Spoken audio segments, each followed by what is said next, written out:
life. That is what I will be. Hey guys, good morning. Welcome to another wonderful show right here on 92.7 KUFM. It's the breakfast show and it's the wakey, like Charles had already said. Yep. And it's time for you to just wake your family members, your enemies, your frenemies up. So the light is here, thank God. Funnily enough, some places in Benin are yet to see power. So yeah, sorry to you guys if you are part of that place. I'm sure nobody will complain about how hot the weather is. It might be hot in the afternoon, but once you're done from your, daily activities, you go back home, take a cold shower. No, it's warm because when you... Yeah, I heard when you were discussing that with you. When you put hot shower, the water is hot. Especially when you use a black tank. Yeah, my tank in the house is black. So when you just put it on it's back, actually very hot. Now, who was telling me? Francis was saying, my brother, the one from my sink you can use to make tea. So yeah, I mean. And it rained somewhere in GRA, seriously, in the morning, yesterday morning. Honestly. Really? Yes, I was at GRA later on in the evening. I saw Orlando. I saw rain. I was like, did it rain here? They said, yes, so seriously, they did though. I said, we didn't even see any drop of rain in our own side. Like she just said, you're not in Benin City. Yes, they keep on. You're in Auchi. To my friend yesterday, someone called and said, hey, Charles, Chelsea will beat. Hey, 3-0. 3-0. Jesse, Jesse. 3-0. Let him call this morning. What happened? What happened? All right, guys, let's go there. All I done this morning, 0706-263-9275 or 0903-939-4427. You can also call 0812-178-9154. And the text only line is 0807-400-9076. Can we say oing to Chelsea fans? Oing! Hello. Good morning, Uncle. Good morning, Auntie. Good morning, Vinicity. Good morning to you. We are fine. Are you a Chelsea fan? Chelsea fan? Yes, sir.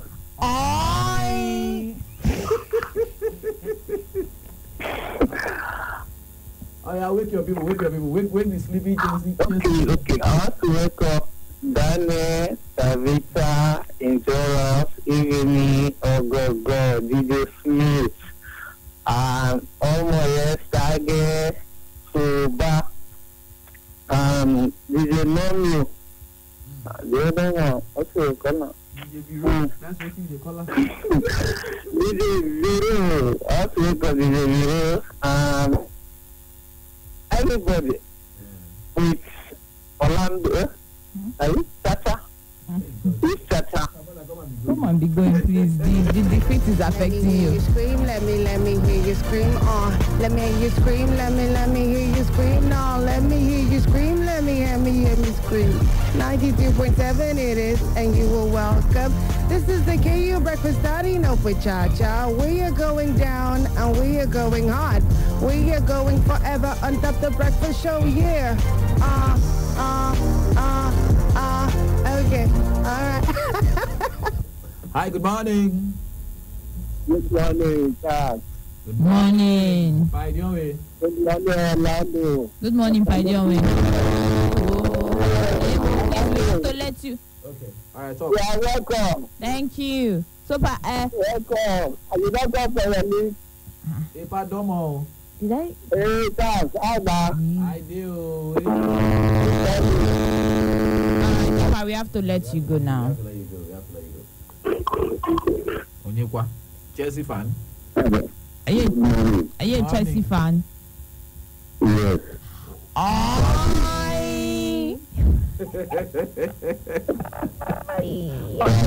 Sadly, Sorry.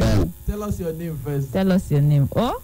Let's know whether to do Where does that man not be new? Forget proverb, Oga. Forget proverb. Philosopher now. All of a sudden. Oga, tell us your name, philosopher. My friend, they call for microphone. Do? Hey, yeah, Fred. On too. Babola, wake up Lewandowski. Wake Lewandowski up. I say, wake Sedge up. Sedge now bring up. Wake Sedge up. Do. Let's go. Good morning, Diversity. Good morning, Nigeria. Good morning, Edo State. Good morning, Sanford Bridge. Oh! The one that they built with sand and clay. We are still innovating. Don't worry. You are still what? We are still innovating. Okay, are renovating. Okay, no problem. No, Allah. Renovation in progress. First of all, let me thank God for getting us to sleep I wake up this morning. For me to hear your voice, to hear my voice, it means that the grace and mercy of God is working. And I want to also thank God for the sports of yesterday because everything worked out for good. Celebrate their family, a bigger family from the ground. Celebrate Abu family. I celebrate all members of Spirit and Life Abu Church, especially the Qatar. Celebrate Samadi Arime, the Wakawa Worldwide, Edugame from Africa, Asoro from UK, Ezra from Airport from Federal from Nigeria now. In fact, I celebrate everybody as listening to the sound of my voice. With oil. Those people that are in Stanford Bridge yesterday, I celebrate them. Yeah. Undermining what happened, but I still celebrate them. Celebrate your manager now. He said he was a harsh lesson. Celebrate him. In fact, already I started celebrating it since yesterday. Yeah. It's celebrating them with triumphant trumpet. But you're not triumphant now. You're not triumphant. Yeah? The trumpet should be for Bayern. Oh, no, this triumphant is for Bayern Munich. It's not for you.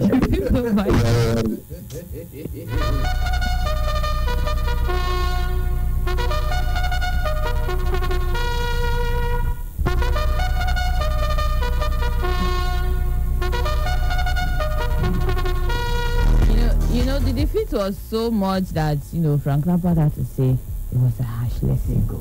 Hey God. My God. This is what to disgrace It was a harsh lesson. Hey, Jesus. Domo. I'm waiting for Edwin. I think.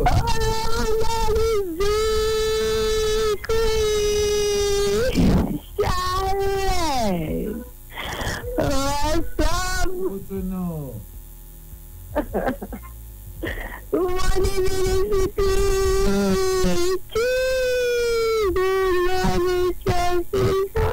Are you a Chelsea fan? Of course, Chelsea till I die.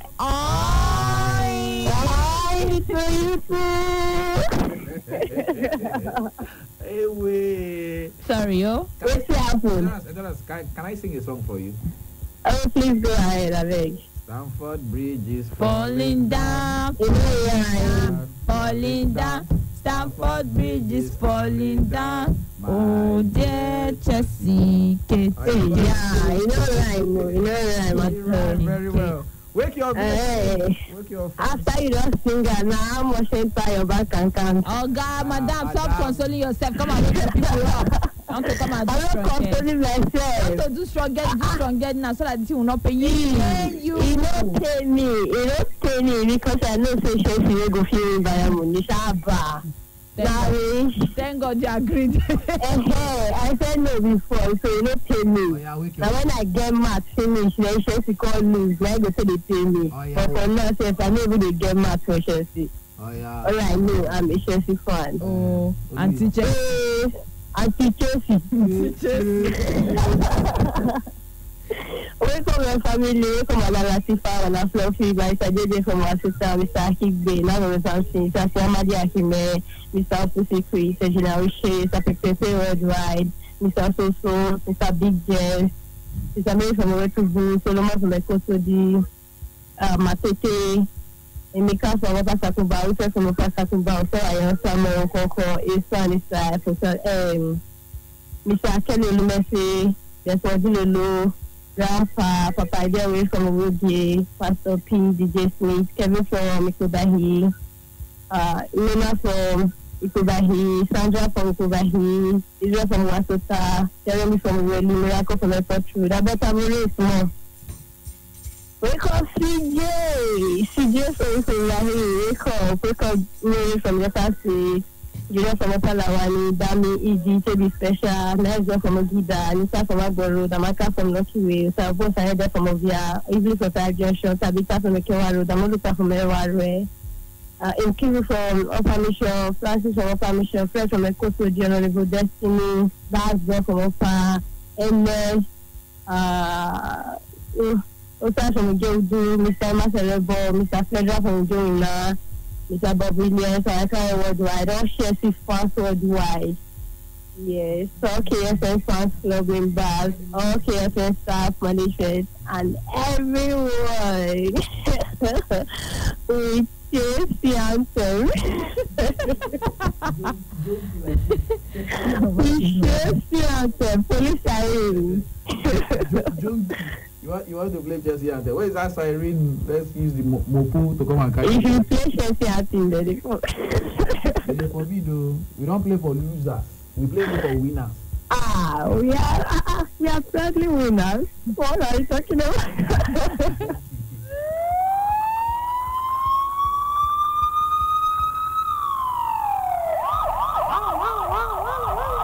Chelsea, Anabia. I imagine watching this in the viewing center in the east. Oh my goodness. After those keke riders and bike men and all those when they gather. When you watch football in the viewing center, it's one of the best feeling, yes. One of the best things you can ever do. I enjoy it actually. Because it's not even the game, it's about what people are saying around you. And just be having the banter. Oh my goodness, it's so funny. Hi, good morning. Good morning, Benin City. Good morning, Edo State. Good morning, Delta State. Good morning, Nigeria. Good morning, Africa. Good morning, the whole world. Good morning, the very contest. DJ Smith. That is my man, and he's a member of the Sweet Boys Association. Are you a Chelsea fan? No, he's a Man U fan. Oh, okay. He's Man U. He's Man U. It's okay. So it's okay. My blood is red, and I remain red. Okay, you are lucky. My own blood too is red. You don't see my own will be blue blood, Abby. Octopus. All right, wake your people How up. you guys doing? How you guys your parents? Yeah, very well. Way better than the 2 days before. Yeah, so very well. Alright, you guys are going to wake everybody in the planet. With Bam, with Good Rose, with Grace, with Vito, with Ushoka, with Omoya, my darling, with Kelly, the senior special advisor to the governor on illegal marriage and private enjoyment. Arista Shoki, the Shokinizer, and also I became the sport maestro, and also Francis, the sport Berlusconi, Oga Salih Ibrahim, the sport Ibrakada Brad, the man who brings magic to the sport presentation and the analysis. With Nibeduma Sagwana, Nosakari Waja, Nkeja, Genomio, DJ Sampler, DJ Groove, with Esther, the daughter of Mohammed, she's my saga, with Benjamin Ogli Gambino, the son of the snake, with all of them up, with everybody, with Ostewa, with JJ, Endurance, View, with Red from my Kosobi, Tapoturipi, I'm Slamaja here. Just should I wake Lewandowski? I said. Of course. Wake him now, wake Lewandowski, wake Bayern Munich, wake Samson Blog Agba, the United man, wake Sandra, United Babe as well, wake Tapoturipi, wake Pussycrit, Baby Benny, Omo Sifu, with Engineer Uchi, with Otumba One, with all of them, and everybody, also all the KUFM fans club, all the United fans, all the Sweet Boys Association, our president, everybody, with all of them with Chacha Rap. Thank you very much. Thank you, DJ Smith. Have yourself a wonderful day ahead, okay? Thank you, guys. Let me hear you scream. scream. Let me hear you scream. Let me hear you scream. Let me hear you scream. No, let me hear you scream. Let me hear me scream. 92.7 it is, and you are welcome. This is the KU Breakfast starting up with Cha-Cha. We are going down and we are going hard. We are going forever on top the breakfast show, yeah. Okay, all right. Hi, good morning. Good morning. Evelyn, bottle water. Morning to you.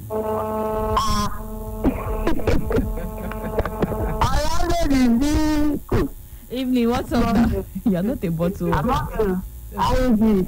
I'm fine, thank you. Evelyn, small stuff. I think this is another name now. They call you Safi, now you're happy. Don't mind him. No, I'm just teasing you now. I'm teasing you. Don't mind. Charlie Chaplin, evening, bottle water. Charlie Chaplin.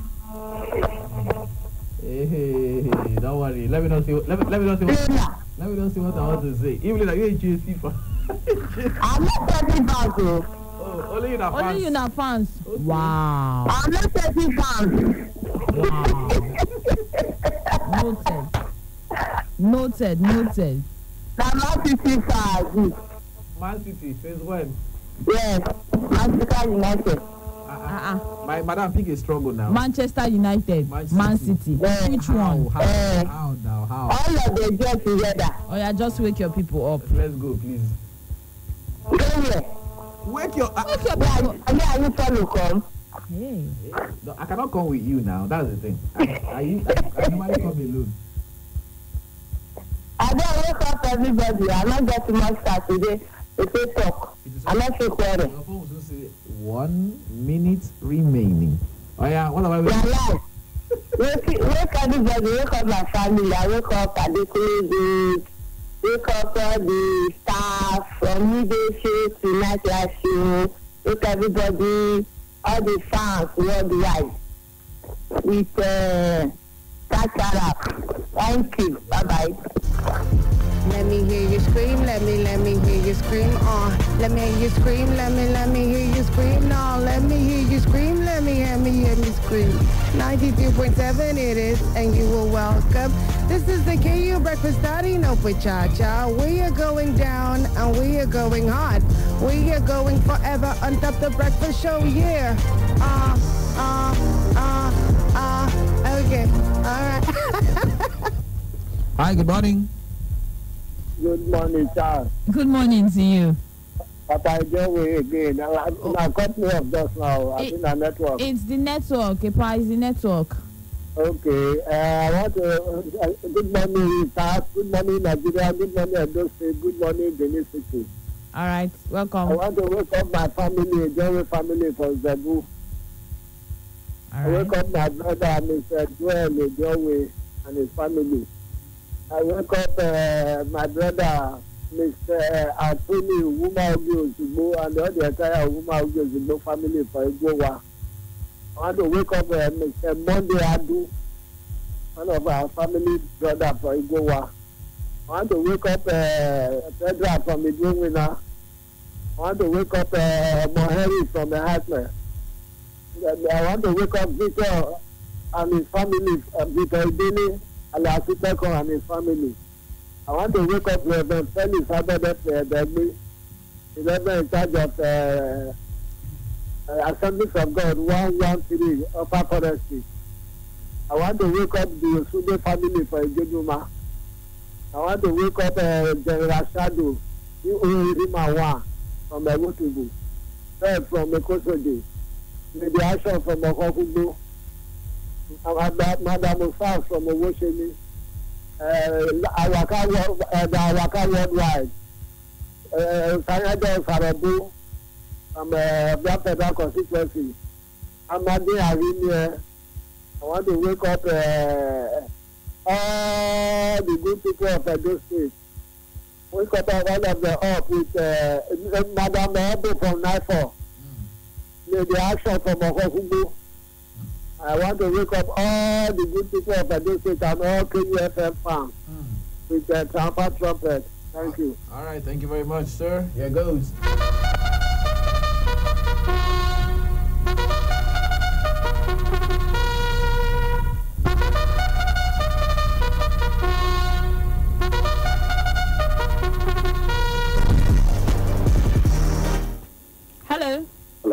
Hello. Hello. Hello. Good morning. Morning. Good morning. Morning. Good morning, Orlando. Morning to you. How are you doing? Fine, sir. I'm not a Chelsea fan. Fine, sir. Even though I'm not a Chelsea fan. No, Chelsea fans are not doing very well this morning. They're not doing well. Good morning, Nigeria. Good morning, Edo. Good morning, KUFM. Good morning to you. Good morning, Charles, the bad guy, and good morning, the energy goddess of KUFM. Morning. Gang. Orlando, you have started getting different titles. The latest one is the energy goddess. I've had that title for quite a long time now, though. It's just you weren't paying much attention. It is the very day you mentioned that name that I listen and I pick that title. Yeah. So Oh, yeah. I've had it for a long time now. Yeah, I feel with the flirting already. Okay. Get down to it. Let me look up the following people. With who? All the entire people of Ogiado community, all Jehovah Witness worldwide. My mom is friends on Awik Binosa, Master Favor Lokeze, Brother Smart Omoka and his family, my brother from another mother, Brother Eva, the master from another community, something Amadin and Rime, all callers and listeners of this program. And I want to say one thing. People should not start to mock people. Everybody that calls into this program don't have the same level of education. We are not perfect. We are bound to make mistakes. So the way you try to move a certain callers is they make mistakes. You want to start to keep people away from calling to this program. What are you Wake everybody up with the sound of the trumpet and have a nice day. Thank you very much. I don't understand the I don't thing even you know what he's said talking there. about, sir. We don't mock people, man. We don't.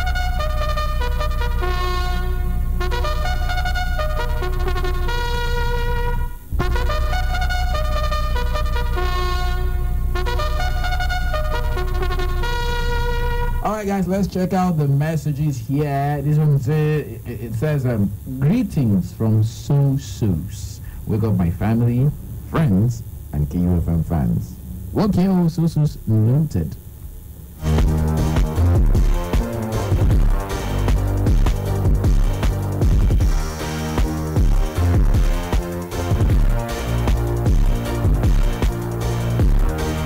Okay, so this one says, good morning, Benin City. Adding salt into your food when it is already served is another way of slowly poisoning yourself and your vital organs. Edith. From Edith. Have you heard it now, Orlando? I don't do that actually. Okay. Don't continue to Don't be, do it. continue to be a good girl, okay? Except when I mistakenly, not salt my food properly. So you do it sometimes. I but do not it all the sometimes, but not all the time. time. You're slowly poisoning your vital organs. Okay. According to Edith. Noted. Good evening, Charles. Hope you slept well. Wake up my family. Endurance evening. Suba, Star Girl, Tabitha, Sandra, Osewa, DJ Smith, Engineer Uche using Chacha Rap. And this is coming from Nice Boy. Okay. This message says, those women/ladies that normally say men are cheats, they should not forget that what a man can do, a woman can do better. Oh, Chelsea, my club. Junior. Oh, God. What is all this? Oh, God. Why are you like this, Junior? Oh, you are a savage. Well. Come on. Ah, come on. Okay. The next message says, good morning, Benin City. Good morning, Uromi City. Good morning, Charles and God's love. Happy Ash Wednesday to all Catholics. I Yeah. want to wake my family, a Mangus and a Teribis, the number one person in Edo State, Mr. Gordon Abaseki, and the number two person, Philip Shaibu, Archbishop of Benin City Archdiocese, Most Reverend Dr. Augustine Obiora Akuweze, Very Reverend Father Isaac, Reverend Father Ben, Very Reverend Father Greg Ekato, all members of Holy Trinity Catholic Church, Namayu, Endurance and DJ Smith, and everybody in there on their list. All Arsenal fans, keep the faith. The Lord is our strength. With Chacha Rap from Wilfred from Upper Sakumba. Okay. This one says, look back on life and see if you have made a change in the world or not. If you haven't, you still have lots of time to do so. Get going and have a great day from Samson and Madina Yime. Thank you very much, Samson. Thank you. And the last message here says, Good morning, Nigeria. Good morning, Edo State. Good morning, Benin City. And good morning, Orlando and Charles. My name is Enahoro Samson, the Ogadima 1 of KUFM Radio. Remind me again, it's Enahoro Samson, Chelsea fan. What you after? It's okay. Stop the trolls, man. It's okay. No, we cannot stop it. Stop it. Like from the wiki till the handover.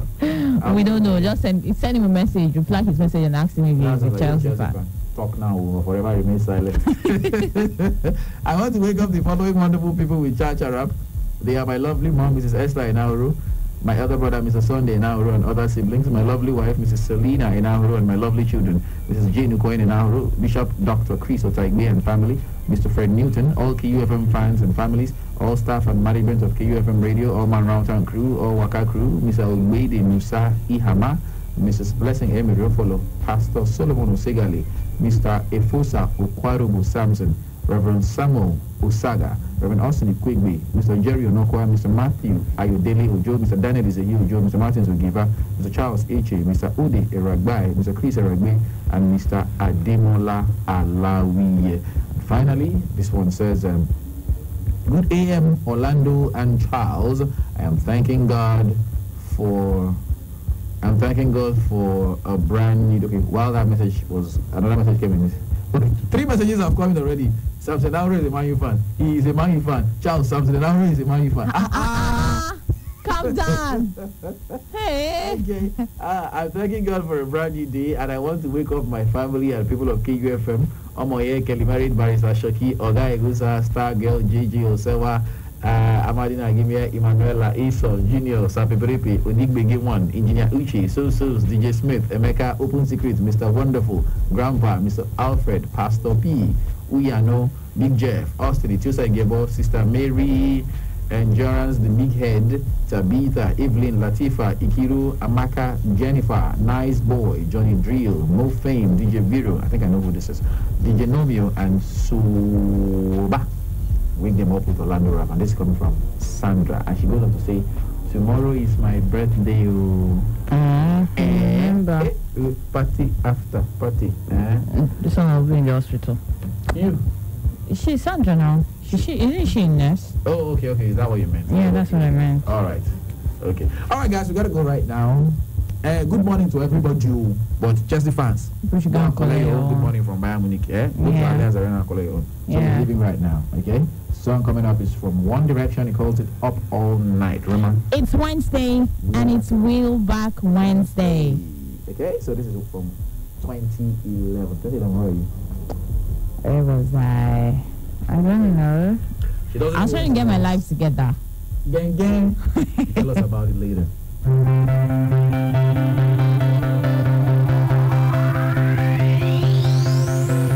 It feels like we've been living in fast forward. Another moment passing by. The party's ending, but it's now or never. Nobody's going home tonight. Katy Perry's on replay. She's on replay. DJ got the floor to shake. The floor to shake. People going all the way. Yeah, all the way. I'm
dropping up until 6:49 when the sun will set. At 7 p.m. it's going to be 32 degrees Celsius. At 10 p.m. we're going to be sleeping with a temperature that we're going to be going to bed with a temperature at 28 degrees Celsius. So it's definitely 28 degrees Celsius. So it's going to be hot, like very hot.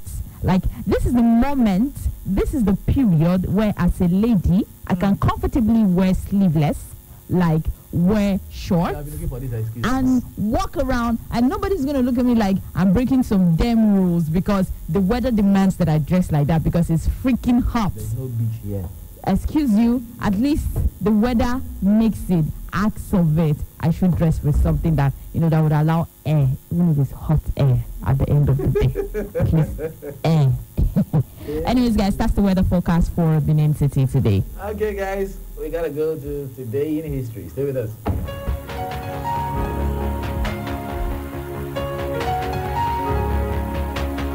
Today in History, a chronological timeline of great events that occurred on this day.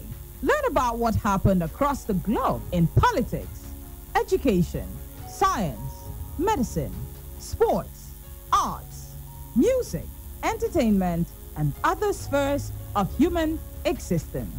Today in History, a look back into time on The Breakfast Show of 92.7 KUFM.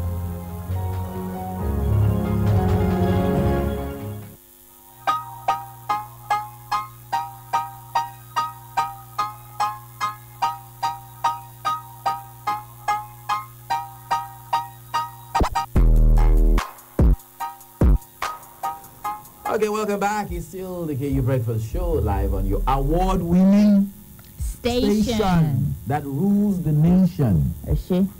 Baddest.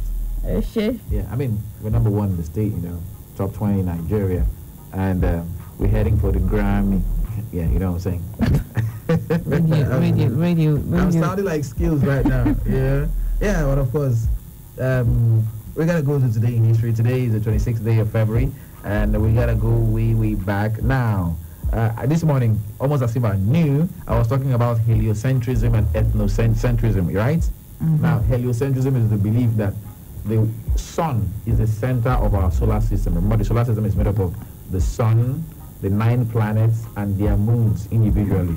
Earth has only 1 moon. Some planets like Jupiter have 16 moons. So, the person who, Galileo Galilei, was one of the early people who propounded the theory of heliocentrism after Ptolemy, right? After Copernicus, sorry. Now, the Roman Inquisition, which was like the sort of court for the Roman Catholic Church way back, on this day in 1616, what did they do? They delivered an injunction to Galileo demanding that he abandon his belief that the sun is the center of the solar system and that the earth and the other planets revolve around the sun. My brothers and sisters. My own belief. My own personal belief. Oh God, and somebody is writing to tell me to... It was, look, okay, for you to understand how serious this was, as recently as 1998, Pope John Paul II had to officially write to apologize to Galileo Galilei. His trial has been called the second most unjust trial in history, after the trial of Jesus Christ. So it's that bad. So it was just recently that the Catholic Church actually had to now officially apologize and then recant, like say no, they were wrong and he was right. So today we know that he was actually right, but at the end of the day, he was the language that was used was that he was rigorously examined. So people are not sure whether he was actually tortured or not, but he was an old man when this trial happened and he was confined to house arrest. All right, let's wheel back to 1991. How many? I'm sure some of you listening, you guys were actually born this year. Well, it was in this year that the world's first web browser was presented to the public. That is the www. It is called, the full meaning. I'm going to ask my kids this question. Expo. If you are awake, any child that is awake, just write it down.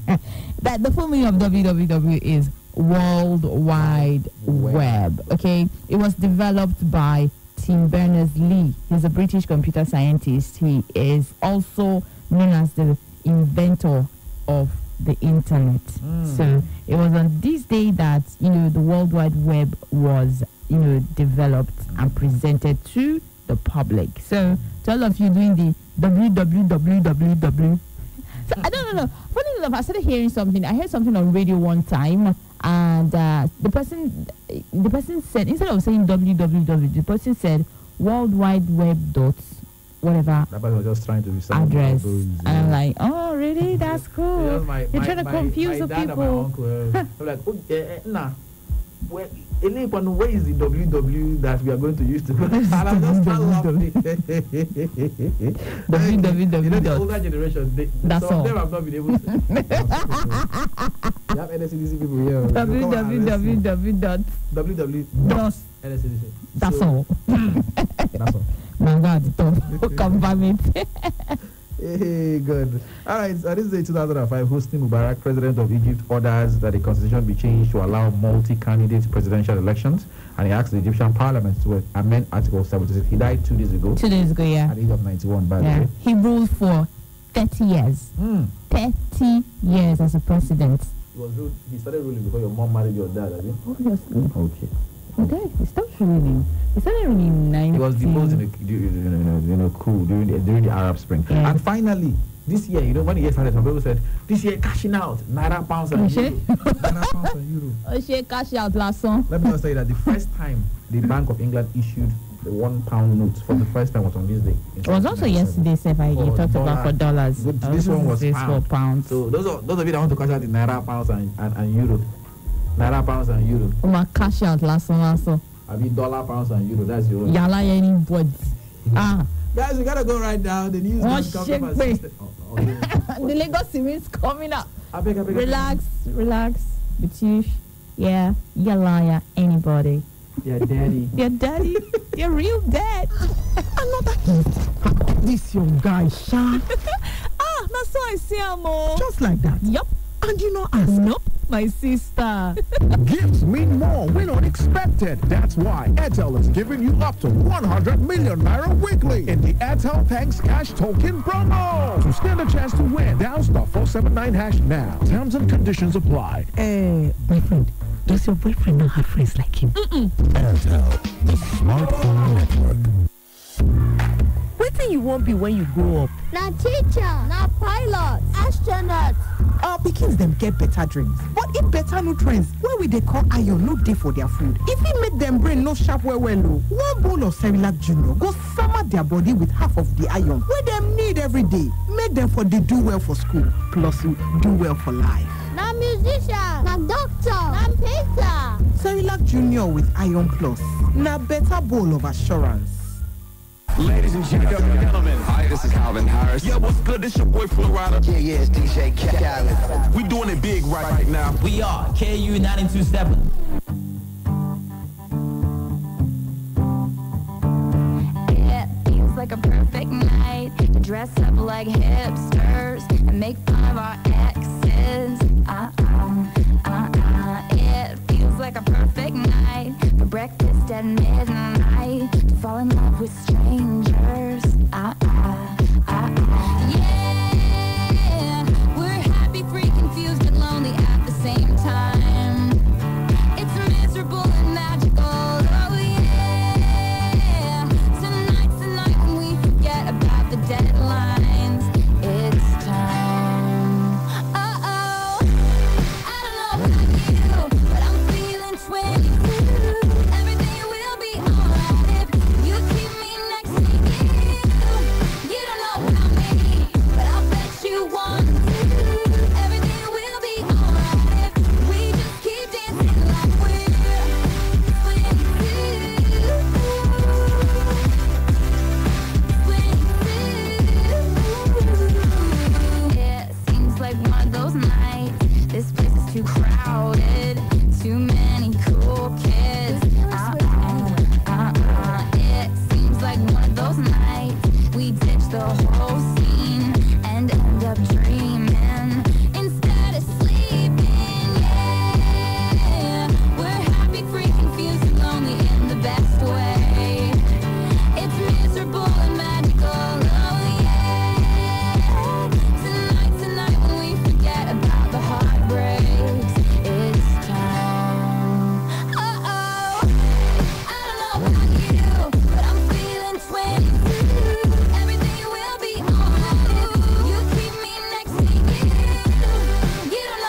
concise, balanced, unbiased.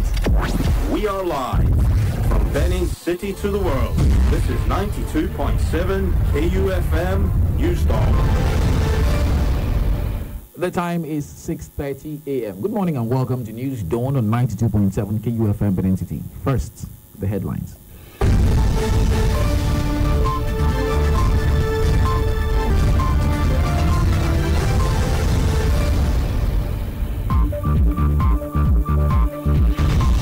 President Buhari commissions industrial hub in Ondo. Edo State Task Force Against Human Trafficking formally launches school awareness program. And on today's Extra Voices, the residents prefer solution to daily traffic occurrence around Ramat Park. On business, Senate to investigate deposit bank over remittance of tax revenue. And in sports, Nigeria's Edem Elfiong through to ITTF Women's Singles Final. Details of these and more after this break. I am Charles Oporum.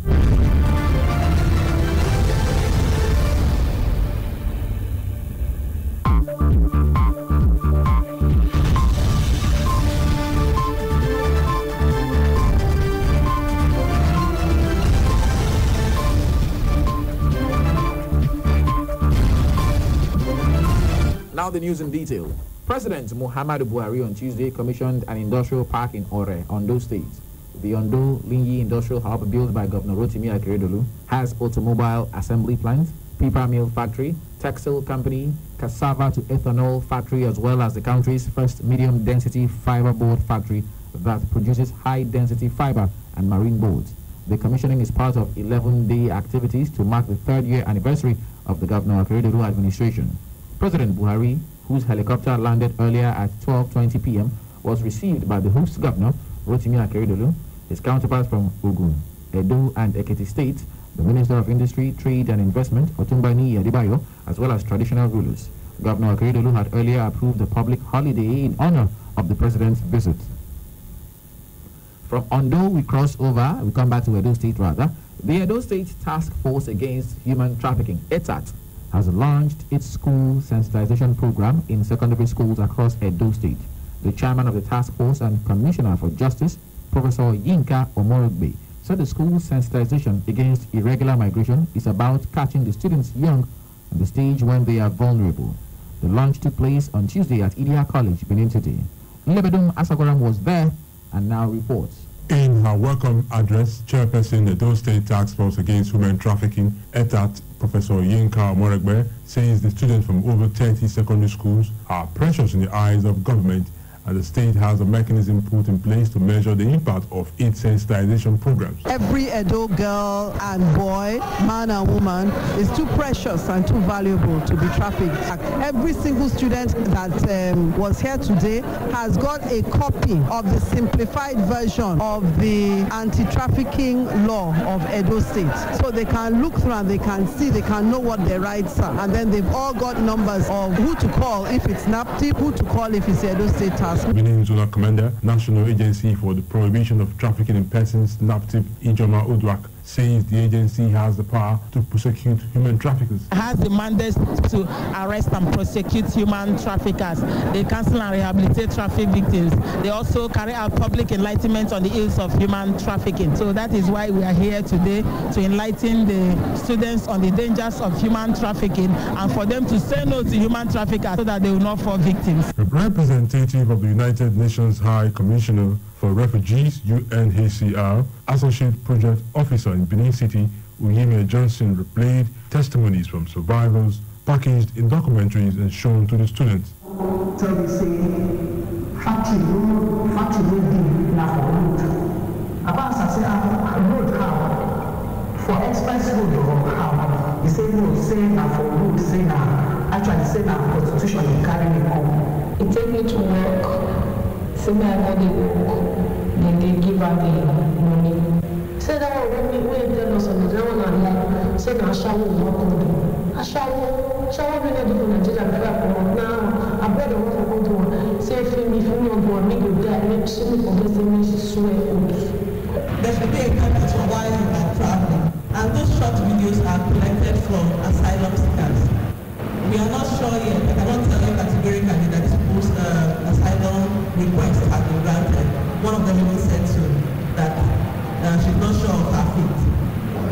committee member of ETAT, Dr. Rosaline Okosun, said the students should be conscious as recruiters are usually sent to secondary schools to lure juveniles who are naive. That some of these people who traffic our children, they not stand by the gates of many schools. They are looking at the most beautiful girls, the ones that have beautiful cups, the ones with long hair, the boys who are energetic, that they could lure and traffic them. On the part of the students, they noted that the sensitization had afforded them knowledge of discerning evil in whatever guise it may come.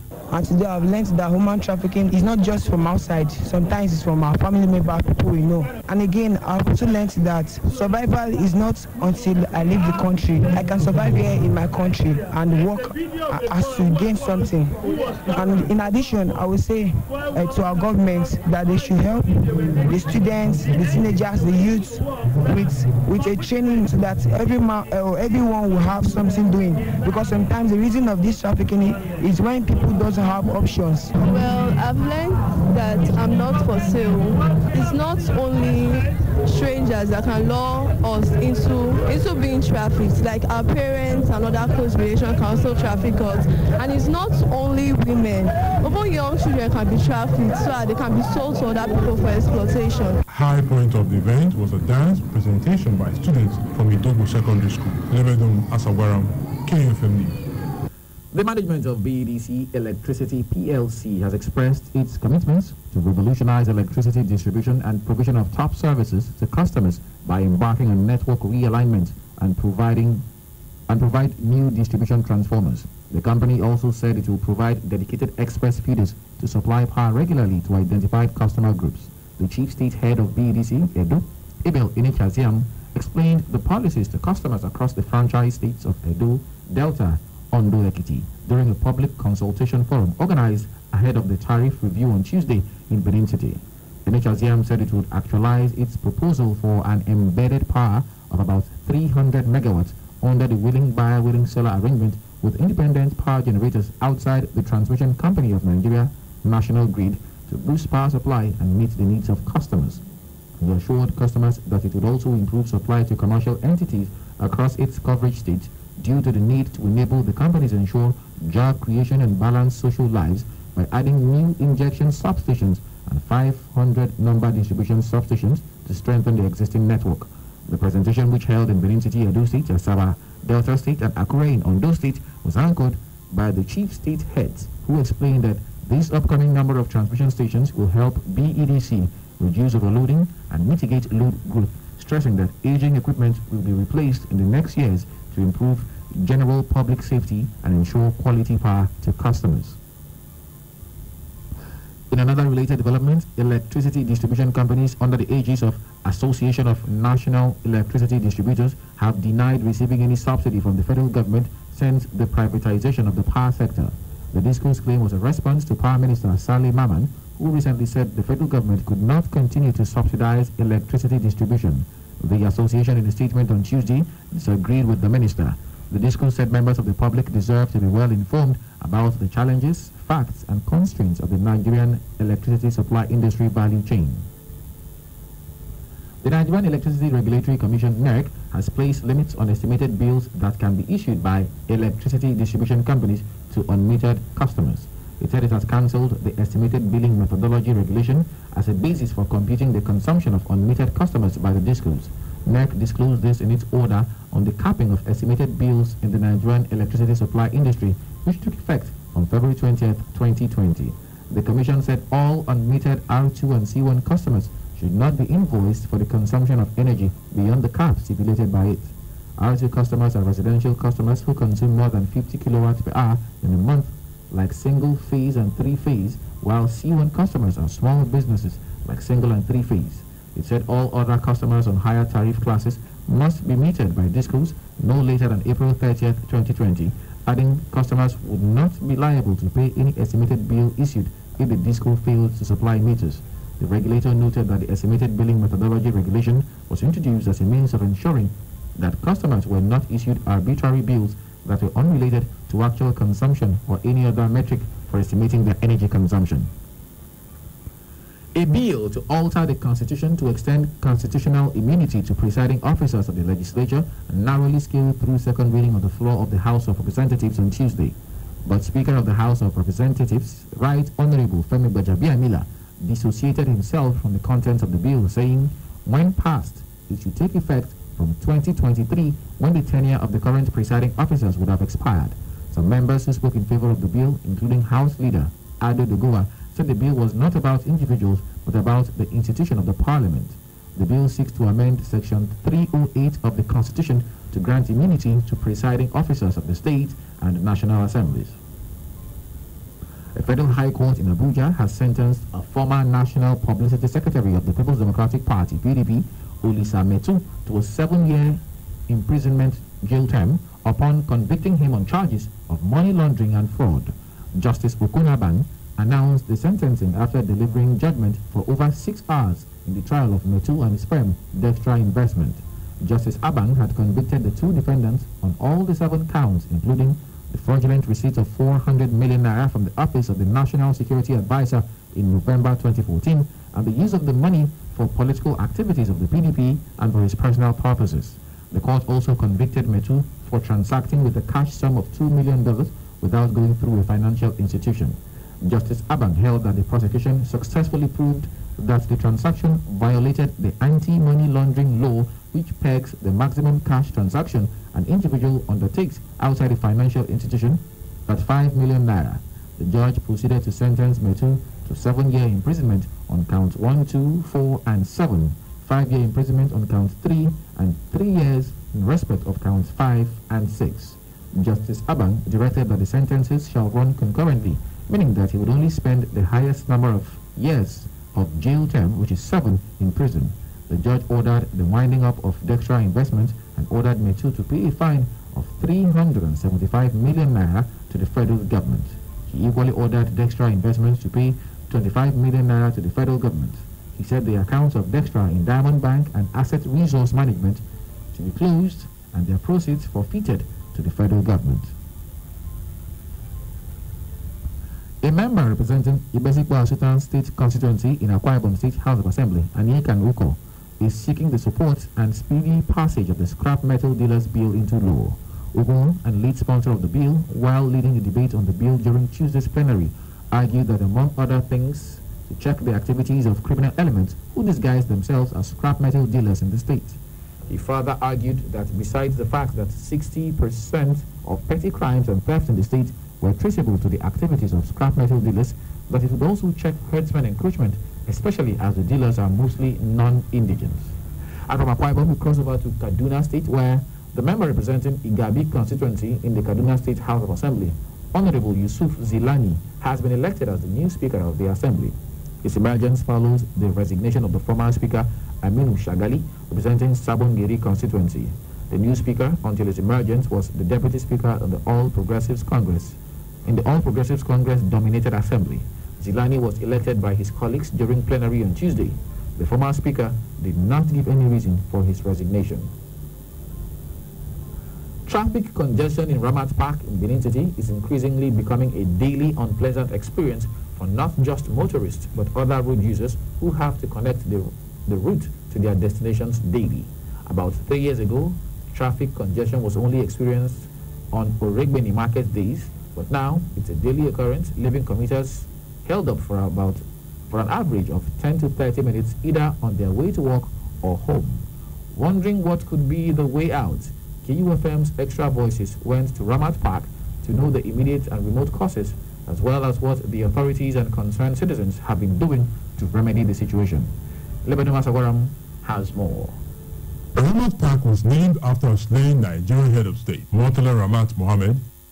It is triangular in shape. The edge on the left connects with Uba Sloop down back to the city center via Akbaba Street. The edge on the lower right connects to Agba Road into Delta State, while the edge on the upper right connects to Auchi Road into Kogi State. The traffic situation at the park in recent time has become a huge source of worry for all road users plying any of the routes in that axis. I spend more than 2 hours for road because of hold up. Where meet me for Ramat Park. The hold up at Ramat Park is very, very stressful and it's tiring. Sometimes it's frustrating. So many reasons have been given for the daily occurrence of traffic by drivers, passengers and concerned residents. The major problem that caused the traffic, for me, my own psychological view, I believe the road is too narrow. It leads to different directions, like those from Agbo Road, the other from Slope, the other side from Aduawa, and the other side from Lucky Way. If all of them now join together to just pass the little place, it becomes the Japa of the traffic. Some blame the regular jam on the diversion at Jenia Junction end of Ramat Park,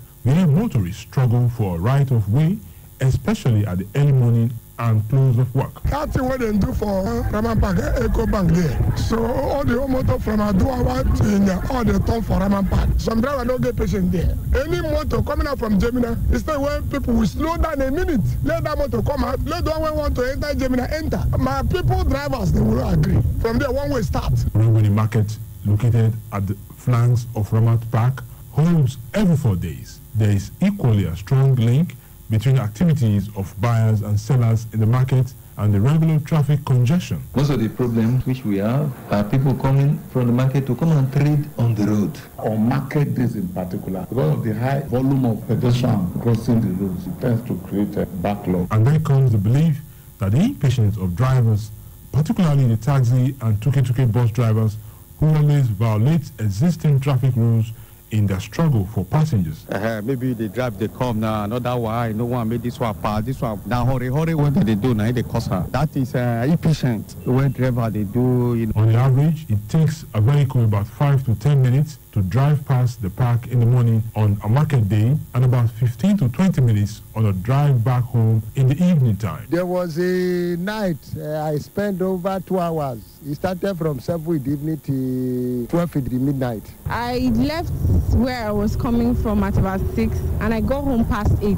But it was because of the traffic. But regrettably, the traffic continues to pile up, even with the presence of officials of the Edo State Traffic Control and Management Agency, ESMA, Federal Road Safety Corps, FRSC, and Public Work Volunteer, POWA. For the Edo State Sector Commander of FRSC, Henry Benamesia, there is a need for proper driving orientation for some motorists whom he claimed have poor driving attitude. One traffic officer to 50 persons. It's not even adequate.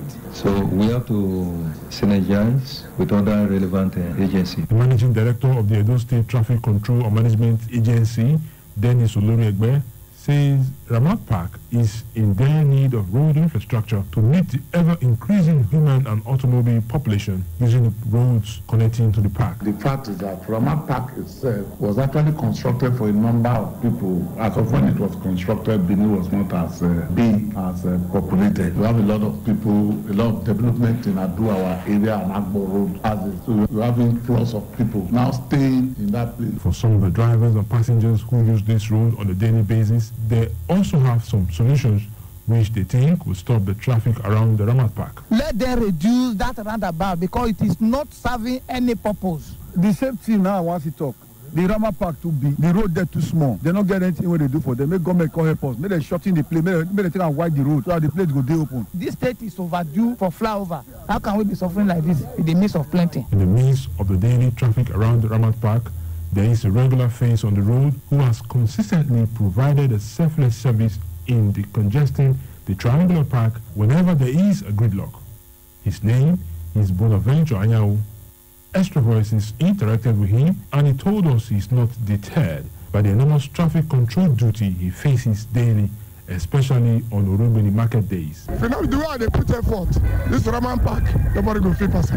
Because if I dey control, I don't know my papa and my mama. You like pass 100 times, I don't know I'm only constrained for that job. He also has an idea of what he thinks could be a solution to the regular lockdown. The two things when they call this traffic here, if I talk am now, who they listen go hear am very well. Like as government get this man now, police there around, road safety there around, as 3 people, myself 4. They enjoy me. No motor when should load on the road because these roads have 3 lanes. The passenger want to enter motor, let them go to park there, enter motor. Not inside the ticket, we carry 1 lane, almost 2 lanes. Meanwhile, the Edo State government is not oblivious of this jam. The Commissioner for Infrastructure, John Osage Inegbedion, told Extra Voices that the state government has plans to construct a flyover as a long-term solution to the problem, even as he blamed the regular congestion on indiscipline of traders around the market. When contacted, Director of Highways, Federal Ministry of Work,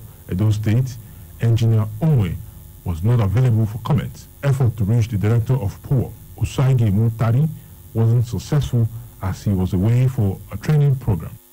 But how long will it take before a permanent solution to the traffic congestion at Ramat Park remains a question that can only be answered by the authorities as the city has continued to expand rapidly. For KUFM Extra Voices, Lemedum Asagwaram. Up next is business and sports right after this break. Stay with us, please. You are welcome to National Sports Festival. Edo 2020, the heartbeat of the nation. The countdown has begun to the biggest sports fiesta ever in Nigeria as the ancient city of Benin, Edo State capital, hosts 35 states and the FCT in the 20th edition of the National Sports Festival, tagged Edo 2020, from the 22nd of March to the 1st of April, as the best athletes in Nigeria showcase their sporting talents in 39 sporting events. His Excellency President Muhammadu Buhari is expected to declare the games open at the Risobi Samuel Ogbemudia Stadium. Chief host is Governor Godwin Obaseki, Local Organizing Committee Chairman Deputy Governor Philip Shaibu. Welcome everybody to the games. You are welcome to National Sports Festival. Edo 2020, the heartbeat of the nation.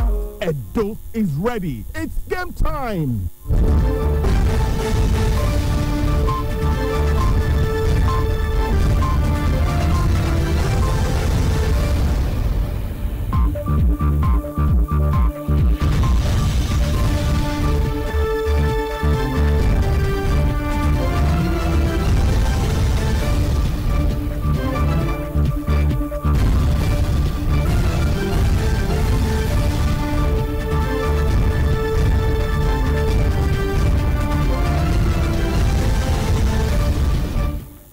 Welcome back. Glad to know you are still with us. You're still on to News Dawn on 92.7 KUFM Benin City.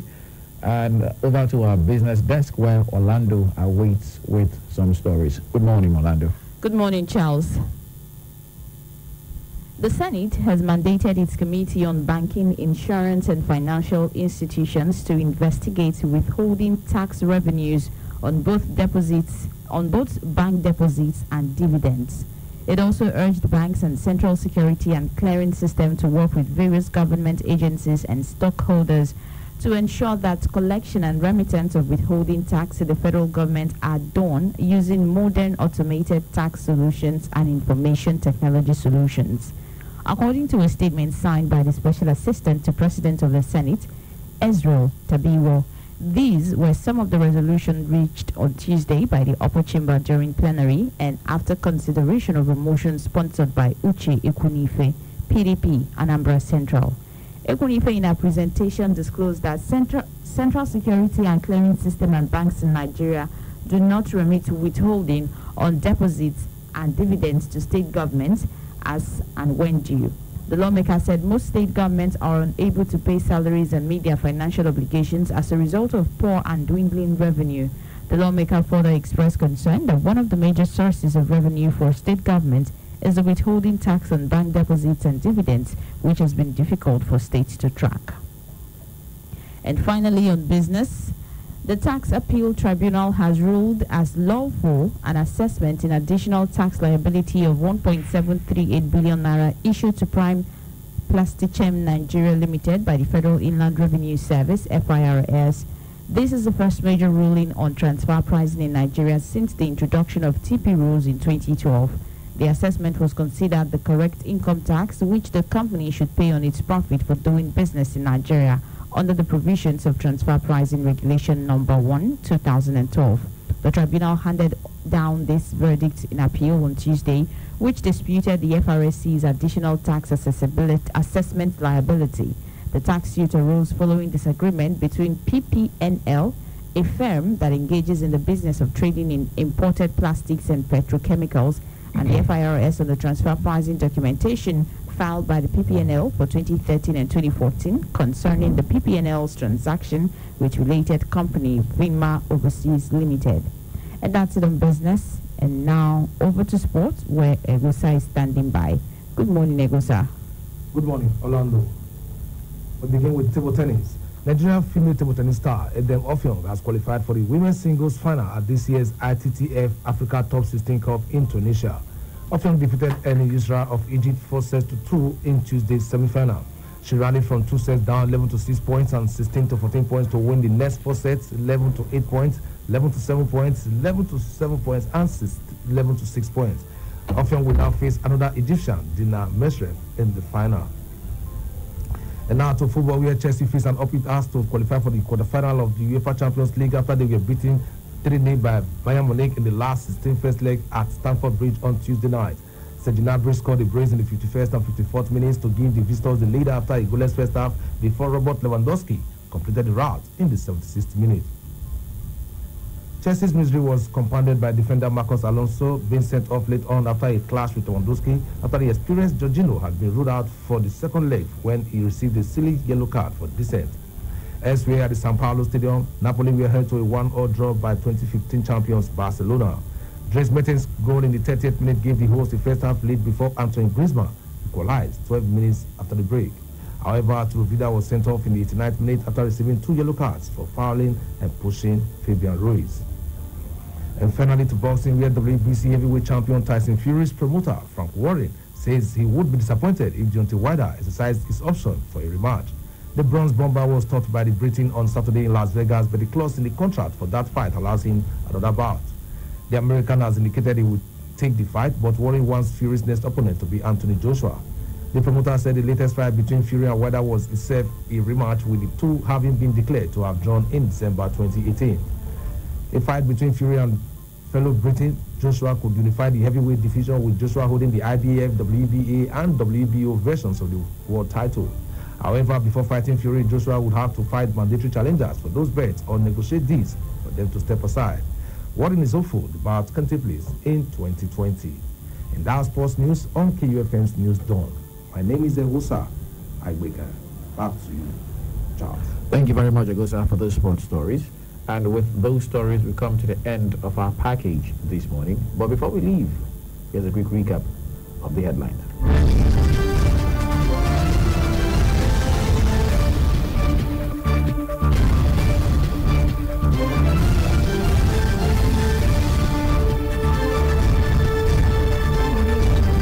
In this bulletin, we told you that President Buhari has commissioned an industrial hub in Ondo. We also told you that the Edo State Task Force Against Human Trafficking, they have formally launched a school awareness program. And finally, we told you that residents have preferred solutions to the daily traffic occurrence around Ramat Park. Do remember that the continued unity of Nigeria is a collective responsibility. Be sure to play your part. KUFM News Dawn was produced by Nosahai Uadiai. I am Charles Operum saying thanks for listening and good morning.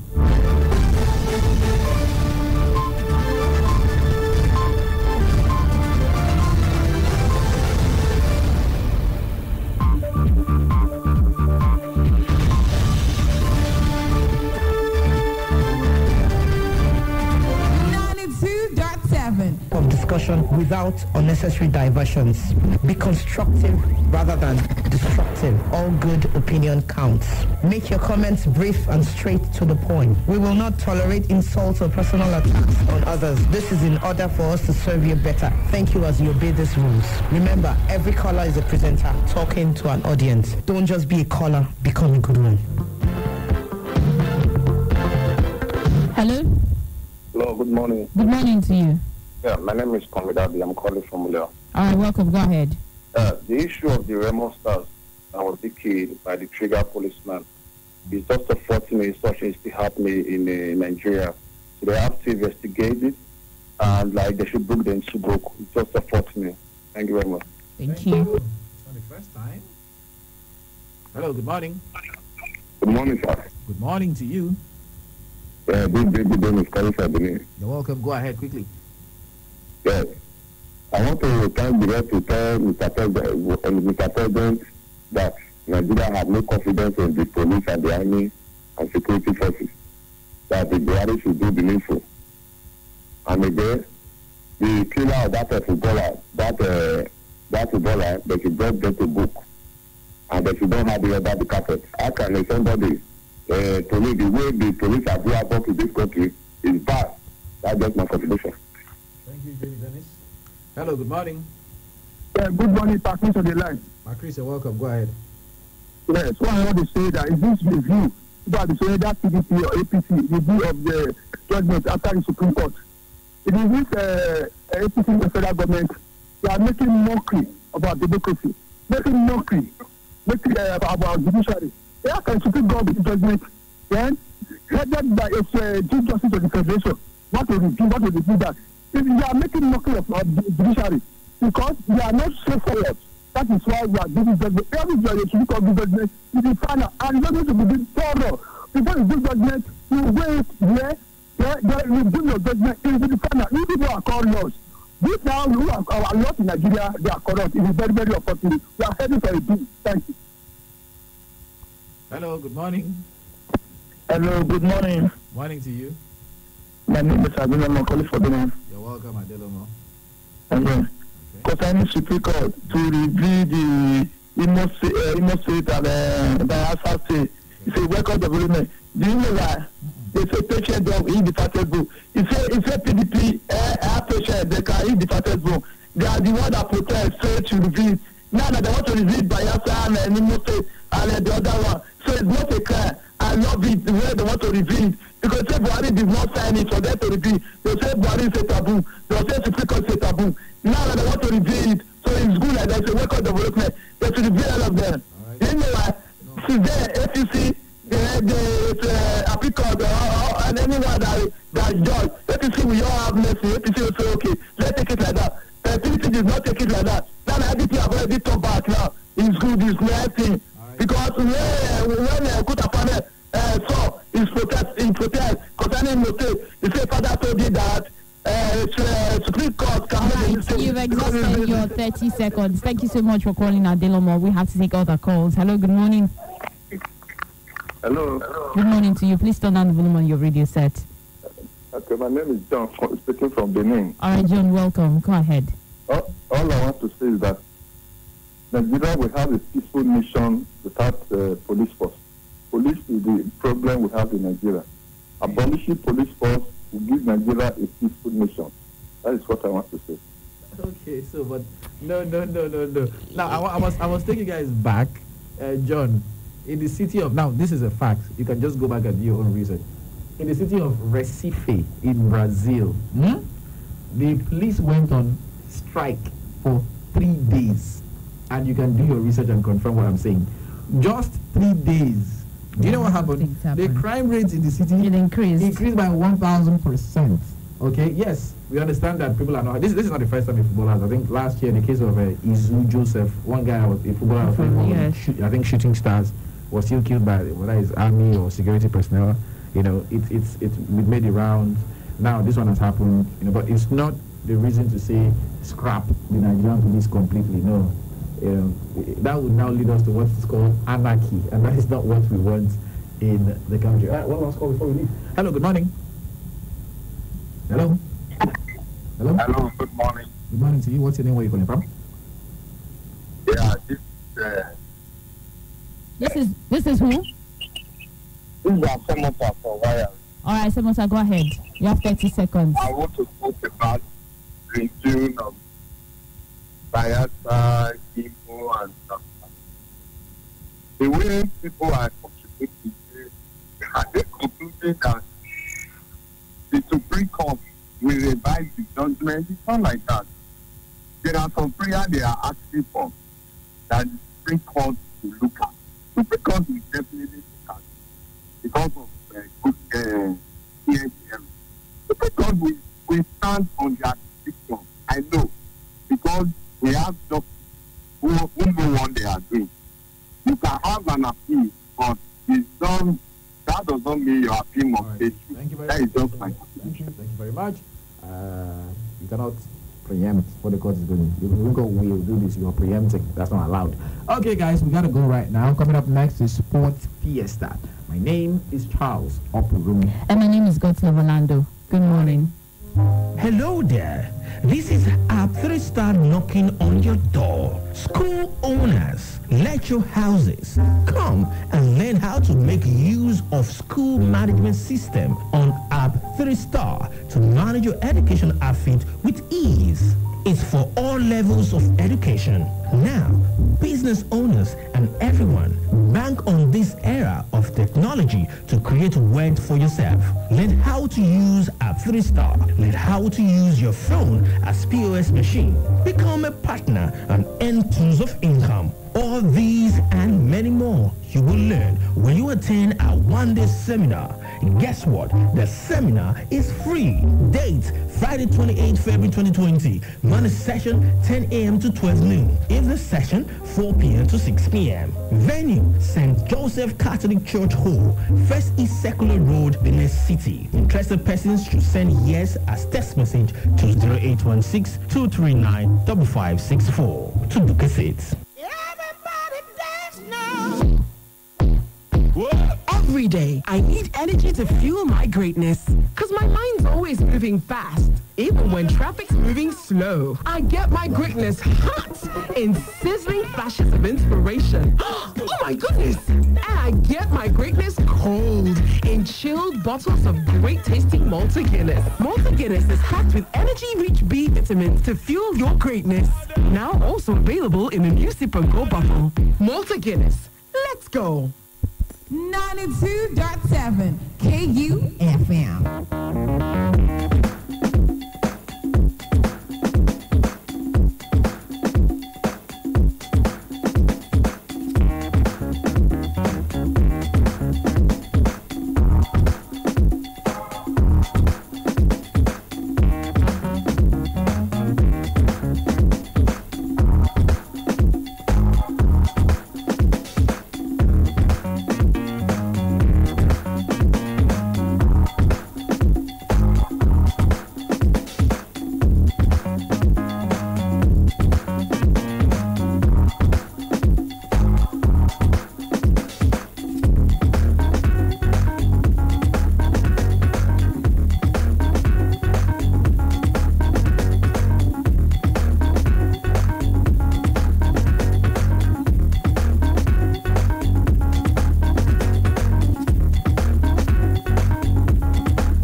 The very familiar signature tunes tells you your comprehensive sports fiesta is about to light up your day. And of course, on this show, you get all the latest happenings in the world of sports. Check out what we have for you this morning. Alphonso Davies. Lewandowski to tap it in. It's 3-0. It's a classic counter-attack for Bayern Munich. Bayern Munich scores Chelsea in the UEFA Champions League. Plus, Second is laughing because he got beat up so bad.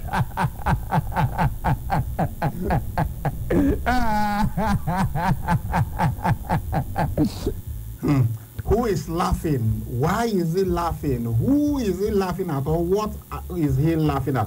Just stay tuned and you will find out on this show very shortly. We'll also be giving you the latest on the National Sports Festival and, of course, everything happening in the ever exciting, ever entertaining, sometimes controversial world of sports. Good morning and welcome. My name is Sali Ibrahim. They call me the Sports Ibracadabra because I bring magic to sports presentation and analysis. Egosa Agbekan, the sports maestro, is with me in the studio. Egosa, there is only one place to start, and that is in London, where we had the UEFA Champions League last night. Then there was also action in Naples. But before I get your thoughts, let's just relive some of the things that happened in London and also in Naples in the UEFA Champions League.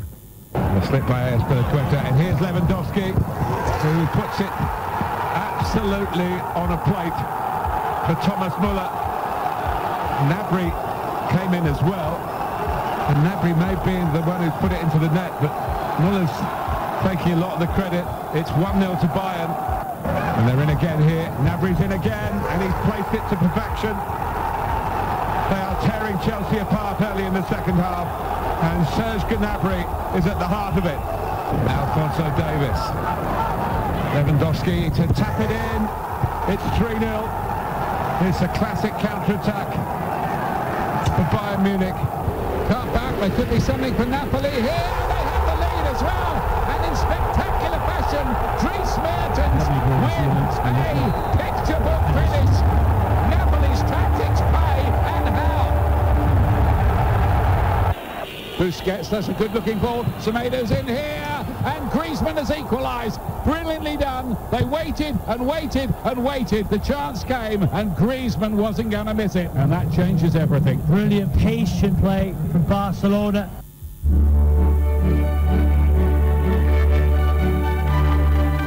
Two different games in the UEFA Champions League last night in London. Chelsea were taken to school. Bayern Munich literally put them across their nails and gave them a good old spanking. It was men versus boys last night. The first half, perhaps Bayern Munich were just having to get to know how Chelsea play, what they were all about. It ended in a goalless in the first half, but I thought that from the balance of play, it was a bit flattering to Chelsea, and the second half, Bayern Munich just absolutely dominated. And Serge Gnabry, who many will consider a failure in England, he was at Arsenal, West Ham, didn't quite work out, even went to Greece, I think Olympiacos, and it was looking like his career was going nowhere. But suddenly, last night, he was arguably the player of the match, scored 2 fantastic goals. He was just virtually unplayable for Chelsea. They just could not do anything to stop him. And there was also a young man on the playing as on their left wing back, Alphonso Davies. He was absolutely brilliant yesterday, and they just completely tore Chelsea to pieces.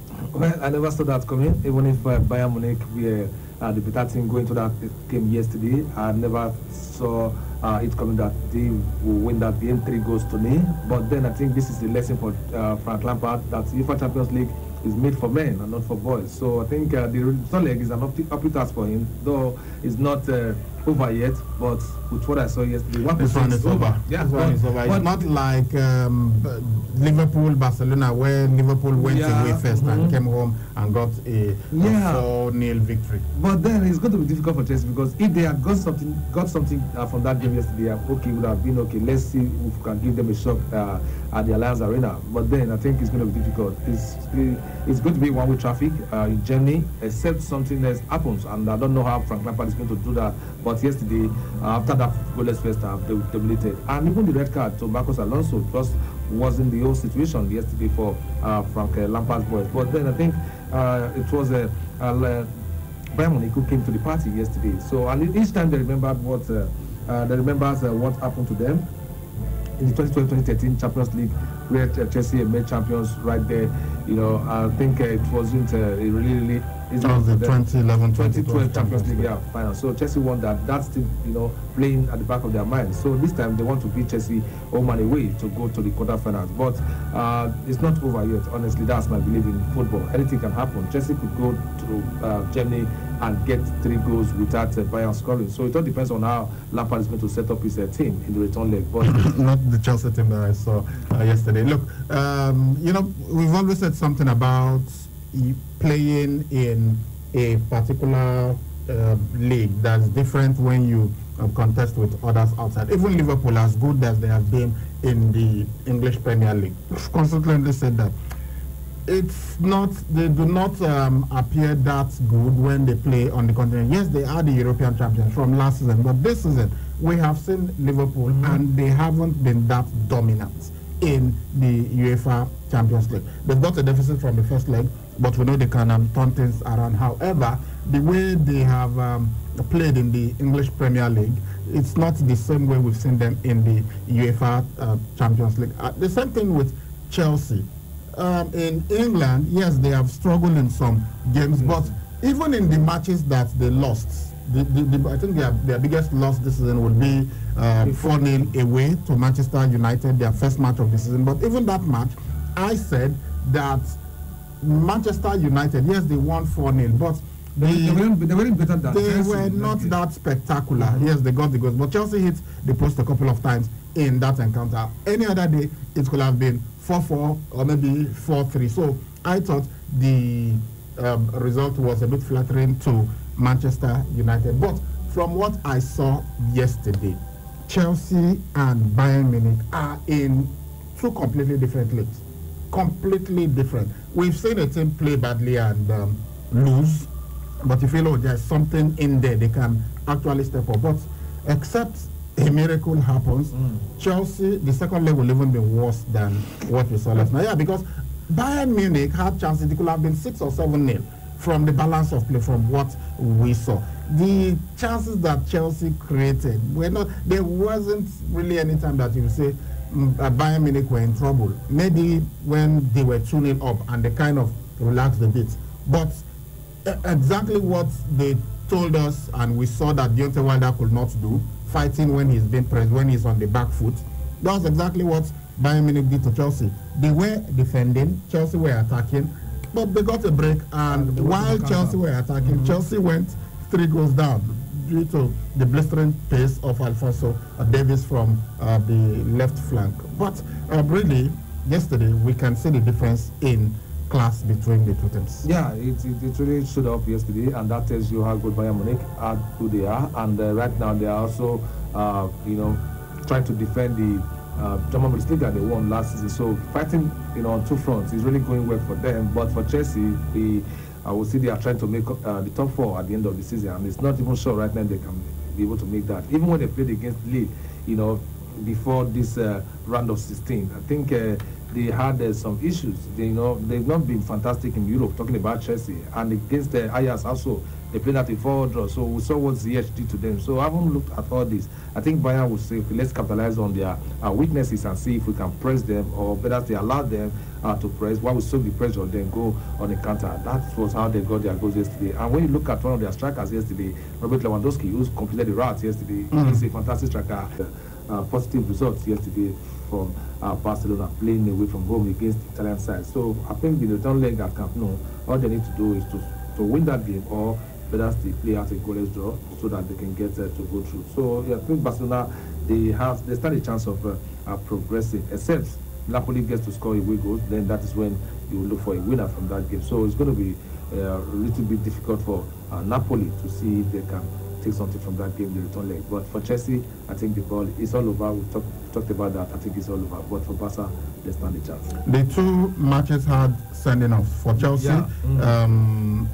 Marcos Alonso was sent off. Really, I don't know why a player will do that. In these days of VAR, and you know that they are going to review every incident. He was sent off. Jorginho inexplicably got himself a yellow card, knowing that he was just a card away from suspension. So Jorginho will not be playing. Marcos Alonso will not be playing. For Barcelona, they had Arturo Vidal sent off in that game, which means he will also be missing the return leg. But you feel that Chelsea, of course, have got more worries, because even with Marcos Alonso and Jorginho, well, the good news for them might be that N'Golo Kante could be fit for the return leg. But even Chelsea at full strength, from what Bayern did to them yesterday, it was clear that Bayern were the superior side. But for Barcelona, you feel they can cope with the absence of Arturo Vidal?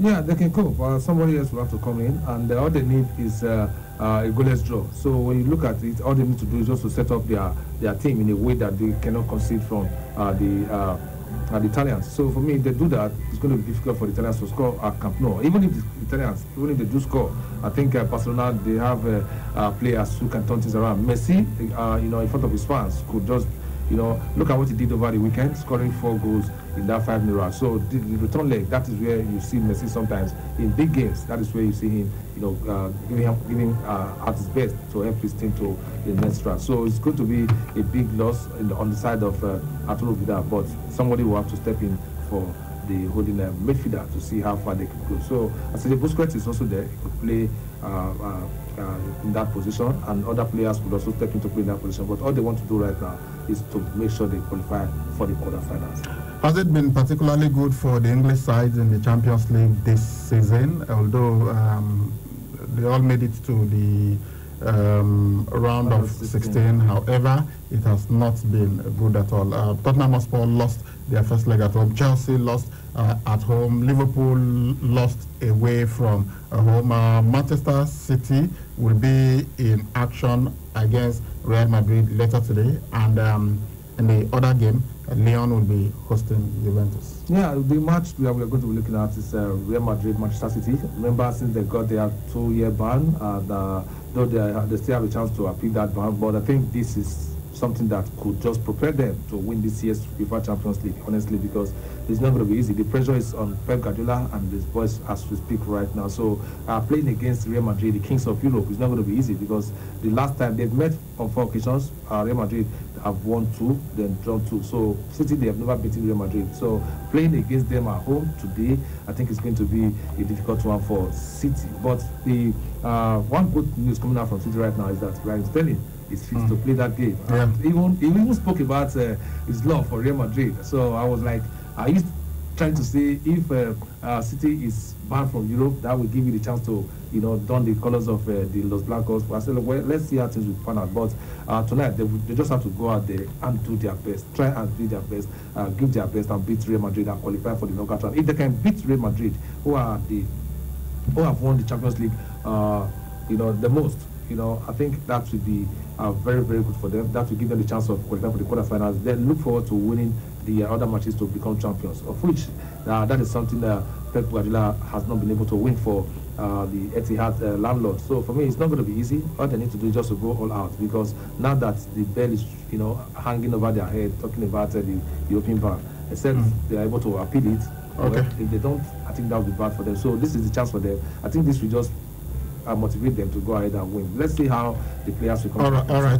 Raheem Sterling will be back for Manchester City, but Eden Hazard, Zinedine Zidane says he might even be out for the rest of the season. He's definitely out. He's not going to play at this game. But Zinedine Zidane fears that the injury could be the one that would put him out for the rest of the season. That will be really bad for Eden Hazard, which will mean he's likely to miss Euro 2020. So we'll have to wait and see what happens. It has been particularly depressing for him since he joined Real Madrid from Chelsea. All right, guys, let's go on our first break. And there's still so much to talk about. Yes, I know you are waiting for that interview, and why somebody was laughing his head off. We'll be going to that when we return from the break. You are welcome to National Sports Festival. Edo 2020, the heartbeat of the nation. The countdown has begun to the biggest sports fiesta ever in Nigeria as the ancient city of Benin, Edo State capital, hosts 35 states and the FCT in the 20th edition of the National Sports Festival, tagged Edo 2020, from the 22nd of March to the 1st of April, as the best athletes in Nigeria showcase their sporting talents in 39 sporting events. His Excellency President Muhammadu Buhari is expected to declare the games open at the refurbished Samuel Ogbemudia Stadium. Chief host is Governor Godwin Obaseki, local organizing committee chairman, Deputy Governor Philip Shaibu. Welcome everybody to the games. National Sports Festival. Edo 2020, the heartbeat of the nation. Edo is ready. It's game time. I'm tired of the poor power situation. Every time I stock the fridge, I come back to spoiled food. My dear, I am tired too. I think it's about time we go solar. Go solar? With Vertical Solar, we can go solar for as low as 36,000 naira monthly by paying in installments of up to 12 months. Really? Vertical Solar range of products can power household devices such as televisions, fridges, air conditioners, microwave, water pumps, electric iron, washing machine, and lots more. With extensive pay in installments plans up to 12 months with 10 years warranty. Wow! What are the benefits of solar energy? We are talking uninterrupted power supply, no monthly electricity bill, zero noise and smoke emission, and reduced generator maintenance cost. Where is Vertical Solar located? Number 28, Country Home Motel Road, off Ajib Junction, Sapele Road, Benin City. You can call them on 0816-170-1105 or 0703-623-4843. You can also send them an email on info@verticalsolar.com.ng. Vertical Solar, your lifetime power partners. Benin City. Get ready for open heavens and an outpour of God's divine blessings, healings, deliverance, breakthrough, and miracles, because it's Freedom 2020. Theme, Dominion, from Sunday the 1st to Sunday the 8th of March. Time is 4 p.m. daily and 8 a.m. on Sunday, the 8th of March. Chief host, Bishop Dr. Abraham and Reverend Mrs. Florence Chibundu. Guest speaker, Papa Ayo Orisa Jaffo, Reverend Dr. Umar Pai, Bishop Dr. Ima Isong, Apostle Team Basha, ministering in songs. Ada, Minister Ipomosa, Nice Cross, Obi, and Worship Incorporated. Special features, Business Summit, Ministers Conference, Singles Prophetic Release, Free Medical Services, Festival of Deliverance. Venue, the headquarters of Voice of Freedom Ministries Incorporated, number 21 at Desua Grammar School Road, GRA, Benin City, Edo State, Nigeria. Free transportation is available. Please call 0805-850-3780. Freedom 2020. It's your set time to gain freedom again. Don't miss out.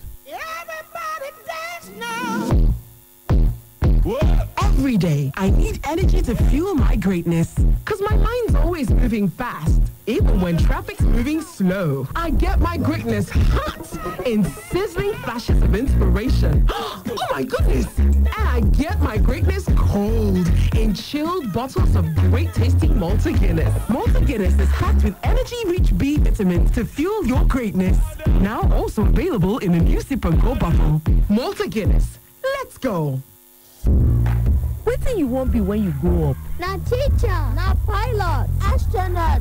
Our pikins dem get better dreams, but if better nutrients wey we dey call iron no dey for their food, e fit make dem brain no sharp well well o. One bowl of Cerelac Junior go sama their body with half of the iron wey dem need every day, make dem for dey do well for school, plus do well for life. Na musician, na doctor, na painter. Cerelac Junior with Iron Plus, na better bowl of assurance.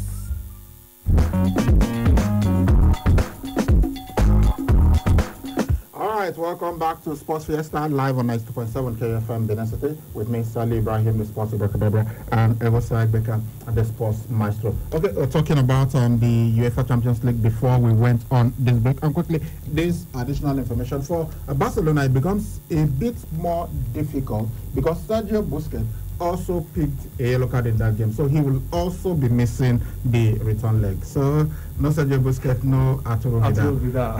The Barcelona of some seasons back, you say no problem, there are others, but with the way they are playing right now, yeah, I know they were absolutely brilliant against Eibar over the weekend, but maybe the quality of the opposition, Napoli, maybe Barcelona, it will not be much of a problem. But missing Sergio Busquets, because, you know, we talked about how very important the defensive midfielder is. It's somebody that really is the glue that holds everything together.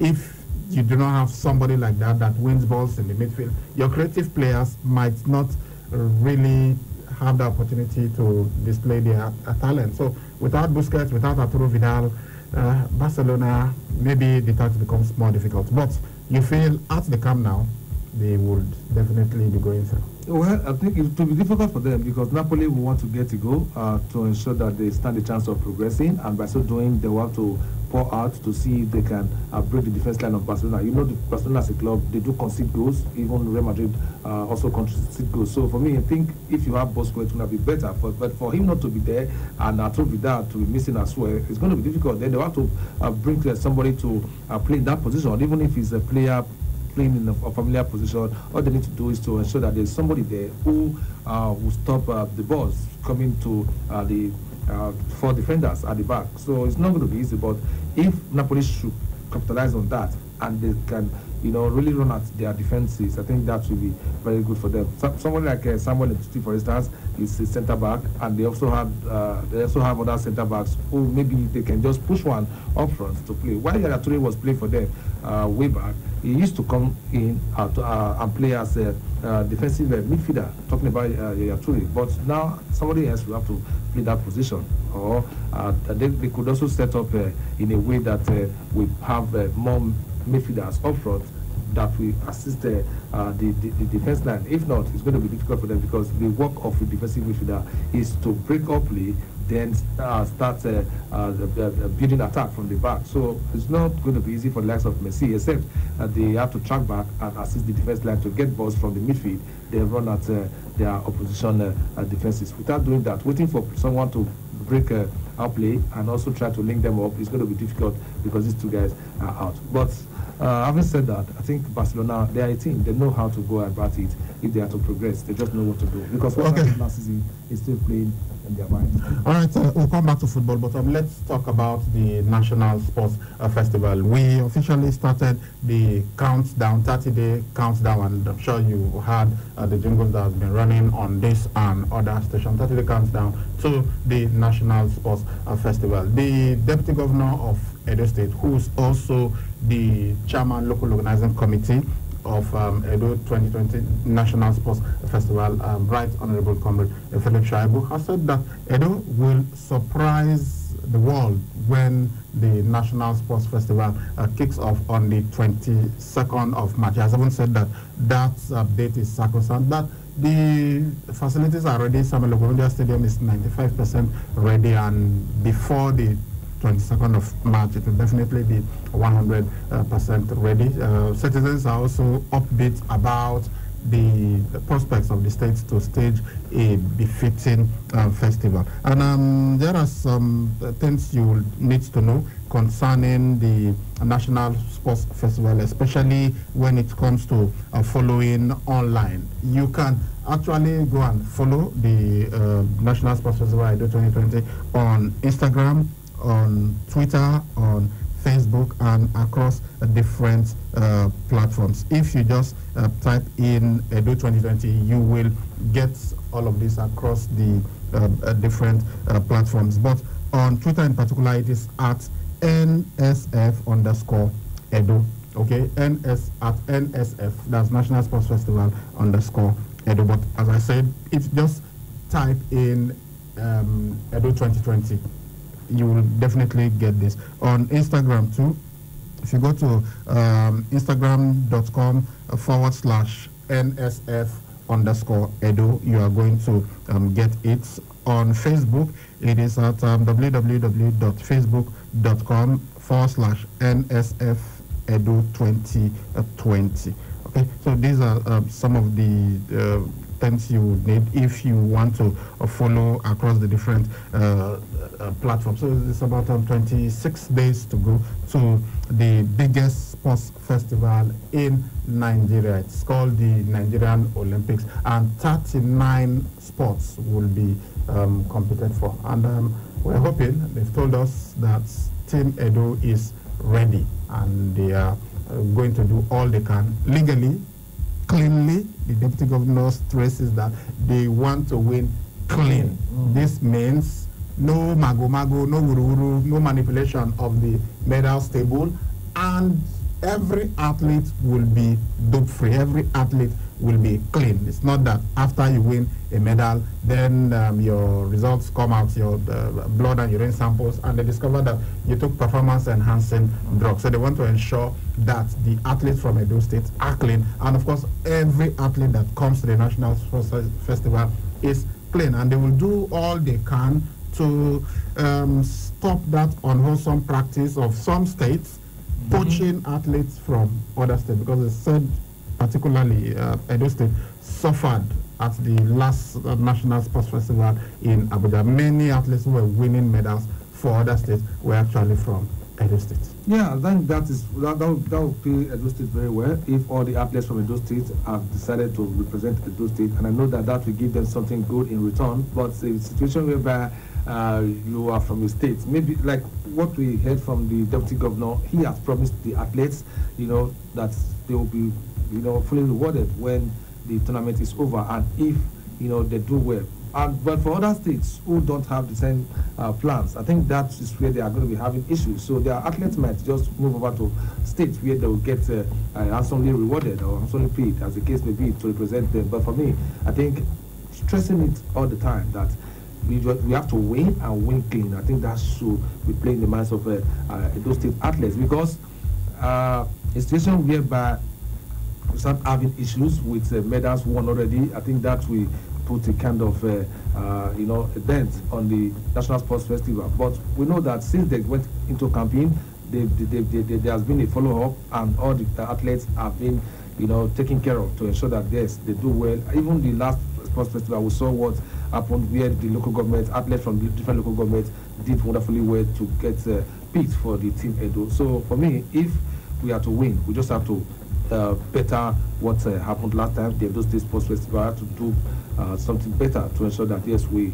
win the National Sports Festival. Because others are coming here not just to make up the numbers, but to also compete and win medals, and also to finish as number one. So for you as the host, hosting a tournament doesn't guarantee you the winning the tournament, but if you prepare very well, I think you gives you an opportunity. Anyway, yes, you get to participate in all of the events. And from what we had, Edo State will be participating in all, but they said one, I think, canoeing. When Musa Ebomiana, the Chief Press Secretary to the Deputy Governor, was with us a couple of weeks ago. He's also a member of the media subcommittee of the Local Organizing Committee. He said canoeing is one sport that I think the only sport that Team Edo will not be participating in. So they have 38 other sports to try and top the medals table. Cycling is one of them, and we had from Bello Orogo, who has insisted that Team Edo has got a fantastic team, and that they are going to do well at the Masbo Invitational tournament coming up on the 29th of February in Owan West, and that they are also going to do excellently well and top the medals table for cycling at the cycling event of the National Sports Festival. However, Delta State, yes, Delta, once again, and you've got to really commend Delta. Last 8 editions of the National Sports Festival, they have topped the medals table 6 times. So there is a huge rival. They are usually the team to beat when it comes to the National Sports Festival. But Team Edo seem pretty confident. When Musa Ebomena was here, he said, look, forget Delta. We are going to teach them a lesson. We'll top the medals table. The governor of the state, His Excellency Godwin Obaseki, has also said, we know their trick. It is swimming. We will also train our swimmers. Yeah, so we are going to ensure that we beat them in swimming. Let me see how they will come and top the medals table. Okay. And the Deltas are also not taking things lightly. They have also said, look, you think it's just swimming? Watch out for what we'll do in cycling. The Delta State Assistant Coach Moses Mozusi, he has said that Delta State will win the Sunday Ajayi sponsored Masbo Invitational cycling race that's scheduled for Owan West on Saturday, the 29th of February. So Edo says we'll win. Delta says we are coming to take it once again. He said that they have ruled they are going to rule the cycling world. They ruled the cycling world with Edo, but later in the late 1990s and 2000, he then boasted that Delta State has overtaken Edo, so they are likely going to do that again. Let me quote him now. We won the female first 2 positions in Ilorin in December last year. We are set for the maiden edition of Masvi Tour, and nothing will stop us this time around from winning the male and female edition of the tour. But he is actually from Edo State. He's Benin born, but he's coaching Team Delta. He says they're going to bank on riders like Ese Upe Seraye, Gloria Odiase, Iru Obadiari, and Odiasi Onyebuchi for the female, and Abaka Kurotimi, Olalekon Aziz, Akin Rotimi Israel, and Garba Adamu to lift the male cup.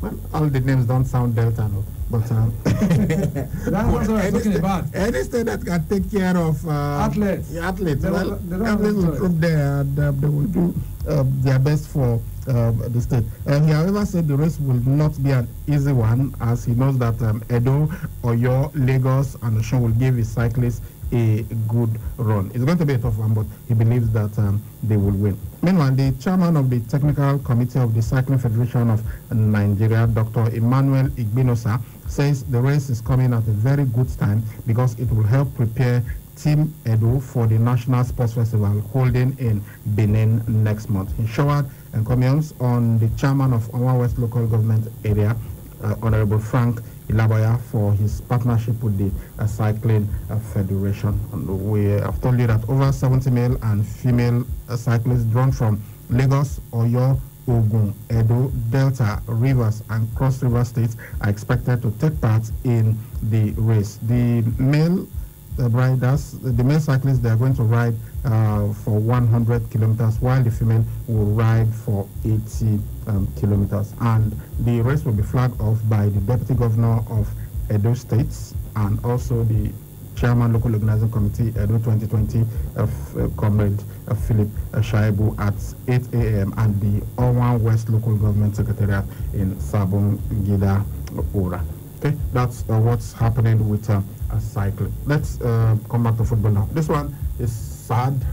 We heard that the team manager of Kano Pillars and somebody whose name is very familiar in Nigerian footballing circles, Kabiru Baleria, has died. His death was announced in a press conference on the club's website on Tuesday. He was 57. Oh, really sad one for Kano Pillars. I think I can sympathize with them at this time of real money. It's not really easy having a team manager passed on, somebody who is really doing very well, somebody who gets to ensure that things are put in place, both at match venues, even before they leave, even before leaving their camp. But all the same, I think death is inevitable. It's something one has to, take. But we all pray for long life and prosperity. But whenever it comes, no one can question God. I just hope that the management and staff of the club will be able to carry on. Now that they've lost somebody very important to them. So it's touching though. But I hope that God will give them the strength to bear it. It's not really easy, but sometimes you just have to go. He said he has battled with a protracted illness for quite some time, and now he has passed on.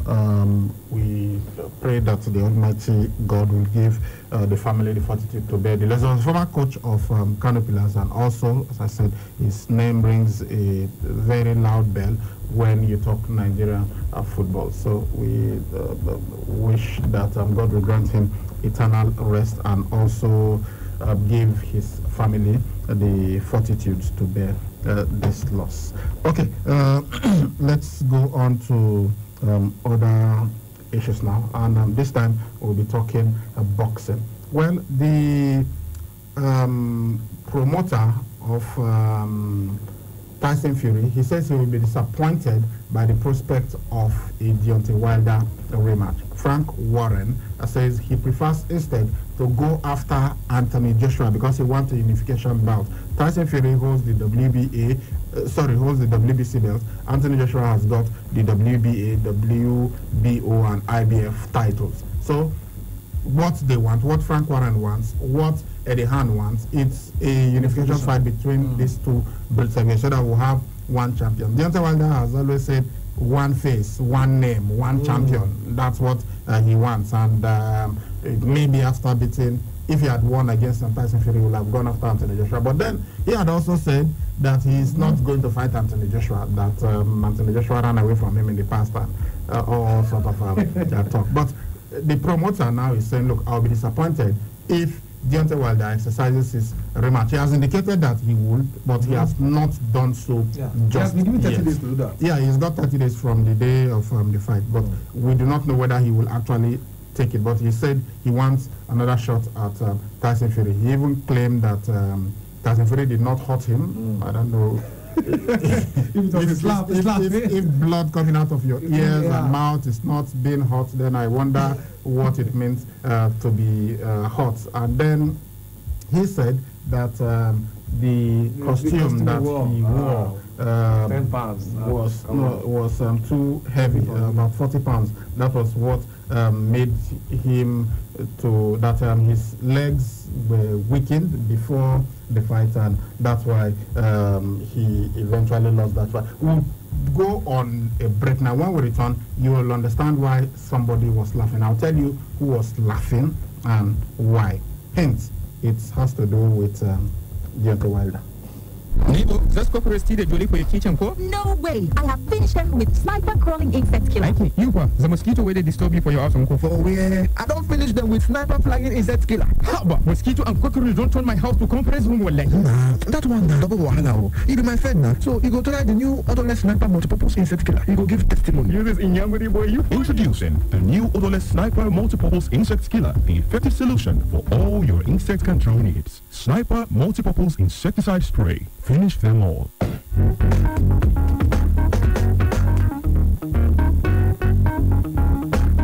All right, welcome back. Let's get straight into it. Who was laughing and why was he laughing? Who was he laughing at? Dillian White was the one laughing. He was interviewed by Sky Sports, and let's just go to the interview, and you will hear everything that he had to say. Dillian White, remember, has been at the receiving end of mockery from Deontay Wilder. He had chased Deontay Wilder. He was the mandatory WBC challenger for over 2 years. And Deontay Wilder, whenever it was time to fight Dillian White, something will happen. He fights someone else, and so the whole thing has just got Dillian White frustrated. So after he was beaten, Dillian White was interviewed, and just enjoy him and what he had to say. Dillian, I saw you sat alongside Johnny Nelson watching the Deontay Wilder-Tyson Fury fight of the weekend. What did you make of the fight itself, and in particular Tyson Fury's performance? The fight was all about Tyson, really. You know, he just highlighted everything I've been saying about Deontay Wilder. You know, he's a coward and he's a bully. If you can stand up to him and take the fight to him, you do that to him, man. And that's why I've been pushing for so many years to fight the guy, because I honestly believe deep down I could have done what Tyson Fury did to him and more. I was a bit surprised by Tyson's tactics. He took it to him, but obviously Tyson's analysed him and realised that, okay, apart from the right hand, there's nothing else. You're not going to disguise your right hand being a jab or a hook or a feint. You just try and load it up, you know, and he usually works, so you catch most people sleeping, they fall asleep for a second, but Tyson took that away from him by pressing him, you know, so it was good, you know, I mean, obviously, you know, I'm happy for Tyson, what he's done, you know, went to America and beat up the so-called dangerous guy, because he knew the guy wasn't, you know, the guy wasn't what he made up. Was you shocked that Tyson kind of took it the way he did, centre of the ring, almost going straight at the puncher? Did that surprise you at all? When you can box and you're as big as Tyson Fury's, you got the range, you got other things, and Tyson's got boxing skill and movement, and he's got good boxing technique. That's just got a right hand. He haven't got combination, he haven't got a good jab, he haven't got a good hook. He's literally just got a big right hand. That's literally what it is. Deontay Wilder fight more like an athlete than a boxer. He's one of those guys I think, if he did running, he'd be good at running. If he did basketball, he'd be good at basketball. He's just an athlete. He's not a fighter or a boxer. He's an athlete with decent fighting instinct. Deontay Wilder has a chance to take the rematch. It looks like he will take the rematch. Does that surprise you, considering how one-sided that performance was? No, not really. You haven't got no choice. You know, sometimes, you know, peer pressure, TV, you know, lots of things. There's lots of pressure on him, so you haven't got no choice. I think he gets beat up even worse this time. Deontay Wilder has come out in the aftermath. We've been waiting to hear what he's going to say. He's come out and said that the suit he wore, the outfit he wore to the ring, was too heavy and it's kind of weakened his legs. What do you make of that? I keep saying this guy, whatever crack he's smoking must be real good stuff, because you're a grown man. Your outfit, you try it on before the fight. For that kind of outfit, you need at least 3-4 fittings. You're telling me somewhere in between those 3-4 fittings, you didn't think, oh, this is a bit heavy, it might affect my legs. He just starts crap. It's the same way as a backpack. I think in the army, the backpack they carry is 60 or 70 kilos or something. And those guys march with a backpack in the army for days.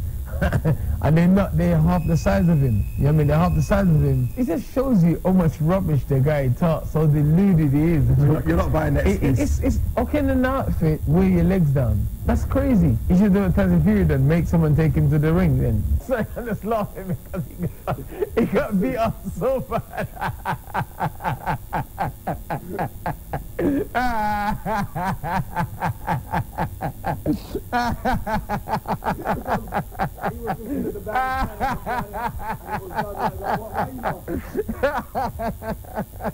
Because, you know, I said, you know what, yeah? He talks so much crap. He say he wants to kill someone. He wants to get a body in his record. He's the hardest puncher in the whole division. He could have beat Mike Tyson, Muhammad Ali. You could say he could have beat all these guys in his prime. No, he couldn't. He don't have the stuff that them guys had. Them guys had incredible toughness, incredible boxing IQ, good movement, good jab. All Deontay Wilder had was just a good right hand. And because he's tall and skinny, and a lot of people fight is well overmatched, he just gets them by surprise and he just he's just funny, man. It's just fun. This guy talks so much crap. Are you almost slightly disappointed that you're not going to get to fight Deontay Wilder? That's the fight you wanted for the WBC title. Are you slightly disappointed he lost because of that? I'm disappointed, and I will still fight that guy. Like, you know, I've waited so long to fight that guy. I've been chasing him for so long, and he's such a coward. I'll still fight him. I'll still fight him, belt or no belt. It's more than belt with me. I'll still fight him, and I'll knock him out as well. You know, obviously, he didn't want to give me the shot when he was champion, so he might give me a shot now he's not champion, you know. But it's disappointing because Tyson Fury did what I've been saying I could do to him and did it. Not exactly the way I would have done it, because I'd have knocked him out. If I had him going down on the rope, I'd knocked him out. Tyson Fury hit him with some pillar-puff body punches and put him over. I would have been hitting him real hard, you know. If I had him hurt, I'd had a proper shootout with him and I would have knocked him out. You know, Tyson stopped him in good fashion in his feet, but I would have stopped him on the floor. Do you think throwing him a towel was the right decision? They should have stopped the fight 2 rounds before. I think they allowed him to take too much beating, but obviously I get it. He's a champion. He's been reigning for a long time, so they give him a bit more time than he needed. But I think he took a serious beating. He definitely needs surgery in his ears because his equilibrium is burst. And I just can't believe WBC allowed him to make me wait for so long. He probably could say, I'm going to make you wait for 2 years, and they allowed him to make me wait that long. They should be ashamed of themselves for letting this fraud, you know, do what he done. Wow. Dillian White pulling no punches there, taking it to Deontay Wilder. Deontay Wilder has done the same thing to Dillian White. Anthony, do you remember when Anthony Joshua lost? He was laughing at Anthony Joshua and mocked him. And now Dillian White is giving it to him and not holding any punches. Well, we do not know what will happen next. He needs to exercise his rematch clause, whether he will want to fight Tyson Fury again. But Dillian White said, look, Tyson Fury will beat him again. So there really is no need. But he understands if he wants to take that rematch because of pressure. And then he just kept laughing at him for being beaten. I also like what he said, that bet or no bet, he is also going after him. That he is ready to beat Deontay Wilder, bet or no bet. So for me, I think if that fight is to happen, I'll be the happiest person to watch that fight, because they are both huge and they are both big. So I would like to see how. The moral of this whole interview is do not mock people when they are down. Do not say trash about people, because you do not know what will happen to you. And Deontay Wilder said so many things. Said he could beat Muhammad Ali, he could beat Mike Tyson in his prime. Mike Tyson doesn't like Deontay Wilder. Mike Tyson jumped, was celebrated when Tyson Fury defeated Deontay Wilder. Tyson Fury respects Mike Tyson. In fact, Tyson Fury is named after Mike Tyson. His father, who is a boxing fan, named Fury, that's the Tyson Fury you see today, that's the WBC champion, named him Tyson because of he was a huge fan of Mike Tyson. So do not mock people because used to, you don't know when you will collect. Now that Deontay Wilder has collected, everybody is busted. And now he's talking about the cost. Look, it was the ridiculous excuse that he made. Right there in the ring, he said, look, no excuses, Tyson Fury was a better man, and he left. But when he went to hospital, I don't know what they gave him in the hospital, he came out and he said, the costume I wore was too heavy. Midnight was too heavy. Tyson Fury did not hurt me. Yeah, there was blood all over your face. There was your left jaw was swelling up. Your blood was coming out of your ears. Your team threw in the towel. You were angry at your coach for throwing in the towel and everything. And you said this guy did not hurt you, whereas you were all bloodied up. Look, well, anyway. We hope Dillian White gets an opportunity to fight against Deontay Wilder. Let's quickly look at the results of the basketball matches before we take a look at your messages. All right, Indiana Pacers took on Charlotte Nets, and the Pacers won that match 119 points to 80 points. Toronto Raptors were beaten by Milwaukee Bucks 108 points to 97 points. Chicago Bulls took on Oklahoma City Thunder, and Thunder won that match 124 to 122 points. Denver Nuggets were winners over Detroit Pistons 115 points to 98 points, while LA Lakers beat New Orleans Pelicans 118 points to 109 points. Portland Trail Blazers took on Boston Celtics. It was Celtics who won that game 118 points to 106 points. Golden State Warriors were in action. They were beaten by Sacramento Kings 112 points to 94 points. These were the matches that were played earlier as of this morning. What to expect tomorrow morning? Charlotte Hornets will take on New York Knicks. Cleveland Cavaliers versus Philadelphia 76ers. Washington Wizards will face Brooklyn Nets. Atlanta Hawks will take on Orlando Magic. Miami Heat will face Minnesota Timberwolves, while Houston Rockets will do battle with Memphis Grizzlies. Elsewhere, San Antonio Spurs will face Dallas Mavericks. Phoenix Suns will take on LA Clippers, while Utah Jazz will do battle with Boston Celtics. All right, let's look at your text messages now. This one reads, Chelsea is your first club in your Twitter handle. Why not Man United, Liverpool, or Arsenal? Who is this and who are you talking to? I do not really understand the message. Why will they use Man U as an example? Are they in the top 4? They still. Okay, it was somebody saying that Manchester United are not usually used as examples.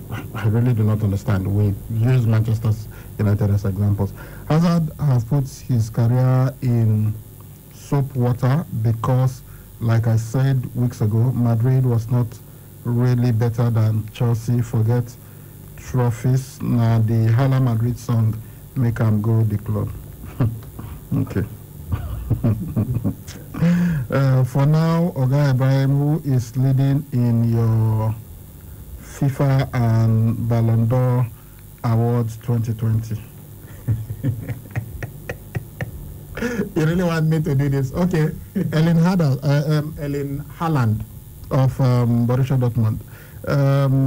Good morning. Last night, Liverpool showed us they cannot go unbeaten this season. I beg Oga Ibrahim, waiting we do you while you two they use Manchester United as example in your analysis. Remember your beloved Chelsea home and away. Thanks, Kachi from PZ. Okay, one said we weren't using Manchester United. Another one said we are. And my beloved Chelsea. Okay, no wahala. Hi guys. How can one get Americans don't joke with 911. This guy just ended his own career. Americans will pressure UFC to oh, he's talking about Israel Adesanya, who made a comment about 911. Well, I don't see how they can pressure the UFC to end his career. He has apologized. He said, look, I made a mistake. There are many Americans, including those in political office, who have said one or two things that weren't quite right, and they did not end their career. I wonder how they will end Israel Adesanya's career for a comment he made and then immediately apologized and said, look, my mouth was working faster than my brain at that moment. And sometimes when you are on the mic often, there are times when you say some things you do not mean to. So he has apologized. I don't think he didn't. The comment he made wasn't mocking people that died or anything. It's just that the analogy was poor, and he immediately apologized when he realized what he had said. Okay, time for us to blow the final whistle on this edition of the show. The performance was poor, and sometimes we have to be brutally honest. They outclassed us in every department, and it's quite sobering. The level of team they are is why they challenge in the Bundesliga and Europe year in, year out. I'm disappointed we couldn't do more against them. We have to take it on the chin and work towards getting back to the levels we want to be at. Chelsea manager Frank Lampard reacting to the Blues 3-0 defeat to Bayern Munich in the UEFA Champions League last 16th Thursday clash on Tuesday night. And that's the final whistle on Sports Fiesta this morning. Well, Frank Lampard being brutally honest there. Chelsea were taken to school by Bayern Munich, and except something really drastic happens, then Chelsea would exit the UEFA Champions League in the round of 16. All right, guys, we'll see you in the evening with a fresh edition of Sports Fiesta. My name is Saliu Ibrahim. They call me the Sports Ibrahim. Many thanks to Egosa Igbeka and the Sports Maestro for doing this with me this morning. KFM News Update is at 9 a.m. Please stay tuned for that. Bye-bye.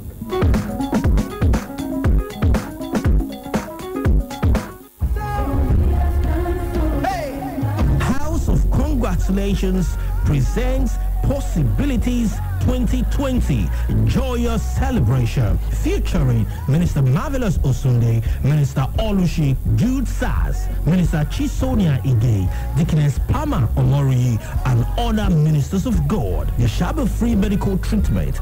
Date 1st March 2020. Time 12 noon. Venue number 31 Biniauchi Road, Green Park, opposite College Road, Adugowa.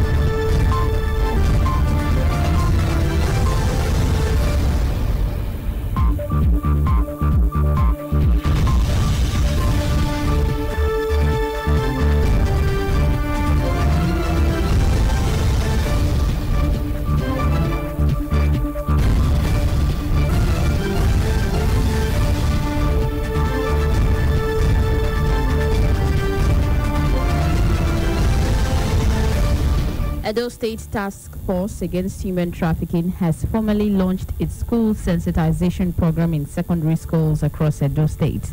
The chairman of the task force and Commissioner for Justice, Professor Yinka Omoregbe, said the school sensitization against irregular migration is about catching the students young in the stage where they are vulnerable.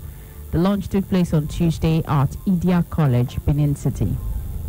The management of BDC Electricity PLC has expressed its commitment to revolutionize electricity distribution and provision of top services to customers by embarking on network realignment and provide new distribution transformers. The company also said it will provide dedicated express feeders to supply power regularly to identified customer groups.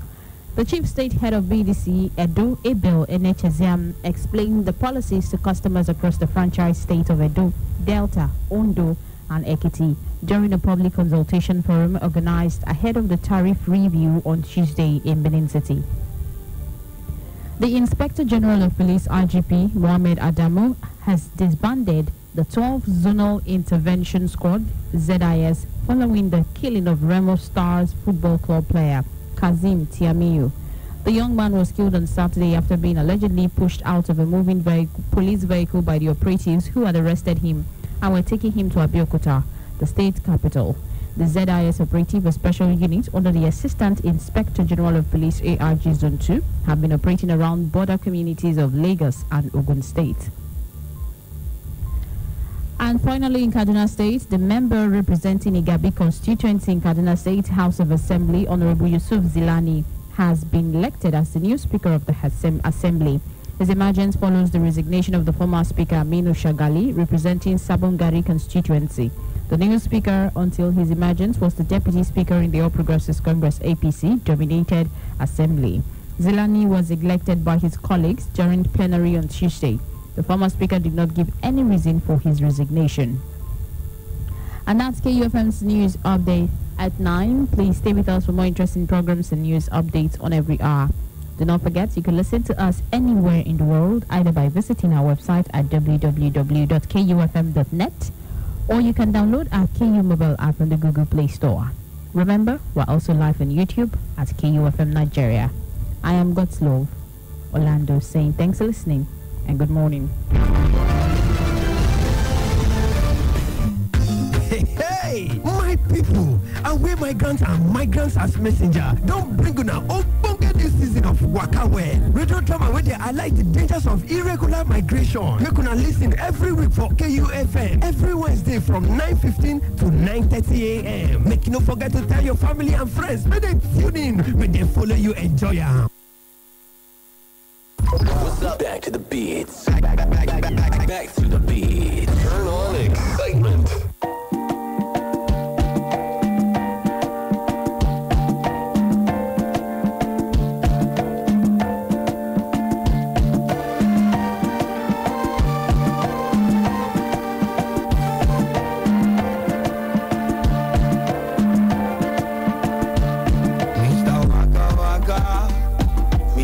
And human trafficking. So we try to promote safe migration and dissuade people from traveling in an irregular manner. Okay, quickly, let's check out the written voices before we get down to it this morning. This one says, good morning, Charles. I heard what you said about Amotekun.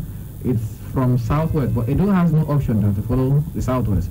Edo and Yoruba have something in common from Eko and from AIG or the Kwenu University. Okay, thank you. Yeah.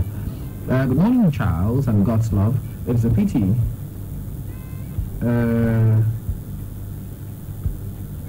It is a pity that Mr. Charles Ukai said Mr. Obaseki is training militia. Everybody knows the history of Mr. Ukai in those states, right from the time of Mr. Lucky Benedian as governor. God help your people, from Wilfred from Upper Sakwamba. Okay, this one says, oh sorry, this is for the sports crew. This one says, considering the amount spent on the two armies of government since 1999 running into hundreds of trillions, what have Nigerians benefited? Okay? And this one says, good morning to UFM. The state government should watch out for inflock of street beggars, as Kano State government has banned street begging in Kano State. There is need to control and take action on street begging in Benin City metropolis. Thanks from Bro Oronsa from Brosaye. Brosaye. Okay. Okay, Brosaye. Okay, all right. Thank you very much to all of you who have called in. Sorry, those of you who sent your messages as they called in. Yeah, it's time to get started. You remember we did say yesterday, we mentioned, this came up yesterday, sorry, the issue of the House of Reps demanding for immunity, amendment of the Constitution, you know, to confer immunity on certain members. Talking about presiding officers of the House. Yes, the House of Representatives yesterday, the bill has actually passed second reading. It's a bill that is seeking to give leaders of the federal and state legislatures immunity from prosecution. And actually, this bill is altering Section 308, subsection 1A, that says no civil or criminal proceedings shall be instituted or continued against a person to whom this section applies during his period of office. I wonder why there's no her. Why is it his? But anyways, that's a matter for another day. Now, this bill actually is altering this section of the Constitution of the Federal Republic of Nigeria, 1999, as amended, that it should extend the immunity to cover presiding officers of the legislative institution, that is the Senate President, the Deputy Senate President, the Speaker, and the Deputy Speaker of the Legislative, and all states' houses of assembly. Now, this bill actually was sponsored by Mr. Olusegun Odubumi, and actually the bill narrowly passed, as members were actually divided about it. There were some people for it, and there were some people against it. Before we move forward, I think we should take a listen and hear how the debate went on in the House yesterday. For our democracy to continue flourishing, no action meant to strengthen the extending immunity to the presiding officers of the National and the State Assembly is not meant of shielding them from answering any questions generated by their actions or preventing members of the House from exercising their power of choosing or changing the leadership where required as provided for the law by a genuine way of protecting the most scarce institution in democracy. We should support it to go to the next level so that Nigerians will be able to contribute whether such bill is necessary or not. When they were doing it was to create a kind of shield, administrative shield, for head of executive arm of government, whether at the center or at the periphery, so that these officials of government may not be unnecessarily distracted from discharging their responsibility. If that could be a good reason, an acceptable reason to be embodied in the Constitution of the Federal Republic of Nigeria, Mr. Speaker, I stand and I dare say that it is also worthy to extend this kind of protection to the head of Nigeria's legislature, whether at the center or at the periphery. If we have a thriving rule of law, to have a workable judiciary system, there's no reason why a sitting governor or a president should not go to jail in Nigeria. We are in combat with that, and yet we are talking about granting principle of presiding officers immunity in this country. I don't think it is even necessary. We don't talk about whether we are right to it or not. We do not need any immunity now. I am already personally against the immunity currently enjoyed by the president and the governors. Now, our system is patterned after the U.S.'s case. In the U.S., we see governors being hauled from their mansions to straight to prison. Governors enjoy immunity in the United States. No matter how we look at it, there is an issue of conflict of interest, Mr. Speaker. So to avoid that issue of conflict of interest, Mr. Speaker, we can look at the provision of the Legislative Houses and Privileges Act, which grants members of the legislature privileges and immunity from prosecution because of the work and because of their commitment or because of their comment and then the contribution they make during debate. What is important is the provision of security to our people, provision of the dividend of democracy to our people. Our people are desirous of being well taken care of. All right, there you have it. You had the last voice you heard is the minority leader, Elumelu, speaking there. You had some people for it and you had some people against it. But the good thing, would I call it a good thing? But, you know, the interesting thing, yeah, I think that's the perfect word to use. The interesting thing is that, you know, before the bill was actually debated, the Speaker of the House, Femi Gbadabiamila, he actually came out to say that he was against the bill and he's not willing to benefit from the privilege should it eventually be passed or assented to. He stated that he would only support the proposal, that is if it's going to take effect from 2023 after their own tenure. But if eventually it becomes a law in their own tenure, that he will not want to be part of it. He would not want to, you know, enjoy that immunity. So he's actually, you know, out of it. He's speaking out. He's saying, I don't want to be part of this. I am not in support of this. If eventually comes into, you know, comes to become a law, I think it should start when our own tenure is, you know, off. But then there was a particular man who was in support of it outrightly. I think we should take a listen to him. Honorable Ado Dogua, the man with the 4 wives. And I feel it is in order, and it has got nothing to do with any parochial interest. And it is also not for any pecuniary reason that I feel, for whatever reason, the drafters of the Constitution of the Federal Republic of Nigeria thought it was necessary to provide this kind of protection, a kind of constitutional shield for the chief executives at the state level, and also for the chief executive at the center, the president and the vice president, as the case may be. I only feel it is also reasonable when we provide this kind of bulletproof, legislative bulletproof for chief presiding officers of the National Assembly and by extension of all the state houses of assembly. Yes, like you rightly said, let me also put it clear, like I've always said, this attempt to alter this relevant part of the Constitution, and my great dear Nigerians should know, is not about exclusively to do with the leadership of presiding officers of the National Assembly.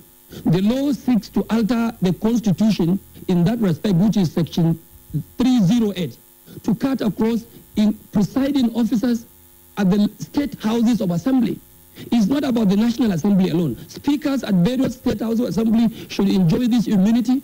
And our simple logic is this. As long as the drafters of the Constitution had some logic and they had some wisdom why they felt the chief executive should have that shield, then we also feel it is also equally important that you provide same kind of shield for the head of presiding officers of legislative houses. We may not have a practical instance where a presiding officer in a state or in the National Assembly had any challenge or issue to discharge his responsibilities. But I can give you a very good example. In some of the developing nations and even some of the developed democracies, outrightly there are nations that extend this kind of immunity to head of legislative institutions like our own National Assembly. Okay, so that was Honorable Ado Dogua speaking passionately in favor of the bill. He says, listen, in as much as I can't pinpoint, I may not be able to point at a particular situation right now of presiding officers of the National Assembly or state houses of assembly being unable to discharge their duties, but that in some other crimes in the world, these immunity clause is extended to presiding officers. Remember, there are 4 presiding officers for the National Assembly, and there are 72 presiding officers for the state houses of assemblies across the country, right? So, basically what it means is the immunity that is enjoyed by the president, the vice president, governor, deputy governor, should be enjoyed also by these presiding officers also. The argument for this, went back to the 8th Assembly under Saraki. Yes, under Abubakar Bukola Saraki, where he was at a point he was shuttling between the Code of Conduct Bureau, going through court cases and being tried for so many things. Eventually, he was actually, declared innocent. But, from their own point of argument, they were saying that, these distracted him from carrying out his duty effectively. So, therefore, they are saying that if this immunity is extended to the presiding officer, at least even if you are, found wanting in a particular aspect of the law, that you would not be, disturbed. The immunity is already covering you until after your tenure, when you can now face, the law and go through trials. But of course, the senior advocate of Nigeria, a barrister at law, took time to explain the history of this immunity clause and also expressed, shall I say, disaffection or, expressed his unhappiness with the move by the House of Representatives, candidate Johnson, and this is what he had to say. It's cynical and self-serving, and I'm not surprised that the honourable member, in spite of the number of words he has deployed, is unable to make a clear exposition of the foundation for this idea. That in a system of government where there is rule of law, for anybody to be immune from civil or criminal process is an aberration. The history of immunity of chief executives is in the royal prerogative of kings. It was assumed that because kings had divine rights, and because those who exercise the powers of state may need to exercise prerogative powers which may not be so easy to account for in the public space, but may be necessary for the defense of the state, that it was an exception that should be created. And even that exception is subject to attack in several different places. But that the state, the House of Parliament right now considers that this is their priority, that their priority rather than, as you mentioned, security, economic transformation, education, health, the safety and security of this constituent part of the country, constitutional reform and restructure, that this is less important than a self-serving attempt to defend themselves from scrutiny for acts that they may commit, suggests to me that they have not got the right priority, that they're not exercising their power with the appropriate sense of responsibility, and I would consider it to be shameful. Actually, the Speaker of the House of Representatives is a personal friend. I consider him to be a very serious and thoughtful and intellectual man, and I suspect he must have been squirming on his seat hearing these pitiful arguments.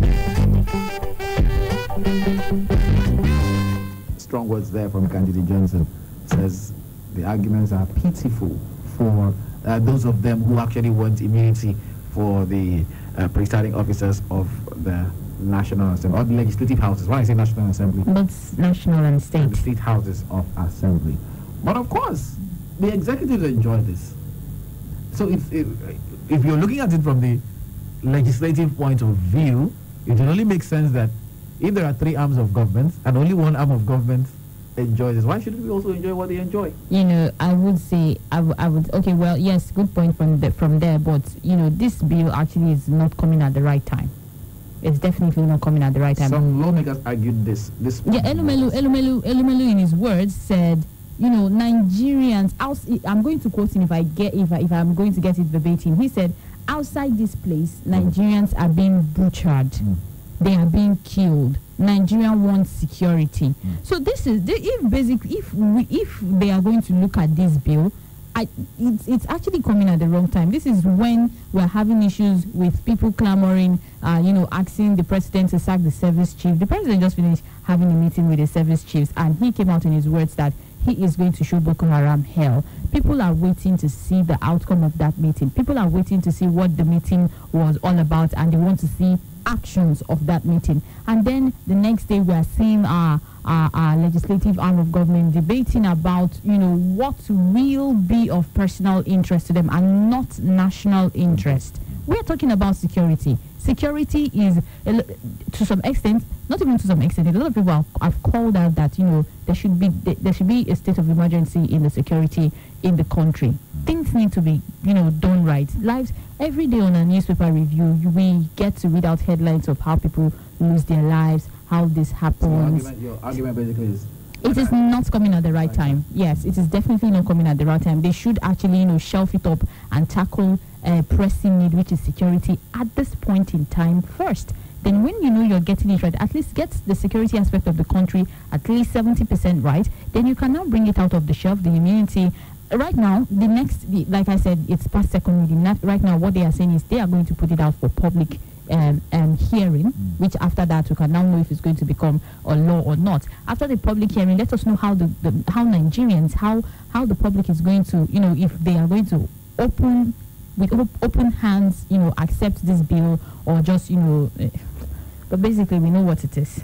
Okay, it's time to hear from you. I think we can start the public hearing here on our program, right? What do you think? Right time? 0706 263 975 0903 939 4427 0812 178 9154, and the text line is 0807 400 9076. Quickly, let's say this thing. Remember, Nigerians are also clamoring that this immunity should be taken away from the executive. Exactly. Okay, so we have we got bills to pay. Just give us a minute. We'll be back to take your calls. Stay with us, please. Here again, Rock of Ages Christian Assembly International Incorporated presents International School of Ministry tagged Switch 2020 with the theme Alignment. Are you a church bishop, a pastor, a church leader or worker? This leadership conference is designed for you. Guest speakers, Pastor Charles Osazua, President Rakai, Pastor Yemi Davis, Pastor Godman Akilabi, Elevation Church Lagos, Pastor Mrs. Deborah Osazua, Vice President Rakai, and Pastor Funke Felix Adejumo. Date 5th and 6th of March 2020, time 8 a.m. daily. Venue, City of David, Kilometer 10, Sapele Road, Obe, Benin City. For registration and seat reservation, visit www.raka.org/event-registration. Call 081-3303-9820. For transportation, call 081-358-64768. Switch 2020. It's time to unlock the next dimension of your calling. See you there. Join the conversation on KUFM's Dialogue as we introduce written voices. You can now keep the conversation going beyond 10 a.m. Send us your views on topical or burning issues of the moment, news, current affairs, or social-political issues that you may wish to share your thoughts on. It must be civil, factual, straight to the point, and in not more than 150 words, and we will give it a voice. Send your views to kufmdialogue@gmail.com or via our WhatsApp platform on 0807-552-7556. Keep the conversation going. Dialogue. Your voice counts. All right, welcome back. We can start taking your calls now, Orlando. Kindly do us the honor of calling those numbers out again. 0706-263-9275, 0903-939-4427, 0812-178-9154. In case you can make it through the call lines, the text line is available at 0807-400-9076. Hello. Okay, I think that was a problem with the network. But of course, yeah, a couple of messages have already started coming in. Please keep the messages coming. Let's try this again with the phone line. Hello, good morning. Hello, good morning. Good morning to you. What's your name and where are you calling from? This is Vincent Blink, calling from Mr. Road. All right, go ahead. Good morning to you, everybody in the studio. I'm talking about this military plot for the National Assembly and the State Assembly leader. I think it's somehow dicey because just as what you said before you started the civil call, we Nigerians are even tired of the military that the executives are enjoying. So it's my own opinion, I think it's not the way to go. We Nigerians demand the removal of that immunity on the executive. Because if that will not be possible, then I think the State House of Assembly and National Assembly leadership should also be granted the same immunity. It's quite unfortunate we're in a country where the welfare of the people are not, that does not matter. All right, so you've exhausted your time. Thank you. I'm against it. All right, thank you very much. Hello, good morning. Yeah, good morning, Charles. Good morning to you. Good morning, Orlando. This is Mr. Omar Sifo. Good morning to you. Yeah, I think I've listened to it very vividly, and I read it on the newspaper this morning that they are making a proposal they have immunity. The question I'm supposed to ask any of the honorable members, if they are listening to me, are they hiding anything from Nigerians to request for such bill? We are even saying that the governor and their deputy governor and the president and the vice president, they are not supposed to enjoy such immunity. Now these people are coming back to the principal officer to enjoy immunity. What are they hiding in the House of Assembly, the National Assembly? I think our honorable gentleman, the Speaker of the House, if he has said to the public that he's not in support, I want to see him galvanizing support, lobbying some of his members to kill that bill on arrival. If he can be able to do that, I think a lot of millions of Nigeria will be happy with him because it's not enough for you to just say it. They want to see action. Lobby some of your members. I think FCC has majority in the House. If the Speaker is able to lobby some of his members, he will have his way so that bill will be key dead on arrival. Thank you and good morning, Mr. Charles. I don't like that bill at all. Obviously, it's public hearing, so we are hearing from our audience right now. Hello, good morning. There was something he said that he said APC has enough members. But the funny part is that Adu Dogowa, who is pushing it forward, is a member of the APC. The presiding officers are members of the APC. Most of the people pushing it forward are also members of the APC. Supporting it. So it's not, I don't even think it's a party thing. Hello, good morning. Good morning, Nigerians. Good morning to you. What's your name and where are you calling from? My name is Open Secret, the radio professor, a.k.a. Asia ambassador to the whole world, including the National Assembly. Go ahead. Thank you very much. I think on this matter, I will advise Nigerians to tread carefully. We should not make a mountain out of a molehill. This being the sense that right from the primary school and the secondary school, we were being taught in social studies and in government that we have three arms of government, the executive, the legislature, and the judiciary, and that they are co-equal, and that they act as check and balance on one another. But in practice in Nigeria, in practical terms in Nigeria, this is not so. How could it be that in these three arms of government, only the executive has immunity, and whereas the legislature and the judiciary do not have immunity, and whereas the overriding powers of the immunity of the executive have led to the desecration of the judiciary today, such that the Supreme Court that ought to be the highest court of the land is now trying to make a tradition of reviewing itself over cases delivered because the immunity of the executive has been used over the years, over the time, to manipulate the system of the judiciary. Thank you. Now, having said that, hello. Thank you so much. You've exhausted your time. I want to so much. We have to let you go now. They should have immunity for the legislature and the judiciary. Because you remove it from everyone. Hello, good morning.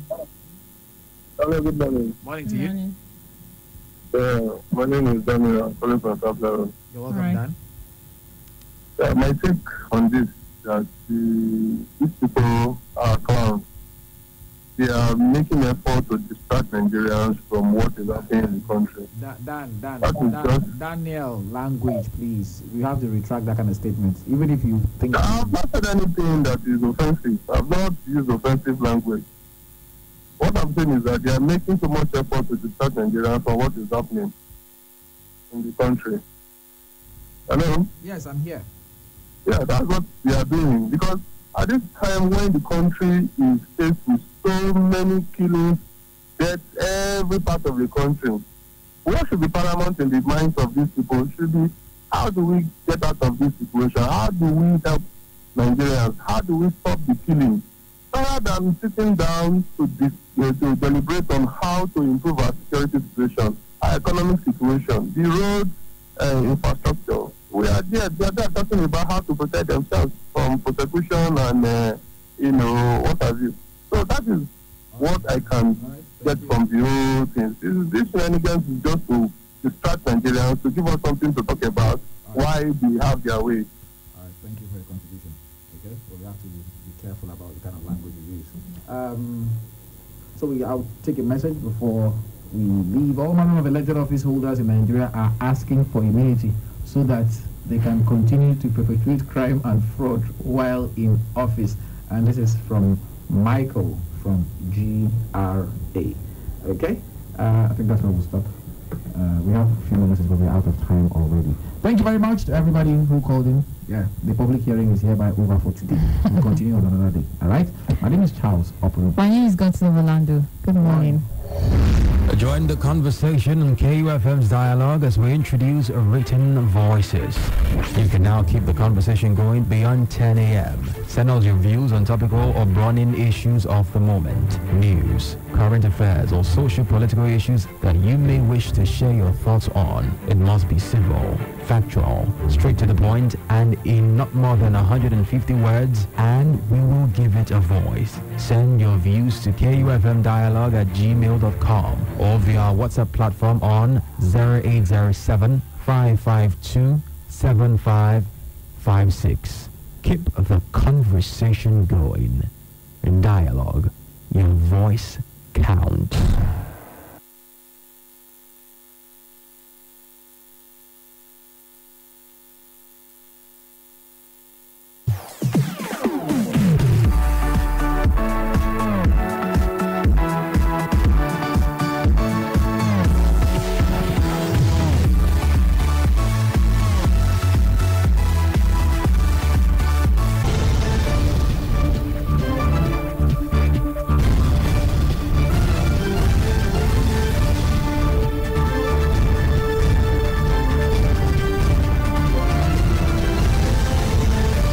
Edo State's Task Force Against Human Trafficking has formally launched its school sensitization program in secondary schools across Edo State. The chairman of the task force and commissioner for justice, Professor Yinka Omorogbe, said the school sensitization against irregular migration is about catching the students young in the stage when they are vulnerable. The launch took place on Tuesday at Idia College, Benin City. Elsewhere, the management of BDC Electricity PLC has expressed its commitment to revolutionize electricity distribution and provision of top services to customers by embarking on network realignment and provide new distribution transformers. The company also said it will provide dedicated express feeders to supply power regularly to identified customer group. The chief state head of BDC Edo, Abel Enechesiam, explained the policies to customers across the franchise of Edo, Delta, Ondo, and Ekiti.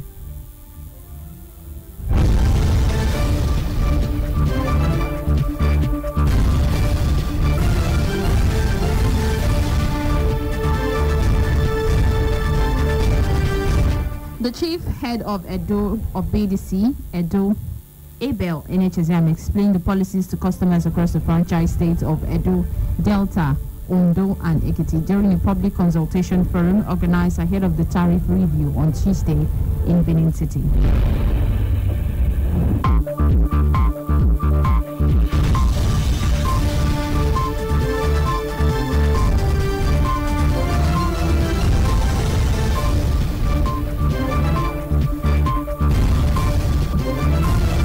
Inspector General of Police IGP Mohamed Adamu has disbanded the 12 Zonal Intervention Squad ZIS following the killing of Remo Stars football club player Kazim Tiamiyu. The young man was killed on Saturday after being allegedly pushed out of a moving police vehicle by the operatives who had arrested him and were taking him to Abeokuta, the state capital. The ZIS operatives, a special unit under the Assistant Inspector General of Police ARG Zone 2, have been operating around border communities of Lagos and Ogun states. And finally, the member representing Igabi constituency in Kaduna State House of Assembly, Honorable Yusuf Zilani, has been elected as the new Speaker of the Assembly. The emergence follows the resignation of the former Speaker Aminu Shagali, representing Sabongari constituency. The new Speaker until his emergence was the Deputy Speaker in All Progressive Congress APC dominated Assembly. Zilani was elected by his colleagues during plenary on Tuesday. The former speaker did not give any reason for his resignation. And that's KUFM's news update at 10. Please stay with us for more interesting programs and news updated every hour. I am God's Love, Orlando, saying thanks for listening and good morning. We're back. This is how we put it down. You know what I'm talking about. Turn up the volume. 92.7. Taking it back. Go back. The throwback. The throwback. Taking it back. Hey, Mr. DJ, put a record on. The throwback. The throwback. On KUFM 92.7. Turn on excitement.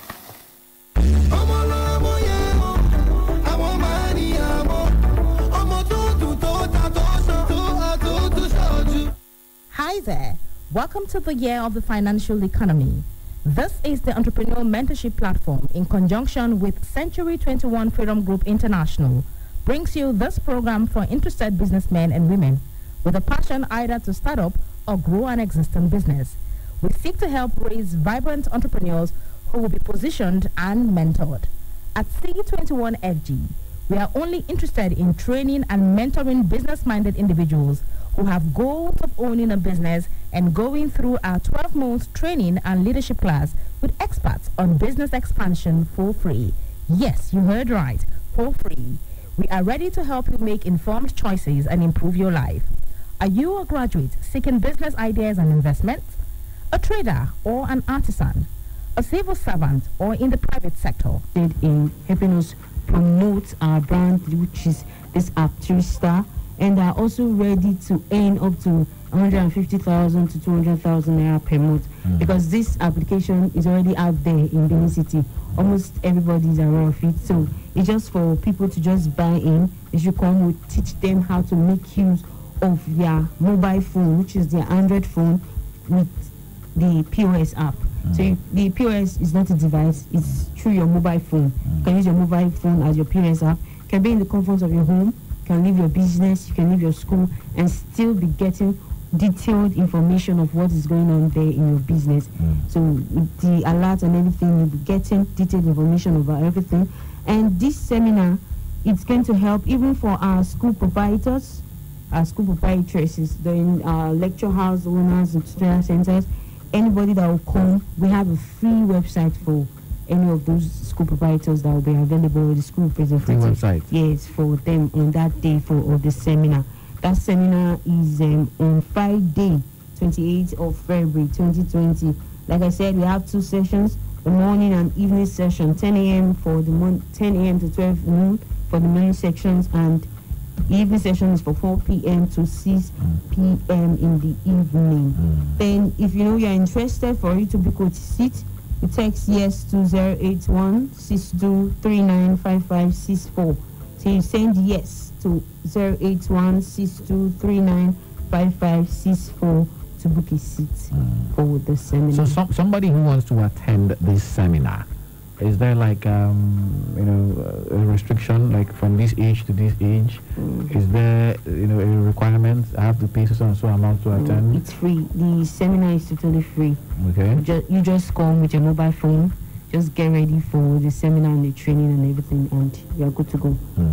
Okay. Okay, just the mobile phone. Yes. Nothing more. Nothing more. Oh, okay. And you said, because you have a few minutes, I'm going to allow you to now slowly. Someone who's coming for this seminar, what is the person going to learn? The person is going to learn how to make use of your mobile phone with the POS app. Then we're also looking for partners. Okay. Then the training, they're going to teach you on how to be a partner. It's a partner for App 3 Star. Okay. So you can go out there to the market, the open place, to tell people about the App 3 Star. So that's the major essence of this training. So that even you as a business owner, even if you want to use it for your personal business, you come in there, we're going to enlighten you, teach you more about this app. For the school management system, we'll teach the proprietors how to make use of the school management system. For those that want to use the POS app, we also teach them using their mobile phone. But what you need is your mobile phone connected to any internet device, so you can make use of the POS app. Wonderful. Oh, okay. Someone who wants to make contact with App 3 Star or wants to make contact with you after this program, maybe the person wants to be a part of the seminar, but the time constraint is there. How would the person do that? Person can call us on the number I also called 08162395564. 08162395564. Can reach me on that number, so maybe some other time you can book an appointment with you on how to train you more. Then, or you can visit our website at www.app3star.com. Spell the App 3 Star, because if it's a spelling I'm seeing from here, then it's something you actually have to spell. Okay, for the spelling, sorry, you spell app, A-P-P, then number 3 and star, S-T-A-R, App 3 Star. So it's very easy to spell. Your app, A-P-P, number 3 and star, S-T-A-R. So www.app3star.com. All right, thank you very much, Obakbolo, for coming this morning, and all the best your seminar on Friday. All right, guys, it's still the KU Breakfast Show live here with Charles. Don't worry, we'll be coming back to give you something really interesting from the world of entertainment. Stay with us, please. Go. 92.7 KU. Official. Wait now. I'm going to put it. Excuse you. It's on iTunes now. It's on iTunes now. As what? It's on Audio Mark. Yes. It's on Tidal. It's on Tidal. As Wakey jingle. Wakey Orlando rap. What? Yeah. Play me Wakey. Yeah, freak. I'm doing well. What's that? 2 years I'm still counting in this industry. They don't know. Oh, my anything. Last song. What happened? Yala anybody? Their daddy. They're dead. They're real dead. But anyway, shout out to Davido, by the way. He put out another funny tweet where he said, I'm going to impregnate you again because you're too beautiful. That's bullshit. Freaky. You're doing well. Very good. He should be getting mad. He was talking about Choma, of course, now. But you won't cause Wala where Wala not day. It's Choma I was talking to. He might be talking to several people. Leave it. Davido has 3 pregnancies. He could have just been referring to any of them to impregnate them again. Please, Davido, you've not brought out your wedding invitation card. You told us February this year. February will soon be over. And we've not seen any wedding invitation. Have fun now. He wants to be like Deontay Wilder, who has 8 children from 4 different women. You think it's a joke? No. You just mentioned Deontay Wilder. Like, what you can think about was his face. I just remember the excuse he gave for losing the match. How his uniform was so heavy that he could not win the match. Oh, God. Deontay. You need to see how they lambasted him on ESPN for that excuse. Deontay, calm down. It's your came after. There was one that he looked. He was doing. It was like this on the floor. No, there was a picture of. Is he? Doomsday, was it? Or Dark Side? Somebody should Dark side from dressed this with- DC. dressed No. with the- Thanos. Was it? No, it wasn't Thanos. Then it's Dark Side.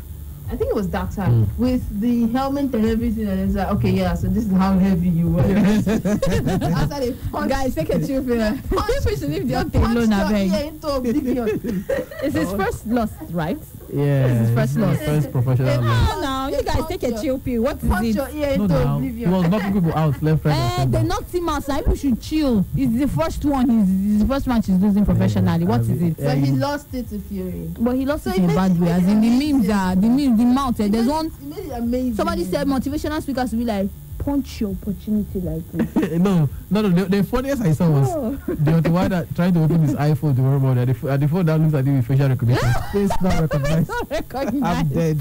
Oh God, why that beg? It's Orlando that is mocking you, not me. Nah, I'm mocking you. Okay, you guys need Jesus. Yeah, you guys need Jesus, just like Fury. He gets a bit on Sabre Road. I'm not the one though. I will call Fury for you. Well, calm down. I just like the way Fury was just giving him shallow and he just like. How did you remember? The way they give punches names. I think they'll. You say The way you remember people name punches that they don't want to throw. Yeah, I'll give you. shallow. What's the next one? Shallow bobo, uppercut. It just come like this.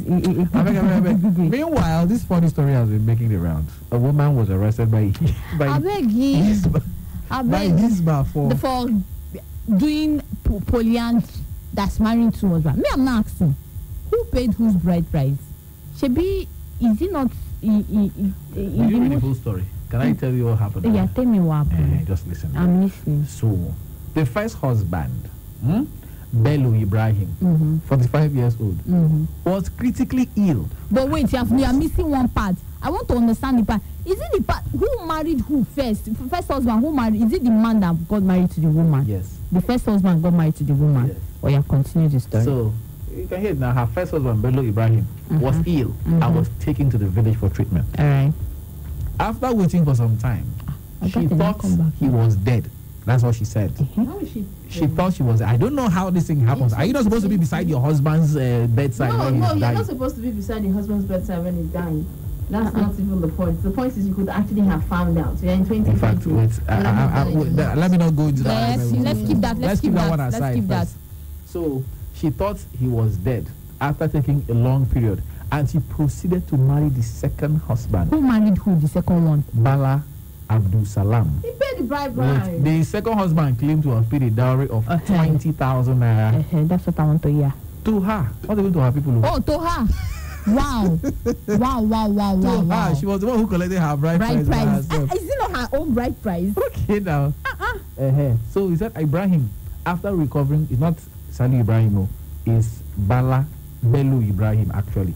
So after recovering from the illness, he was brought back to the house. So why are we so quiet? Like, if he's going to come back, let's just come back to only him, eh? Since you have jokes now, huh? Let's joke about You're it. making jokes. Nothing Victor. I mean, sorry, nothing Musa. Nothing Victor not go see for gate. Okay. Nothing blessing no go see for computer for newsroom. Nothing I dare no go see for the other side. Nothing Jewel no go see inside engineering room. Okay, so he said the man came back after recovering from the illness, only to find out that his wife had married another man. The woman at the moment has 3 children for the second husband. How? Now, she said, while the first husband, she has 4 children by the first husband. Waiting the husband needs. This story deserves Gobe by Davido. Oluwa waiting the husband needs. Under how many years? Put mouth for this matter now. Under how many years? Jeez, like how? Seriously, okay, so the woman is polyandry a crime in Nigeria? You know that okay, this is how the Nigerian justice system Polygamy works. is not. I know for sure. In the penal code in the south and the Sharia code in the north, okay, it's a polyandry is a crime in the north. In the north. That's why they say Hizbah arrested her. Okay, it's Hizbah, not the Nigerian. No, not the Nigerian, but it was Hizbah. Okay, now. So polyandry is a crime in the north. So it's a crime. Now it's on the woman. Oh yeah, now she go face her own crime now. Completely on the woman. Because you can find out if he's dead. He married you from somewhere, didn't he? So you don't know any of his family members. He was sick, he was taken to the village. You could not go to the village to find out, oh, when are you alive? You know, like if certain former head of state did to a certain acting president one time. Are you alive? You not call the names now. You know, like, are you alive? You ask, like, is he alive? Is he dead? So I will know how to move on with my life. You know, when are you alive? Are you dead? When you waiting there, hibernate.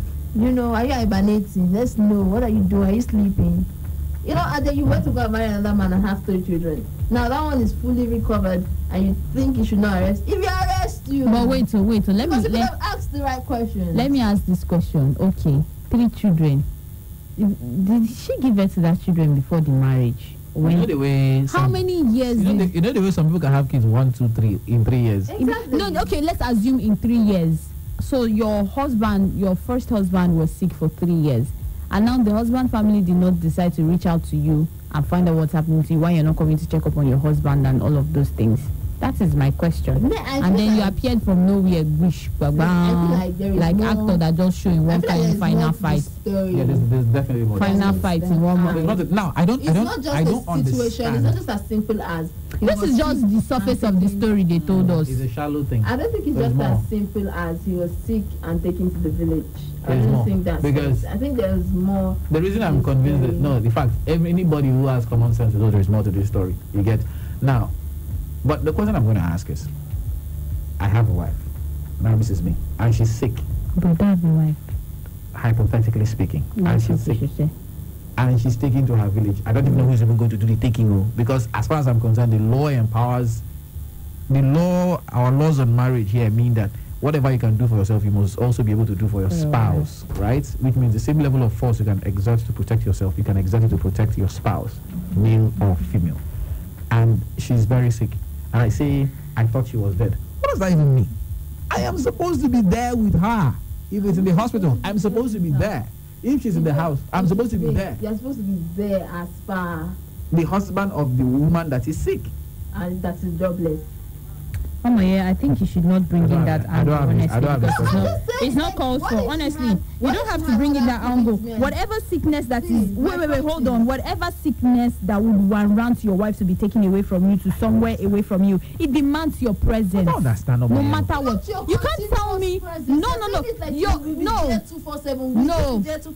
See, if your wife is sick at the point of losing her life, that she has to be taken to somewhere. What kind of job are you doing that you will not take care of your family? What kind of job are you doing that you can't write to your company, even if your company doesn't give you the leave to go take care of your spouse? Excuse you, let them guide their work and spouse. What is this going is your on? partner. So and you're telling me why should you be there consistently? No, you have to be there. It is. I don't know. You're acting brand new. At no point in time did I say I'll be there 247. I never said I would be there from 6 a.m. till 12 midnight. That's the point of your being there is you would be seeing your wife, you'd be visiting your wife, you would know the state of her welfare, you would know if she's getting better. Now I always like dealing with. You would be the one that would be receiving whatever information that needs to be given, either from the hospital or from whatever means of care she's getting. It would be you. That's what you mean, yeah? We are saying the same thing, but the way you're saying that you have to be there at the dying or at the deathbed of your spouse, it's not. No, I didn't say that. Now, what's the point I'm trying to make is this: see, if I am married to somebody and the person is so sick that the person is bedridden, right? I am supposed to be there. When I say I'm supposed to be there, if I'm not going to be there physically present every step of the way, I would also make arrangements for a relative or somebody to be there when I'm not there. My point exactly. So there is no. You were sounding like you can be here and she'll be there. The statement you made was just do as someone that is jobless. No. Yeah. The statement you made was as someone that is jobless. That's why I had to say. Because you're making it seem like, okay, in this case of this woman, she was supposed to be there 24/7, just looking at the man falling. That is not what you ask. Why are you sounding like this now? Let us not go enter the argument. You know. No. That's how you were sounding. No. I am supposed to be there. Like I am supposed to. No. My point was made earlier. It's on the woman, because you could have asked. You should have gone. How does a husband of somebody? How does someone think their husband is dead? Exactly. You cannot think that your husband is dead. You either know, you do not know, or you know. Do you understand? It's not. You cannot think. You cannot even not know. I said this from the beginning. You cannot say you are thinking about what is happening to your spouse. You cannot think. All right, but then you make it seem like, she has to be there. What if she had other commitments? What if she had children who needed to go to school in another part of town? What if their lives were just, she would just uproot her life? No, but then in this case, people get sick. I have seen situations where people get sick. Spouses get sick. They get taken to other parts of the country for treatment or other parts of the world. People go and come. All right, the other spouse will go and come. Either the man or the woman will go and come. Whatever information that needs to be passed will be passed across. Somebody is there steadily caregiving. He's reaching out or she's reaching out every time. It happens. Okay, please. How does someone lose or someone think they lose somebody or they've lost somebody and then the person returns from the dead? I don't even know how possible that is. Guys, let's go. This is where we got to go right now, Congratulations to Davido, 10 years in industry. Orlando is arguing. Tell her to go and argue with Chelsea fans. I mean, two years in the industry, my own, no. So, me, in my own industry, I know how many years I am in. When it gets to 10 years, I will start talking. But for now, I know the number of years I've been in this industry. Oh, God. I don't want to say one thing, I'm going to top to say another thing. Meanwhile, you can follow me on Twitter at CharlesKUFM and on Instagram at CharlesUpperroom1. Okay, I'm out of here. Please follow me on Instagram at Orlando Gotslove, on Twitter Orlando Gotslove without the E. Every other social media is Orlando Gotslove. A message just came into my phone, SMS. I was even happy, thinking of the alert I was waiting for. But these bank people, every time, salary for life. I don't want salary for life. What is all this salary for life problem now? A few people have got salary for life. I say I don't want now. Is it by force? Is it by force? You say he does not want to. Is it by force? I've received salary for life messages every single day of the week for the past 1 month from this bank. They want you to put money so that you can qualify for salary for life. In fact, I'm going to that bank to complain now. Stop, I don't want.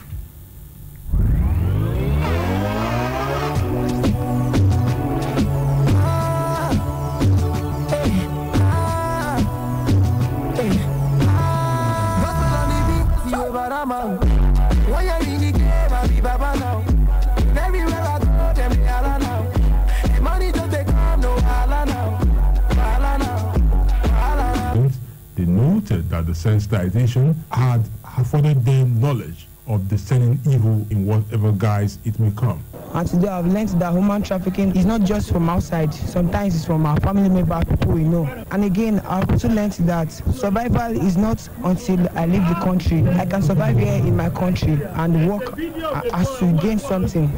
And in addition, I would say to our government that they should help the students, the teenagers, the youths with a training so that everyone will have something doing. Because sometimes the reason of this trafficking is when people don't have options. Well, I've learned that I'm not for sale. It's not only strangers that can lure us into being trafficked. Like our parents and other close relations can also traffic us. And it's not only women. Even young children can be trafficked so that they can be sold to other people for exploitation. High point of the event was a dance presentation by students from Idogbo Secondary School. Lebedum Asagwaram, KFM News. I understand it has mandated under the willing buyer, willing seller arrangement with independent power generators outside the transmission company of Nigeria National Grid to boost power supply and meet needs of customers. He assured customers that it would also improve supply to commercial entities across its coverage states due to the need to enable the companies ensure job creation and balance social lives by adding new injection substations and 500 new distribution substations to strengthen existing network. The presentation held in Benin City, Edo State, Asaba, Delta State, and Akure in Ondo State, and was anchored by the chief state heads who explained that this upcoming number of transmission stations will help VEDC reduce overloading and mitigate load growth, stressing that aging equipment will be replaced in the next years to improve general public safety and ensure quality of power to customers. And electricity distribution companies under the aegis of Association of Nigeria National Electricity Distributors have denied receiving any subsidy from the federal government since the privatization of the power sector. The DISCO's claim was a response to Power Minister Saleh Maman, who recently said the federal government could not continue to subsidize electricity distribution. The association, in a statement on Tuesday, disagreed with the minister. The discos said members of the public deserve to be well informed about the challenges, facts, and constraints of the Nigerian electricity supply industry value chain. And the Nigerian Electricity Regulation Commission has placed limits on estimated bills that can be issued by electricity distribution companies to unmetered customers. It said it has cancelled the estimated billing methodology regulation as a basis for computing the consumption of unmetered customers by the discos. NERC disclosed this in its order on the capping of estimated bills in the Nigerian electricity supply industry, which took effect from February 20th, 2020. The Commission said all unmetered R2 and C1 customers should not be invoiced for the consumption of energy beyond the cap stipulated by it. R2 customers are residential customers who consume more than 50 kilowatts hour in a month, like single-phase and three-phase, while C1 customers are small businesses like single and three-phase. It said all other customers on higher tariff classes must be metered by discos no later than April 30th, 2020. Ardent customers would not be liable to pay any estimated bill issued if the disco failed to supply meters. The regulator noted that the estimated billing methodology regulation was introduced as a means of ensuring that customers were not issued arbitrary bills that were unrelated to actual consumption or any other metric of estimating their energy consumption. And a bill to alter the Constitution to extend constitutional immunity to presiding officers of the legislature narrowly scaled through second reading on the floor of the House of Representatives on Tuesday. But Speaker of the House of Representatives, Honorable Femi Gbajabiamila, disassociated himself from the content of the bill, saying when passed, it should take effect from 2023, when the tenure of the current presiding officers would have expired. Some members who spoke in favor of the bill, including House Leader Ado Dogua, said the bill was not about individuals but about the institution of the parliament.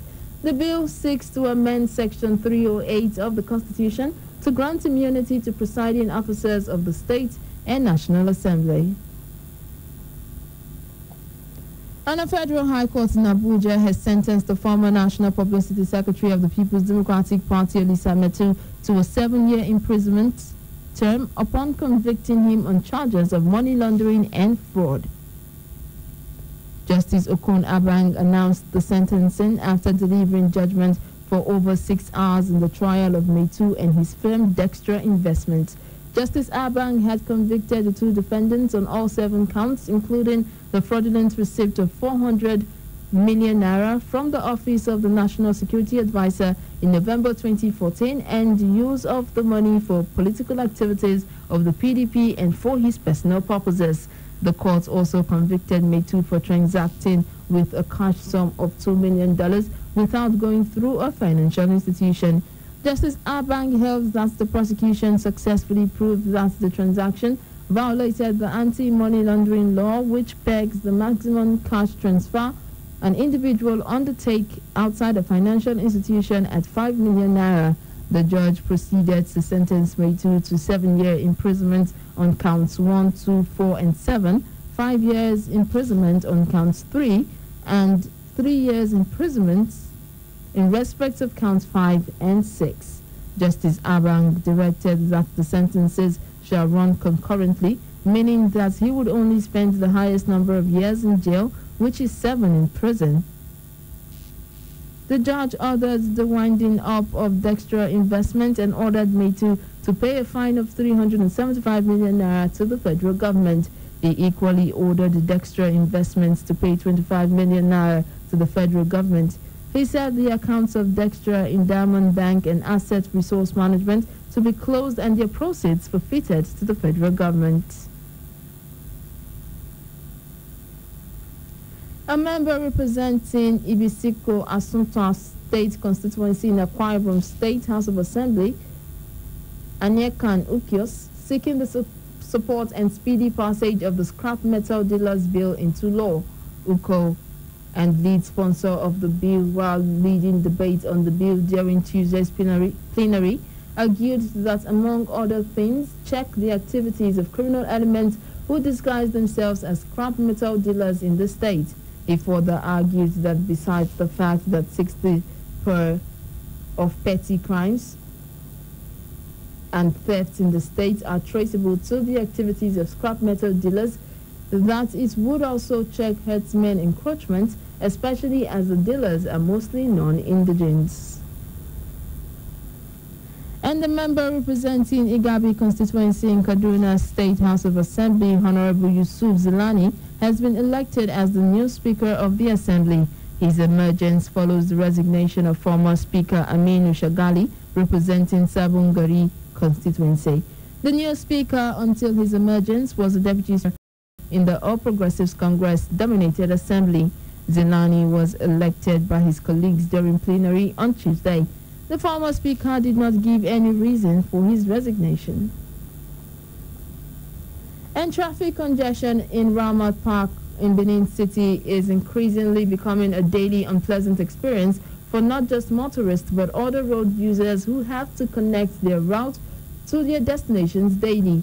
About 3 years ago, traffic congestion was only experienced in Oregbeni market days, but now it is a daily occurrence, leaving commuters held up for an average of 10 to 30 minutes either on their way to work or home. Wondering what could be the way out, KUFM Extra Voices went to Ramat Park to know the immediate and remote causes as well as what the authorities and concerned citizens have been doing to remedy the situation. Lebedu Masagwaram now has more. Ramat Park was named after a slain Nigerian head of state, Murtala Ramat Mohammed. It is triangular in shape. The edge on the left connects with Uba Sloop down back to the city center via Baba Street.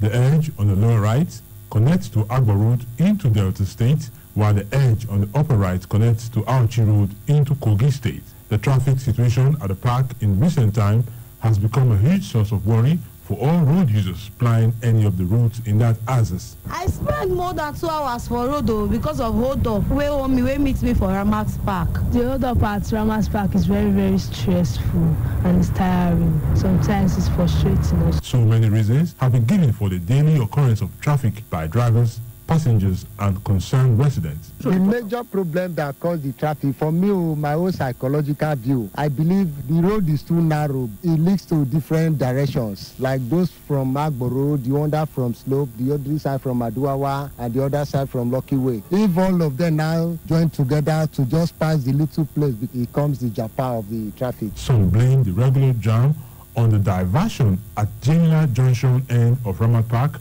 where motorists struggle for a right-of-way, especially at the early morning and close of work. That's what they do for Ramat Park, Eco Bank. Now 11 to 6 points and 16 to 14 points to win the next 4 sets.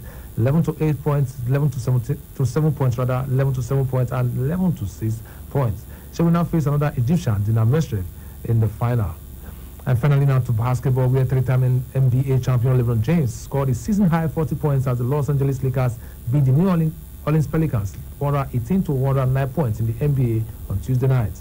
James netted 16 points in the third quarter, while teammate Anthony Davis finished with 21 points. Pelicans rookie Zion Williamson, playing the Lakers for the first time, scored 29 points.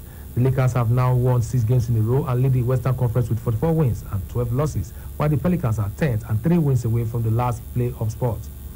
Elsewhere, the Eastern Conference leaders, the Milwaukee Bucks, beat reigning NBA champions the Toronto Raptors 108 to 97 points for their 50th win this season, while Indiana Pacers defeated Charlotte Hornets 119 to 80 points. Sacramento Kings edged Golden State Warriors 112 to 94 points, while Boston Celtics beat Portland Trail Blazers 118 to 106 points. And that's it from sports. My name is Egusa Agbeka. Back to you, Omoye. Thank you very much, Ahosa. And that's the news. But before we go, a quick recap of the headlines. President Buhari commissions industrial hub in Ondo. Edo State Task Force Against Human Trafficking formally launches school awareness program. Residents prefer solution to daily traffic occurrence around Ramat Park. Do remember that the continued unity of Nigeria is a collective responsibility. Be sure to play your part. KUFM's news break was produced by Blessing Asekome. I am Omoyo Gbaide saying thanks for listening. Good afternoon.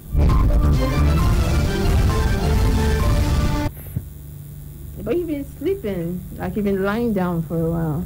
Sleep is not Because I've coming just now. gotten like a few. There's this thing called power nap. Do you know how to power nap? What's power nap? Like you sleep for a very short period of time, but when you wake up, you feel very refreshed. No, I can't. Never. Are you serious? Never do power nap. Like no. I don't know how to power I nap. tried closing my eyes to actually, catch some sleep before. But the whole noise and there's this feeling of sleeping in your house. Oh, it's that feeling. I know that Yes. feeling. I know that feeling. So, and that feeling of just, sleeping in your house is best when you're It's eating. best. Yes. When you're eating, when you are almost at the brink of just being full and a little overfed. That and then you sleep off. And then this weather. And then you have please- electricity. And then this weather, you please, sleep before off. you go to people's house, knock. What do you mean by that? Knock. What do you mean by knock? What does knock? Seek permission before you. The weather is hot, so knock before you enter people's houses. I don't understand. Oh, you don't understand now. Oh, okay. Now I understand. You want to hear from my mouth. Oh, now I understand. Oh, what she means is no. Oh, yeah, but I mean, close your doors. No, close doors. I'm close your opening doors. my doors to fresh air, and you're asking me to close my your- door. So please, you can have it both ways. You're either closed and in your house, or you close your door and then you're naked. If you see a door open, still knock. Ask for permission before you enter.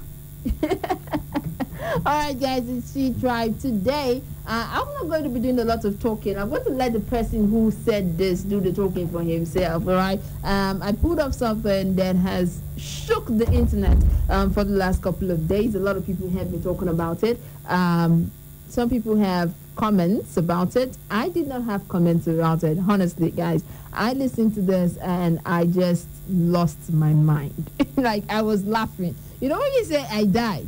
I literally died. Like I was laughing so hard. I was asking myself, what is happening to the world? What is happening, guys? I want you to listen to this, and then when you're done listening to this, I'm just going to ask what you think about it, because I did not have anything to think about this. Just I don't know if Orlando. I'm sure you watched this. I'm sure you listened to this.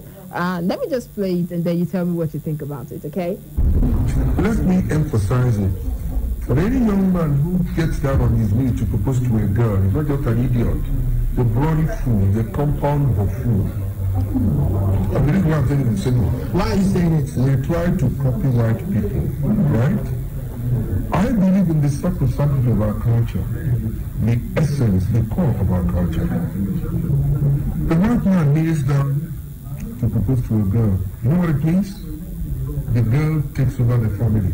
This is why whenever you disagree with your wife overseas, you are kicked out and your wife takes the house. Don't you people know that? Young men like you who should ever be in charge of your destiny, you want everything about the women. That makes you all fools.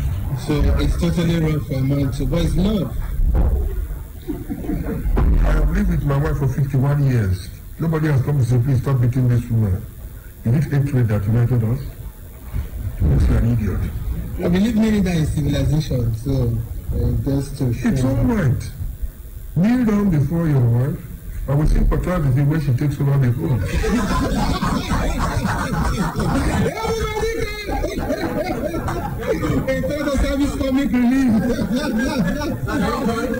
Okay, the only part of this that I did not understand was the laughter afterwards. What was that?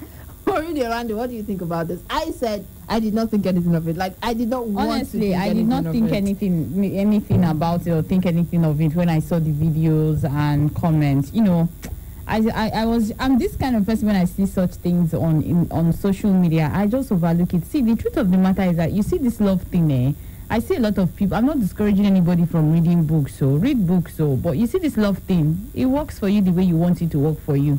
If you feel if you lie down and propose to your wife, it will be better for you. It's okay for you. If you feel if you stand up, there are different ways of proposal. But see, I am not of this opinion where Pet said if you kneel down and propose to your wife, you're giving your wife the power to take over the home. It's how? How is that possible? I don't know. Listen, I had problems with the way he said it. Like, if you are a young man proposing to a girl, you're a fool. Not a girl. Like, okay, there is a young man, but they cannot be a young woman. They cannot be a lady. They cannot be anything. You have to be a girl. Okay. You have a problem. listen to that. You have a problem with the girl thing, not even a young woman. I mean, I have a problem with this on several levels, but listen to this first. Let me emphasize it. For any young man who gets down on his knees to propose to a girl, Did you hear that? A girl. You know, I don't even see that as a problem. You are talking about this one, the constitution. The constitution has his. But still says something when she said with this bitch. She's like, I can smell it. Like, it's so thick.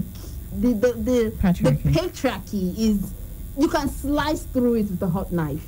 No, Pet has always been a traditional man, like a very strong. Traditional, or this is just patriarchy. And then again, when you think about it, it then gives sense to what they say, who they call, or the people they call Twitter feminists, how they fight, they fight for their feminism. It then gives sense to it because they interpret feminism as the death of patriarchy. And then when you hear statements like this, you actually then start to say, because for some of us, we sit on the side of the table that says, okay, listen, feminism does not necessarily have to be the death of patriarchy. It has to, for me personally, I feel like feminism has to be the education of female, or of the female, right, as opposed to the death of the patriarchy. I feel like death of patriarchy is another angle that is farther, that would get you farther to results than actually educating the female. I feel like feminism should be educating the female and saying, listen, I am female and so I have choices. Right? But then when you hear things like this, it then gives some sense to what Twitter feminists in quote would say about feminism being the death, absolute death of patriarchy. Well, initially I watched this video. I said, oh, feminists, they're giving them another thing to talk about. They're giving them something to stand on it. To talk about. They're giving them something to break their heads and go head over heels about this particular issue. See, me, I don't know how to dwell on all these feminists and all these patriarchy issues. I would say to you, or I would just give an advice and say, stick to what works for you. Kneeling down to propose to a woman, it cannot be what works for you. Listen, in this case, Pete Edochie is a man of reference. All right, he's a man of reference. He's also a man of reverence. All right, now he's somebody who has, even in his movies, who drops what's it called, quotes of wisdom and this and that. So a lot of people are taking this seriously. Now, where I put this courtesy of YouTube, this particular sound is courtesy of YouTube. Where I put it off, I went through the comment section and I was listening to people, or I was reading what people had to write about this. And a lot of people were going, oh yes, true talk from the wise man. I mean, this is 2020. I mean, if we are going to copy Westerners, then maybe, or if you are not going to copy Westerners at all, or if you're not going to, according to him, borrow culture, we should not borrow at all. Where maybe are you we standing? Should go back. Where maybe are you then standing? We should go back to wearing leaves, or maybe we should go back to cooking with whatever kind of fuel or stove that we had. Where are you standing? Where are you standing on I am now? standing on the fact that this is BS. So you are not in support of pets? I am not. So whoever wants to go down on his knees to see, propose it's just like should. this marriage thing. Like people would say, the marriage doesn't come with a manual, and you do what works for you. I can understand that, but I don't think that at this point, people like him, all right, with the way the world is moving, with the way we are trying to, move away from a lot of things, all right, with the way we are talking about equal opportunities and level playing field for genders, I don't think like someone like Pete Edochie should actually be making videos or making comments such as this. I mean, if you are not going to borrow from the West at all, then maybe we should start from clothes. Maybe we should start from shoes. Maybe we should go back to human sacrifices. Maybe we should start from those. See, like I said, Pet is a strong traditional man. Doesn't excuse it. Hold I mean, on you're saying that as a form of excuse. I am not excusing. This? I am telling you what actually might lead to what he said and his belief. Now, mind you, Pet is not like Pet has grandchildren now. Remember, and this has always been what works for him. So, when the whole proposal thing started being in vogue, you see guys going down on their knees. He would actually cringe at the sight of it and be like, in our own time, we don't do that. During our own time, you can never. How will a man go down on his knees to ask a woman, to beg a woman to marry him? That is their own time. That is what he believes. That is his own ideology about life. Now, how would you expect him to quickly drop his own ideology that he grew up? Yes, he's in the industry. He should be well enlightened and quickly adapt to changes that is going on in the society. But it's very difficult when we have. It's just like you tell your grandmother to forget about the things she grew up with, the beliefs she had, and start adapting to. So everybody to their own opinion. No, everybody. You answer to your own opinion. He has said his own. It's not going to stop. You take it or leave it. Like I said, you see this love thing, what works for you will not work for me. If you think going down on your knees will make you look stupid in the presence of your girlfriend, then don't go down on your knees. You could stand on top of a mountain and ask her to marry you. It's good. You could lay down on the bed and ask her to marry you. Fine. But me, I feel that Pet just said what he wanted to say. Pet just, expressed himself the way he was. But I feel it was too strong, looking at the fact that this era, we're battling between gender equality. We're battling between this gender coming after this gender. You coming out to say that any man that should do something like that is a fool. And you're giving the man the opportunity to, you're giving the woman an opportunity to take over your home. The only way I would actually concur with what you're saying is if this person that is in this audio wasn't Pete Edochie. If it was just a random joke. You see the thing now. If it was do you see the stronghold? Do you see the stronghold? Exactly. So do you see the stronghold as a celebrity that you have in the society? Exactly. When you have that hold, when you have that presence, when you have that platform, should you use it to propagate? I'm going to tell you something.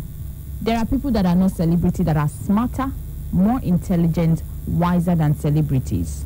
Of course. Yes. Now, when such people, they do not have the platform. Yes. And so whatever they say, social media is a platform. Whatever they say, whether they say right or wrong, all right, whether they say right or wrong. So you are trying to tell me people are not in that sphere.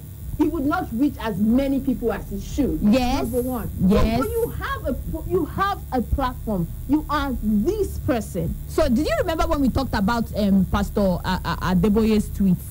Pastor Adeboye is a celebrity. It's the same problem.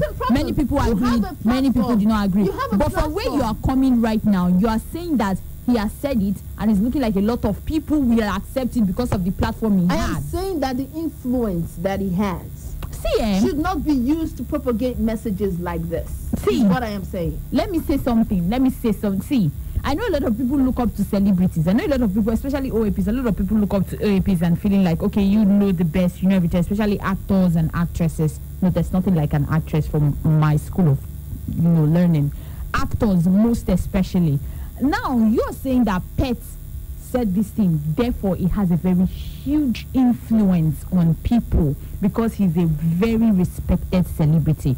Unlike when somebody like Asagwaram comes on radio and say it, nobody is going to take it as, like, it's not going to hold water as much as it is holding water, just the way Peter said it. And I come to ask people, do you just accept something that a celebrity said just because that person is a celebrity, just because that person, there was a platform for that person to say such thing, therefore you accept it, be it real or not? Yes, that is why brands go for celebrity, because they feel they will have influence, a great influence on their products and services. But you can't force me. Yes, I definitely understand where you're coming from. But trust me, I didn't even have in mind we would actually be looking at this thing now, because honestly speaking, when I came, by the way, guys, you see what is happening. As Agwaram is here, asking why his name was used as the reference.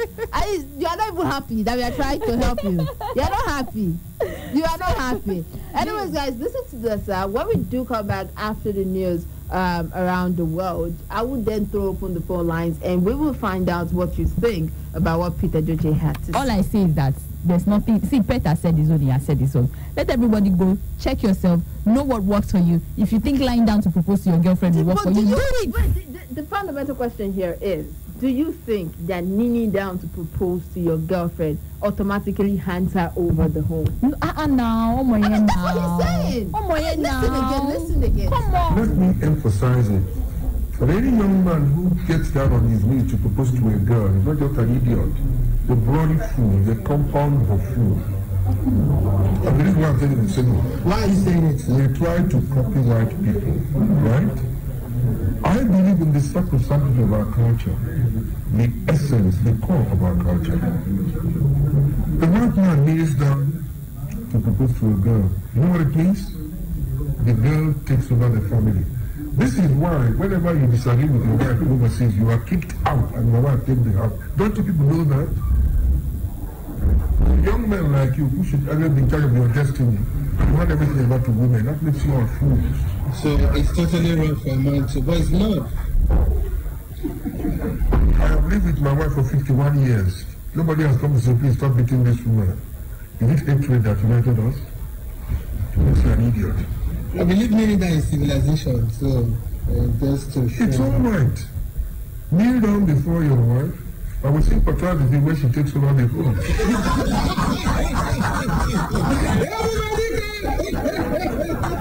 Hey, tell the service comic relief.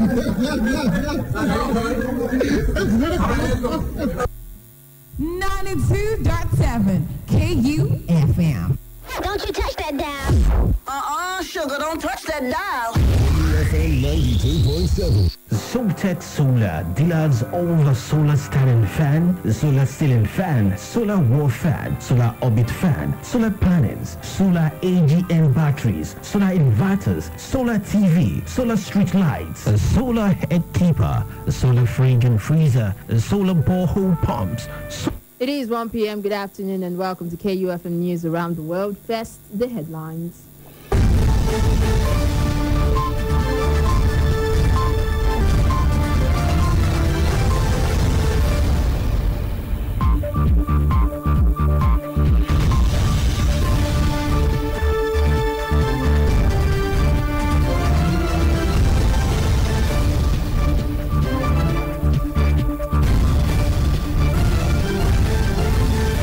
Kenya's President Kenyatta takes over Nairobi from embattled governor. Coronavirus outbreak spreads in Europe from Italy. Hong Kong to give cash gifts to residents. Details of these and more after this break. I am Omoye Ogbeide.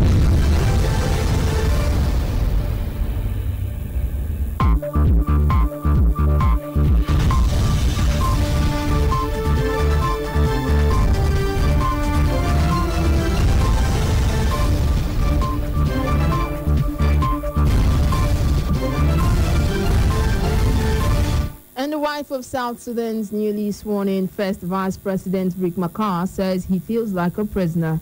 Angelina Teny, who was a former government minister, said restrictions put in place by the regional body, the Intergovernmental Authority on Development, on her husband's travel within and outside South Sudan were still in place. The restrictions were intended to stop the fighting and get Machar to negotiate a peace deal. They also restrained him from speaking to the public or media. IGAD's special envoy to South Sudan, Ismail Wais, said the restrictions elapsed when Machar took up his new role in the new unity government on Saturday. But Tene and Machar's group have not received official communication to that effect, and this was a hindrance to him fulfilling his duties as vice president. Kenya's President Uhuru Kenyatta has taken over key functions of the Nairobi county government in what his office described as a landmark agreement. The law allows for transfer of functions between the national government and the county governments after an agreement. Nairobi Governor Mike Sonko on Tuesday handed over control of transport, health, public works and planning functions. He signed the agreement in the presence of President Kenyatta at State House. Governor Sonko is facing corruption charges and has been barred from accessing his office until his case is heard. Although he denies any wrongdoing, he has been accused of irregularly awarding tenders to his close aides, forging documents, and misappropriating county funds. Nairobi County lawmakers are also expected to debate a motion to impeach him, which was tabled in the local assembly last week. Senate's majority leader said the transfer of functions will be debated in the Senate on Wednesday because it is a weighty matter that requires deep reflection. An Algerian health minister has confirmed the country's first case of coronavirus in an announcement on Tuesday evening. Minister Abdulrahman said the patient is an Italian man who arrived in the country on February 17th. The patient has since been placed in isolation. Algeria becomes the second African country with a confirmed case of coronavirus after Egypt. Health officials in the United States have warned Americans to brace up for the inevitable spread of the coronavirus disease that is sweeping the world. There are 53 confirmed cases in the U.S., and officials are calling on Congress to urgently pass billions of dollars to fund the response effort. United States Health and Human Services Secretary Alex Azar has asked the Senate's subcommittee to approve $2.5 billion in funding to fight the outbreak. The money, he said, would pay for the U.S. to expand its surveillance systems for the virus, support local and state governments, and would help scientists develop vaccines. On Wednesday in South Korea, the first case of coronavirus was confirmed at a United States military base. U.S. Forces Korea said the 23-year-old soldier is now under self-quarantine. Spokesperson for the National Center for Immunization and Respiratory Diseases in a report on Tuesday said they were asking the American public to prepare for the expectation as it might get bad. And several European countries have announced their first coronavirus cases, all apparently linked to the growing outbreak in Italy. Austria, Croatia, and Switzerland said the cases involved people who had been to Italy, as did Algeria in Africa. The first positive virus test has been recorded in Latin America from a Brazilian resident who just returned from Italy. Italy has in recent days become Europe's worst affected country, with more than 300 cases and 11 deaths. But its neighbors have decided closing borders would be disproportionate. Health ministers in France, Germany, Italy, and the European Union Commission showed commitments to keeping frontiers open at a meeting held on Tuesday as new cases of the virus emerged throughout Europe and in central and southern Italy. And Hong Kong says it will hand out cash to adult permanent residents to help boost spending and ease financial burden. As part of the annual budget, $10,000 was announced for about 7 million people over the age of 18. The territory's economy has been battered by months of violent political unrest and more recently suffered from the impact of the coronavirus. The individual handouts are part of a Hong Kong $120 billion relief package to ease the impact of the protest and virus on the economy. Authorities will also lower public housing rents and will be rebates in salary and property taxes. The financial hub is also reeling from the ongoing United States-China trade war, slowing down trade between the world's two largest economies. And 20 people have been killed so far in Delhi, the capital of India, in what could be labeled violent protest. Delhi remains on edge after the third consecutive night of rioting, with reports of Muslim homes and shops being targeted by violent mobs. The clashes first broke out on Sunday between protesters for and against a controversial citizenship law.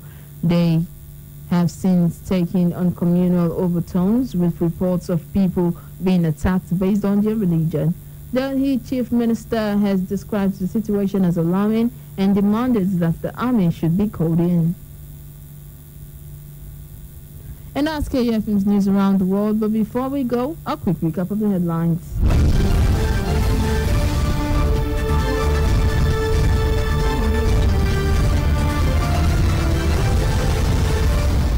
Kenya's President Kenyatta takes over Nairobi from embattled governor.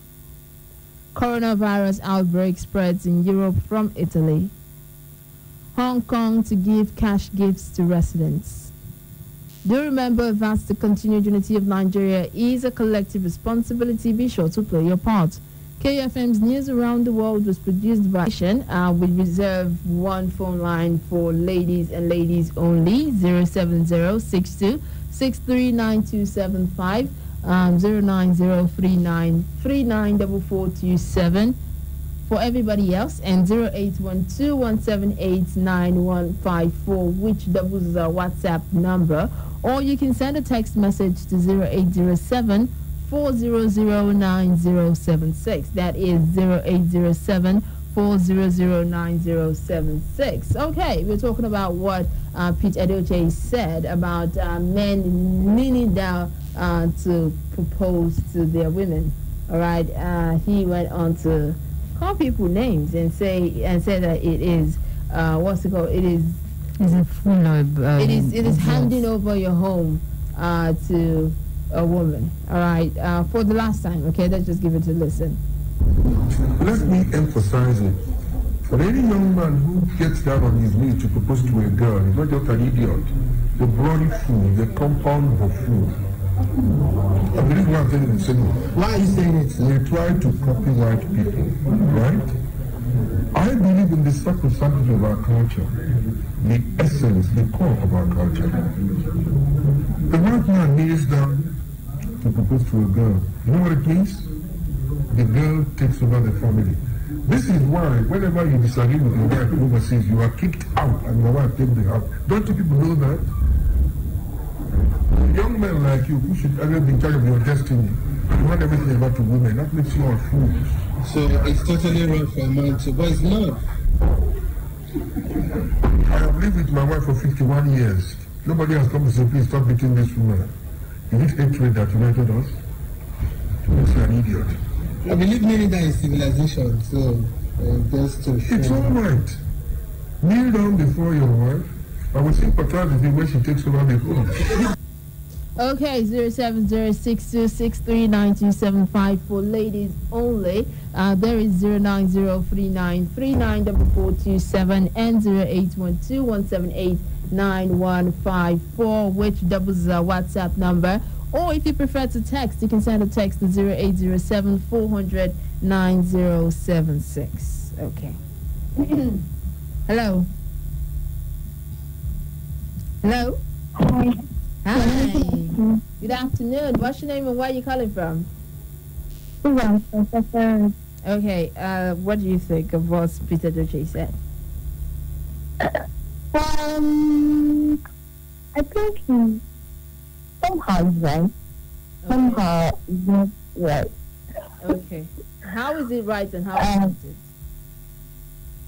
If a man kneel down to a woman and ask her to be his wife, it's not about, it depends on the woman anyway. Not all of them want to take over the home. Not all of, they will take over the home is a normal thing, that's their job. But not like you take over everything over the man's life, start controlling the man. It doesn't matter. It just depends on the woman and the relationship both of them have. So I don't really look at it like it's wrong. Just for the man to prove how much he really loves her. That's why he knew that. For what Peter Bucci is saying, I don't know. You know the traditional man. So I believe that's why he's saying that. Okay.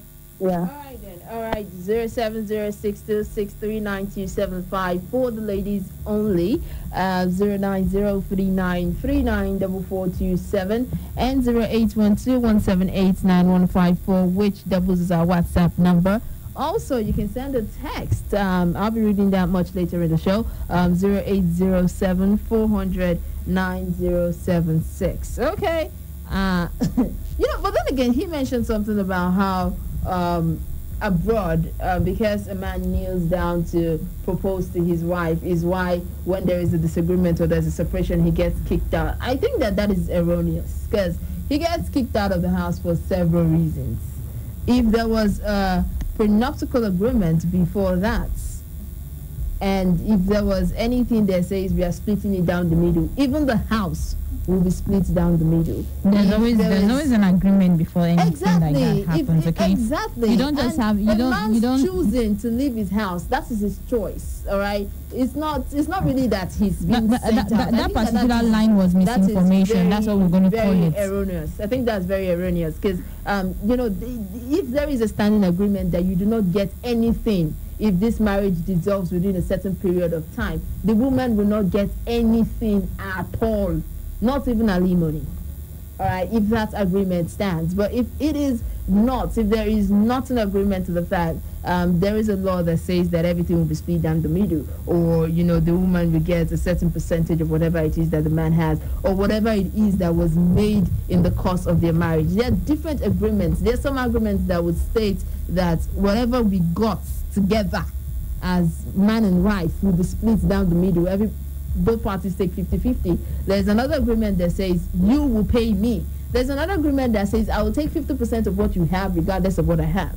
All of that is also is there. All those things come into play. So that part I don't think is completely true. All right, I know it's not completely true. Hello. Hello. Good afternoon, Maya. Hi, good afternoon. What's your name and where are you calling from? I'm not calling you a birthday. Happy birthday, Maria. Oh, thank you. Wow, that's a long time. Hey, son! Oh my God, why am I so happy to hear from you? How you doing? It's been a long time, right? It's been a while. It's been a hot minute. Where did you go to? You're enjoying the married life. Married man! All right then. Okay, so tell me. Okay, I know you're gonna ask me what did I do. Okay, I didn't do nothing. Okay. I didn't go down on my knees. I didn't propose. I didn't do nothing. So my mom. So you just sat down like a friend of mine, like, Afa now, what do you do for you? In that time, never reached me with marry. Afa, man. I said, Afa now, what do you feel to me and you marry? You're so romantic. True. No. People have actually done that. Like my cousin got proposed in a way that. So wait. Actually, son, how far? Just tell us. How did you do it? Did you go down on your knees? Did you wear high? He just asked somehow, sometimes we get to see the guys are very romantic. You never can tell what the girl wants. Never can tell how the girl wants it. Okay. Now, when you want to kneel down to propose to a lady, for a girl to enjoy, you have to be in a place where people are watching, friends, and some persons are seeing it happen. I'm not doing it inside that closet. How would you know the names down? No, I'm telling you, I didn't do down my name. I asked her. That was the unisex. Like, come on, how do you even think like you and I being together for life, getting married? How do you think it's gonna look like? Okay, it's gonna be nice. Okay. Okay, so but I'm right. What the lady said. Somehow, I support him. What's the essence of going down your knees? What's the essence? Mm-hmm. Yes. Okay. What's the essence of going down on your knees? Okay. That's the way to define it now. Okay. It's your choice. People tend to do that, but I support the debate. In that aspect, but that aspect of it is out of the house, I don't support that. Okay. All right then. Thank you so much. Thank you so much. I think the crux of the matter here is usually, or is actually, what is the essence? What does it connote to go on your knees to propose to a woman? What is there any extra to it? Is there an essence? It's just existential. Is there an essence? Adding spice to relationship. That's all. Honestly. See, I was having a conversation while you were reading the news with Blessing and Asagwaram, and we were just saying she is because a lot of people, they are doing their own proposal in public. That is when we see those that are kneeling down, Abi. 99% of the people kneeling down. I mean, doing the proposal in public. She they will kneel down, Abi. Kneeling down. If me and my boo were inside the room, and boo decided, check that fridge. Leave me alone. Check that fridge. You're going to see something. Open it and take it. She is proposing me. If you open something and say, will you marry me? There's ring inside. I shall put the ring on my hand and say, yes, I'll marry. Did you need that? If you are in your own house with your own boyfriend or boo, since you don't know what boo is. I don't know what boo is. I have boyfriend. Okay, boyfriends. When one of your boyfriends decide to put a ring on it and then you check under the pillow, you will see ring. Wait, you marry me. How will you know people are doing that? See, it is what makes you happy. If you decide that you want to propose lying down, if you decide that you want to propose jumping up, your own cup of tea. It doesn't change what will happen in the marriage.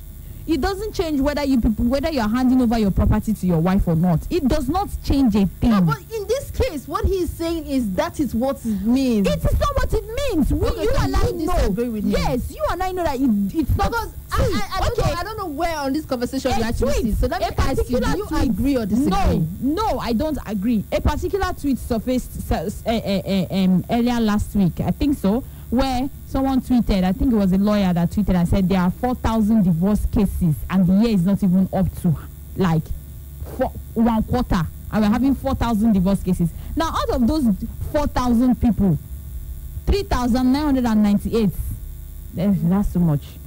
3,000 knelt down to propose. But sure? let's just assuming. Let's say 3,000. Even if it's 10 of the 4,000, they knelt down to propose. Are they not on the same page now of trying to divorce each other? Okay. Did it stop them? Okay. Now the rest people that are still married, we have people that are counting 10 years in marriage right now. That did not even see each other before. That did not even see each other before they got married. How far? How is it? There are people also that are still counting 5 years in marriage. They knelt down to propose to her. How far? Respect is in the family. You are doing well. Everything is working out perfectly. And you're coming to tell me because you as a man will kneel down to propose to me, therefore you're handing over. See, Oga, go and manage your family the way. See, is it Pete or... Okay, Pete is managing his family the way he feels he should manage his family. And his family is giving him that respect. That is why he's thinking because he does not need out to his wife. Therefore, his family is working out fine. Oga, if you want to lie down and propose to your wife and your wife wants to disrespect you, she will still disrespect you to the core. If you want to stand up and propose to your wife and your wife will respect you, she will still respect you to the core. Kneeling, standing, lying, jumping, doing the proposal does not add or take away anything from your marriage. Work on your marriage. Set out your principles, set out your rules and regulations, know what works for you. I'm not married. I don't know why I'm sounding like I'm married, but 07062639275 for ladies only. 09039394427 and 0812178915, which doubles is our WhatsApp number, or you can send a text to 0807-400-9076. So Orlando does not agree with this. I do not agree with this. I feel like laying down is it's a thing of choice. All right. I don't think much of it. Is why when I saw it, I didn't think anything of it. But then the fact that he is someone of prominence and he is saying this categorically, when you then look at the comments under this, you then see that people actually think that it's the truth. It's the truth. Kneeling down automatically says, "Oh, here my life, my property, and my every." But when you say "I do" in the altar, it's not all your life, your property. Hello. Hello. Hi, good afternoon. What's your name and where are you calling from? Destiny. All right, Destiny. Welcome. What do you think? To me, I don't really see any need to stand me down, start proposing. Everybody have their own different choices on how to propose to their girlfriend. So if the person did not propose to his wife, kneel down, doesn't mean that other people cannot propose the way they want to propose. Okay. So me, I don't really agree to what he said anyway. Okay. In the Western country, they have their own laws. You understand? Doesn't mean that. Hello. Push the husband. Say that again. Sorry, we lost you for a bit. Say that again. I said in the Western country doesn't mean that the woman will push. It's the agreement both of them make with each other. Okay. So it doesn't wake up a morning and push the woman. Okay. Okay, see, you mentioned the Western world. Let me say something about, okay, I've never been there, but from movies we watch and from stories I hear from most of my people there. Now, is Pete forgetting the fact that you leave your parents' house at the age of 18? Yeah? You leave your parents' house at the age of 18. If you want to. If you want to, most of them or if do. You're asked to. Most of them do. And is he forgetting the fact where back here you are still nursing somebody's son that is the age of 28 years old, is still in your house, and it's not a problem? But that's not where I'm heading to. Where I'm heading to is that you move out of your parents' house, you have a girlfriend, you are staying with your girlfriend. I mean, the girlfriend is staying with the boyfriend for as long as they want. Sometimes they can even start having kids until when they decide that, okay, I think we should just go get married. Why is he not talking about that? I mean, and you're talking about leaving the house. I think personal choices is really why men leave their house. Then personal choices should also apply even in Nigeria here. People leave their houses when they have disagreements with their wife. Men leave their houses for personal choice, especially when kids are involved. You want to send her out with the kids, or what do you want to do?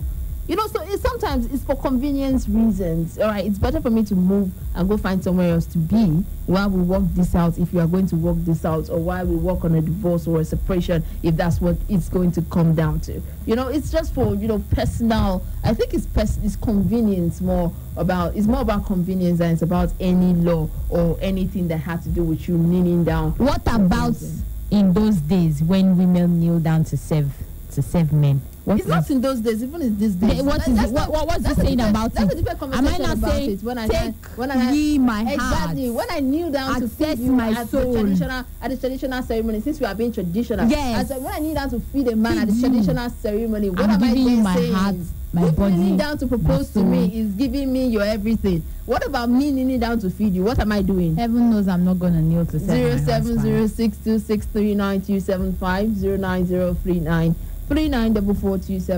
081217899154. Hello.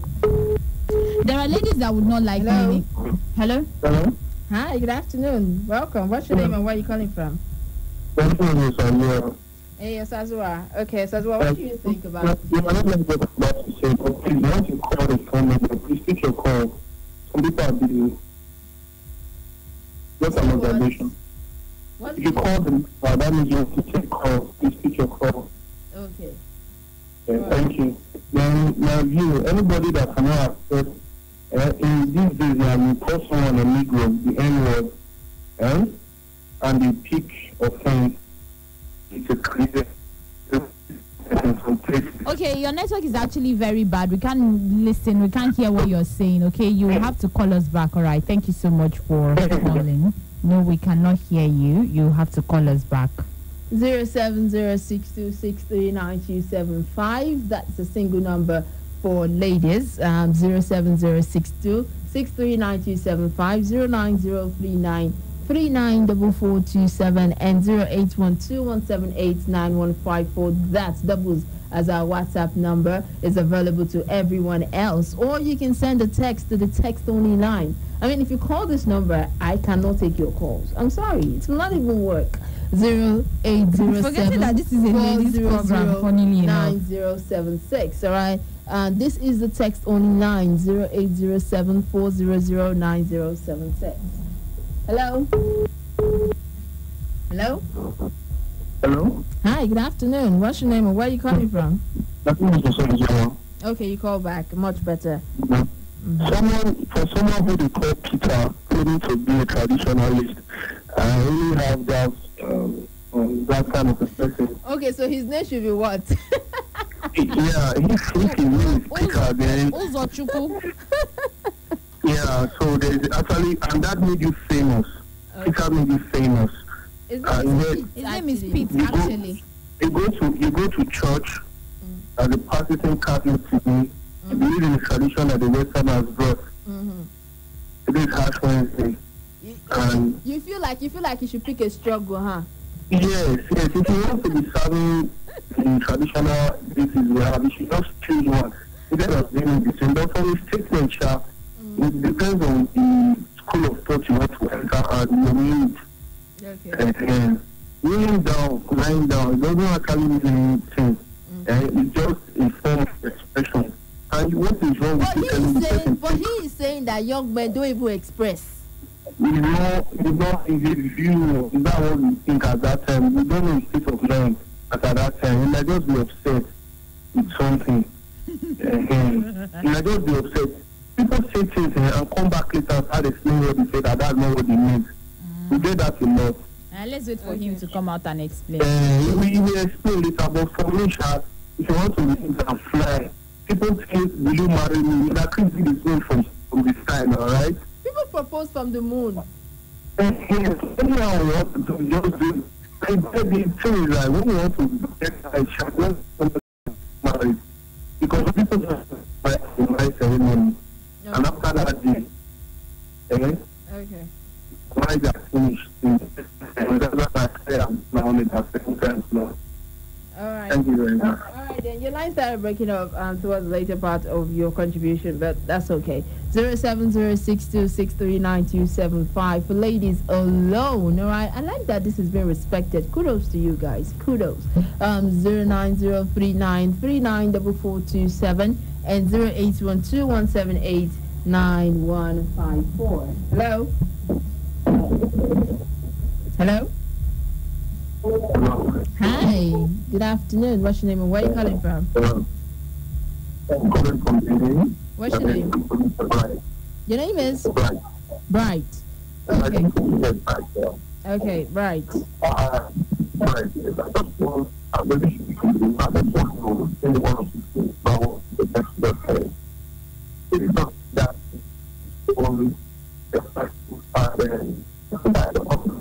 Bright, hold on 1 second. Bright, permit me to drop this call and then try to call me again because we cannot really make out what you're saying. I know you were talking, but I cannot make out what you're saying, okay? Maybe you should move to where there is better reception and then try to call us again. Hello? All right, 07062639275 09039394427 and 08121789154. Hello? Rolando. Yes, please step away from your radio set. Yeah, I'm off my radio. Okay then, thank you. What's your name? Hello? The way you called my name, like I'm owing you. Hello? Okay. Okay, thank God. Hello? Hello? Hi, good afternoon. What's your name and where are you calling from? Good afternoon. My name is Wisdom. I'm calling from Benin. Hey, Wisdom, welcome. Thank you. What do you think of Peter Doje's comment? Of course, young citizen in the country, we have to respect what he's saying because that is what he thinks should be done. But I don't think he's applying it to everybody. I got married last year. I went on my knees to propose to my wife. Okay. And that doesn't mean that I am giving whatever he's saying to my wife. What I want to give, people went on her knees to do whatever is supposed to be done at the traditional stuff, and that doesn't mean I've killed her.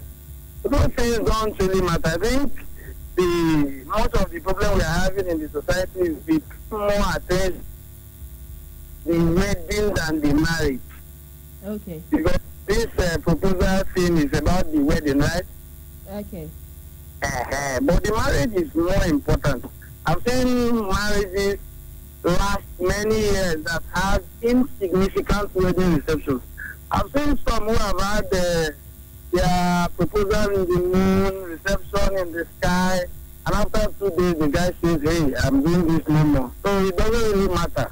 What matters is the maturity of the two of them and how ready they are to bear their excesses in the marriage life. Okay. All right then. All right. All right. We have text messages coming through. I'll be reading that right after this one. This one is Will Smith from 1997 is Getting Jiggy With It. Bring it.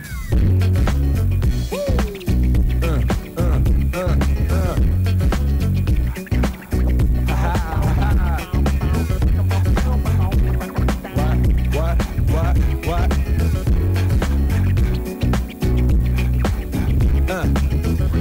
Accepting all this Western ideology is the reason why we have so many single ladies. Okay. Throwing shade now, huh? Okay, this one is from Captain Victor Imana. It says, do what suits you. It's not true that when a guy kneels down to a lady, he gives up his home. It's possible though, but it's not always the case. Okay. All right, another one says, good day, my name is Cass. Please, why do we always like to copy Western world? Let us embrace our tradition. It's very important to us. Okay. All right, 07067. Also 0812-178-9154. That doubles our WhatsApp number. And you can send a text to 0807-400-9076. All right, I'm still talking about what Peter Doche said. I mean, this, guys, put the internet in a very difficult place for a couple of days. People were talking about it. Most people decided not to talk about it. Some people decided to just let it slide and just let it go. But what do you think? 070-6263-9275. Do you agree with every part? Do you agree with some parts? Do you disagree with every part?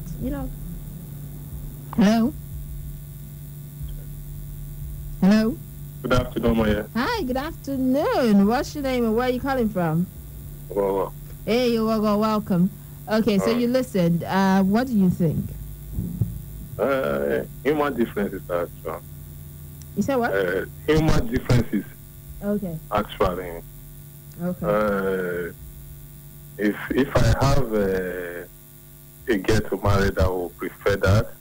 It's nothing too much to be done actually, traditionally or whatever. Okay. Depends on what you want to read to anything. Okay. Yeah, on my own school of thought too. Mm-hmm. Yeah, so depends on what you want to read to it. It depends on how if I go down on my knee to propose to a girl, I don't see it as a big deal personally.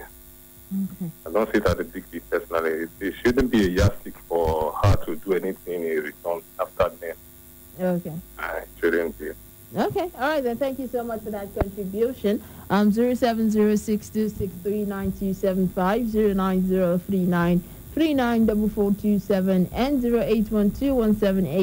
08121789154. Hello. Hi, good afternoon. What's your name and where are you calling from? Good afternoon. Okay. Go ahead. To make some assumption to his statement, I would say some light to the context. He talks about the sanctity of the cultural beliefs. Okay. You understand? I think that should be taken into consideration. Okay. Yeah. All right. So, if we believe in the sanctity of the culture, I think the knowledge behind very country. But then again, there was a generalization in the statement. It says any and every. But because then we start with, I believe in sanctity. Okay. You understand? It's just like you're talking to your children, and you want them to go that line. So we believe in that. And another thing there is that we see in the West that we are copying. When there's a disagreement in the room, the man has to leave, then the woman stays. But in Africa, the woman has to leave, the man stays. You understand? The woman has to. In Africa, when there's a disagreement in the room, The woman has to leave. then the woman leaves the home for the man. But in the West, the man leaves the home for the woman. And you think it has something to do with kneeling down to propose? No. I think that is his point. That's the point that he's trying to raise. I think that is his point. When he said that, okay, when there's disagreement, he leaves the home for the woman. I think that's what he's trying to point out there. And that is what is obtainable over there. Okay. All right, then. Thank you so much for that contribution. 07062639275. I have a few minutes before I go, so if you want to call, now is the time. If you want to send a text message, now is the time, because after now, we done. Aso sent in the message. It says, Orlando, hope Charles know here when you say you go kneel down. When you say you know go kneel down to give drink. If Charles come here, what's happen? Aso, what happened? What is it to Charles? Hello? Hello? Please step away from your radio set. I'm out of my radio set. Okay, what's your name and where are you calling from? I just got back to tell Orlando. I was in shock earlier when you see man down. Okay, so wait, what is it to Charles? Why do you think Charles should be interested in that conversation? What is it? Now you fuck out. I always say, Baba, you argue that dress. Hey, so please go and go. Okay, a text message came in. It says, good afternoon, Moya. Today is my birthday. Play me any nice birthday song. Oh, Elder Henry. Oh my. Happy birthday to you. Yay, Fabry Gang. I'll play you something really nice for your birthday, okay? Something really, really nice. 07062639075 for ladies only. 09039394427. Hey. Good afternoon. Good afternoon. What's your name and where are you coming from? My name is Johnson. I'm calling from Downstream along the Mission Road. Okay, so tell me, what do you think about what Peter said? I think everybody is entitled to his opinion, you know? Okay. I think Peter is from more of an African angle, you know? More in Africa, you don't have anything like that, you know? So I don't have that kind of, I believe that.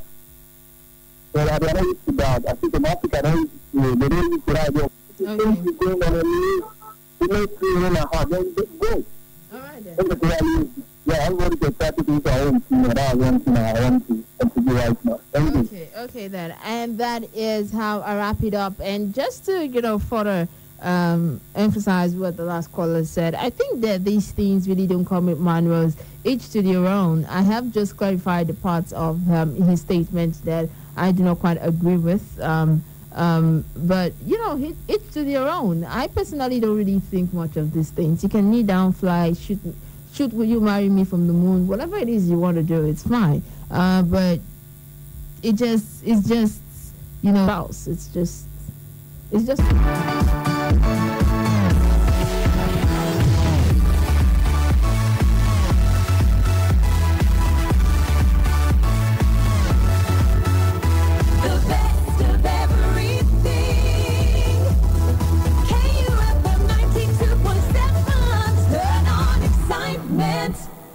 From Benin City to the world. This is 92.7 KUFM News. Good afternoon. This is KUFM News Update on the hour. I am Omoye Ogbeide.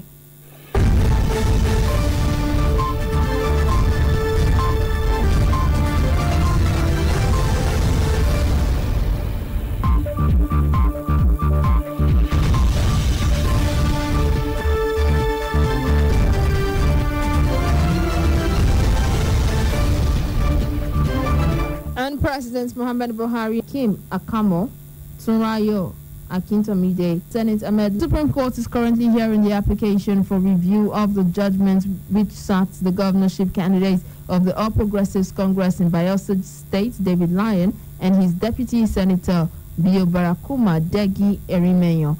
The APC is seeking a reversal of the judgment which disqualified its candidate David Lyon. Representing Lyon and his deputy is Afe Babalala, who argued that the Apex Court has the power to set aside its earlier judgment. Justice Sylvester Ngwata is presiding and is being assisted Erimenyo. The court has reason to resume later to deliver judgments. And the Department of State Services has arraigned the 26-year-old corps member Oluwatosin Medeyesi before an Osun State Magistrates Court sitting in Oshogbo for alleged impersonation. Medeyesi, however, pleaded not guilty to the charge preferred against him.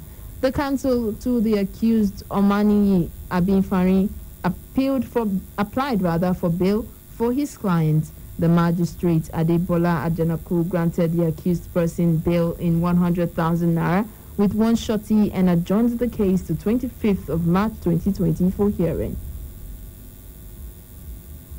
And the National Examination Council has approved the dismissal of another 19 staff for certificate forgery.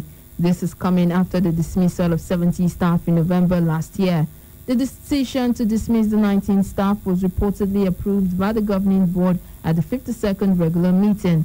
The spokesperson of the board, Aziz Sani, in a statement on Tuesday, said the staff certificate verification committee, constituted by the management, carried out its assignment by inviting some staff with questionable credentials to appear before it, during which the affected staff attested to the certificates being forged. He said the committee also contacted the schools and institutions which the affected staff claimed to have attended, and they denied having certificated them. And Catholics in Nigeria are marking Ash Wednesday wearing black attires to protest against the rate of insecurity in the country. The Catholic bishops of Nigeria were quoted in the statement asking faithfuls to wear black, or at least black armbands, as a sign of mourning and solidarity with the victims of kidnapping and other violent crimes. At today's day of prayer procession to kick off the Lenten season and protest the state of insecurity in the country, Catholics dressed mostly in black attended the Ash Wednesday service in Our Lady Queen of Nigeria in Abuja. The statement, signed by the president of the Catholic Bishops' Conference of Nigeria, Archbishop Augustine Akubeze, will be read at masses across Catholic churches. Parents now choose to attack, harass, and intimidate referees inside the dressing room and along the tunnel. So he's insisting that they are not going to tolerate that, and they will take action on all of this. Then, while asking all FIFA referees to be steadfast in their undertaking, he opined that FIFA badges are not exclusive reserves of any particular referee, but that of the federation, adding that the referees committee of the NFF adopts best practices in choosing international referees for the country, as well as the appointment of match officials. Then, also speaking, the president of the NRA, Otumba Tade Aziz, requested referees to avoid the tunnels and dressing rooms if they discover threat and harassment abound at the end of the first half or full time. Recall last season, not last season, the season when Benin Nationals played in the NNL before they gained promotion. Yeah, there was one match they played against J. Atete, and something happened. At halftime, and they had to abandon. Yes, it was away from. They had to abandon that game, but later they played the second half of the game, which they won 1-0. So this is something like this that they're talking about. That at the tunnel or at the dressing room of referees, some of these things happen. So the president is advising them, if you notice anything onto what happening, just leave that place, and they will know how to deal with it. Well, the NRA president expressed happiness for the performances so far, and he told the referees that the associations won't tolerate acts not in conformity with the game. Referees from the Northwest, North Central, and Northeast took part in the event, witnessed by LMC Chief Operating Officer Alhaji Salisu Abubakar. And this is from Kelechi Nejobi, the National Publicity Secretary of Nigeria Referees, National Publicity Secretary of the Nigeria Referees Association. All right, that's what happened earlier today when the referees met in Abuja. Okay, let's go to this one from Europe.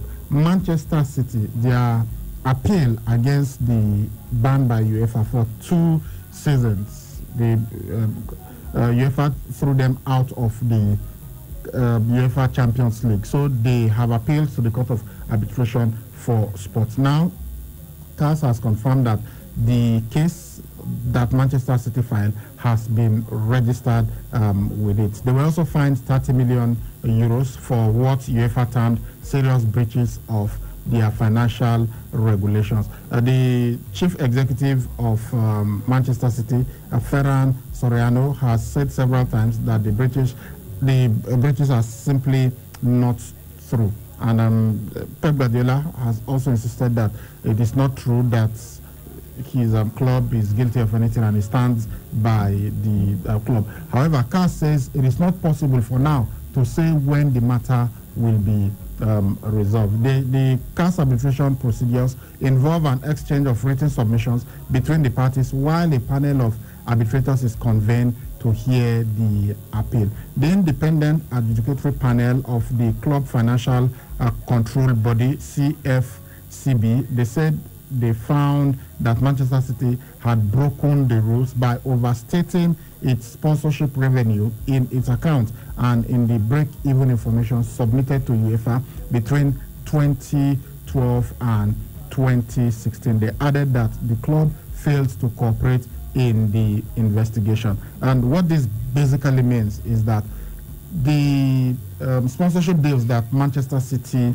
have been getting, yeah, maybe it is worth 500 million. Manchester City will state that it is worth 700 million. This is the allegation. Yeah, because when the financial fair play states, you must not spend more than your income. So if you are buying players, all the big players, the very expensive players that they have bought, Ederson, time they bought him for a goalkeeper, it was very expensive. Kevin De Bruyne, all the huge players that they brought into the club, over 50 million. So you are supposed to balance the books, yes. So according to the allegation, Manchester City were spending more than what they were getting. So they had to now inflate it. Yes. So when a deal is 100 million, they will say it's actually worth 300 million, just so that you now look at the books and say, okay, this is what they got as income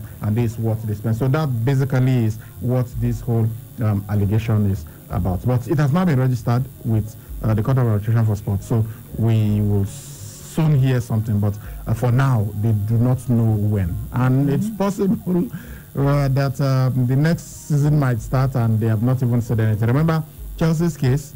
Before it was, they finally told us that it was registered and they could hear it. The summer had passed. Now the summer transfer window had closed. Yeah, so it was the winter that Chelsea, it was before the winter transfer that Chelsea's case was heard, and they could now battle it, and they were declared free to sign players. Yeah. Well, for Manchester City, I think I saw this coming that they are going to, I knew rather that they're going to appeal it, but how the appeal will go, that's one thing we are still looking at. So for CAS to have, told us now that it has been registered, but they don't know when they're going to resolve it. Well, it's not, the ball is not in their court. If they are going to resolve it in the next 2 months, 3 months, we are all following. But all we want to know is that Manchester City will they be playing the UEFA Champions League next year and next 2 years, according to the bar. That's what we are going to look at, because if it really happens that yes, they are going to face that bar, then a whole lot is going to happen at the Etihad. But if at the end of the day it favors Manchester City, then I think it will be good to see them in the UEFA Champions League next season, because the way they are playing right now, they are already they are sure of a Champions League place next season. So for them not to play next season, I think it has to do with the result that will come from CAS. So let's just keep fingers crossed. The Serrano is confident that everything will go in their way. The manager is also confident, and also other people are also confident that it will go their way. So let's see who is lying at the end of the day. So before CAS will come out with, before UEFA will come out with this, I'm sure they must have done their own investigation and say, okay, these guys, there are ways they are, they are balancing the books that it's not, looking right in our eyes. So let's see. It's an allegation right now. So they are able to battle this allegation and make it seem as if if we are lying against them, then everybody will give thumbs up to City. Okay. But if they have found one thing, come on, it's going to a whole lot to happen. So for me, all right, let's go to tennis. Maria Sharapova, she won 5 Grand Slams. She is 32, but she has now said bye-bye to tennis. It means that we will not be seeing her attempting to win another Grand Slam. Well, for her, since she returned from that ban for testing positive for Medonium, she has not really been herself. And all the tournaments she has competed at, she has not really gone far in any of the tournaments. So looking at the injuries she has battled, and her ranking at the moment dropped to 373. I think she just looked at it and said, well, I think whatever has a beginning has a end. Since she cannot carry, her body cannot carry her anymore, it's just better for her to drop the racket. She said her body had become a distraction because of the shoulder. She's been trying to carry on, just like even Andimori is trying to do right now, to carry on to see how he will come back. But she too has been trying, but each time she steps onto the court, especially when it comes to Grand Slam, she does not give that which she has been giving before, that makes her that Maria Sharapova. What gave her that 5 Grand Slams? That performance is no longer coming. That passion, the energy is no longer there. So for me, for her not to be disgraced by the upcoming tennis stars, I think this is the right decision to take. And well, she said her the signal for her was her 6-1, 6-1 first round defeat by Serena Williams at last year's US Open. That was the final signal for her. Let me quote what she said in saying goodbye. I am new to this, so please forgive me. Tennis, I am saying goodbye. Looking back now, I realize that tennis has been my mountain. My path has been filled with valleys and detours, but the views from its peaks were incredible. After 28 years and 5 Grand Slam titles, though I'm ready to scale another mountain to compete on a different type of terrain. So that's her saying goodbye. Well, she won 5 Grand Slams, as we said. The first was in 2004 when she won Wimbledon. And there's something about her. Although she won just 5 Grand Slams, but she won at least one of the 4 Grand Slams. Yeah, she won the French Open title twice. And that was even the last that she won. She won it in I think 2012 and 2014. So 2014 was the last time that she won a Grand Slam title. So well done. Thank you, Maria Sharapova, for what you did for tennis. At one point, she was one of the few who could beat both Venus and Serena Williams in the same tournament. But later, the power play from the sister, especially Serena Williams, was just too much for her, and eventually now she has retired. So sad one for tennis that Maria Sharapova. She could go into coaching and also produce another Maria Sharapova if she, likes it's to not, do that. It's not everybody that has. Yes, she can also go into something different. I was even looking at her as a wonderful model when she was playing. She looks like a model. No, she's actually a model. She actually modeled. Yeah, so that's why she was called the glamour girl of tennis. All right, guys, it's time for you to join us on the show. You can call us on 070-6263-9275 or 090-3939-4427. You can also reach us on 081-2178-9154. Hello. Hello, Brian. Good evening. Najima, welcome. Brian, good evening. Yes, at the talker, nobody is above the law. If Man City have found one to, let us hear the music. For English player, what do they have progress, Brian? So the one that they just beat the professor, go to man away. And I want you this opportunity to tell Lampard. I think you don't see, they know they carry catapult, go war. You don't see how they say they do now. Then I transfer them to not say anybody. They rely for all those small boys. This is the end of the road for championship for Chelsea. Now do it.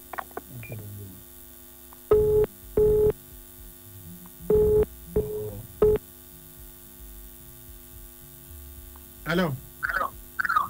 Hello? Yeah, please turn down the audio on your radio. Yes, sorry, I've done that. Good evening, Ibrahim, and the driver. This is the they are calling from Wakada. Welcome. It was a disappointing last month, I've already done. But though it was a vintage anyway, because there hasn't been a miracle just out there.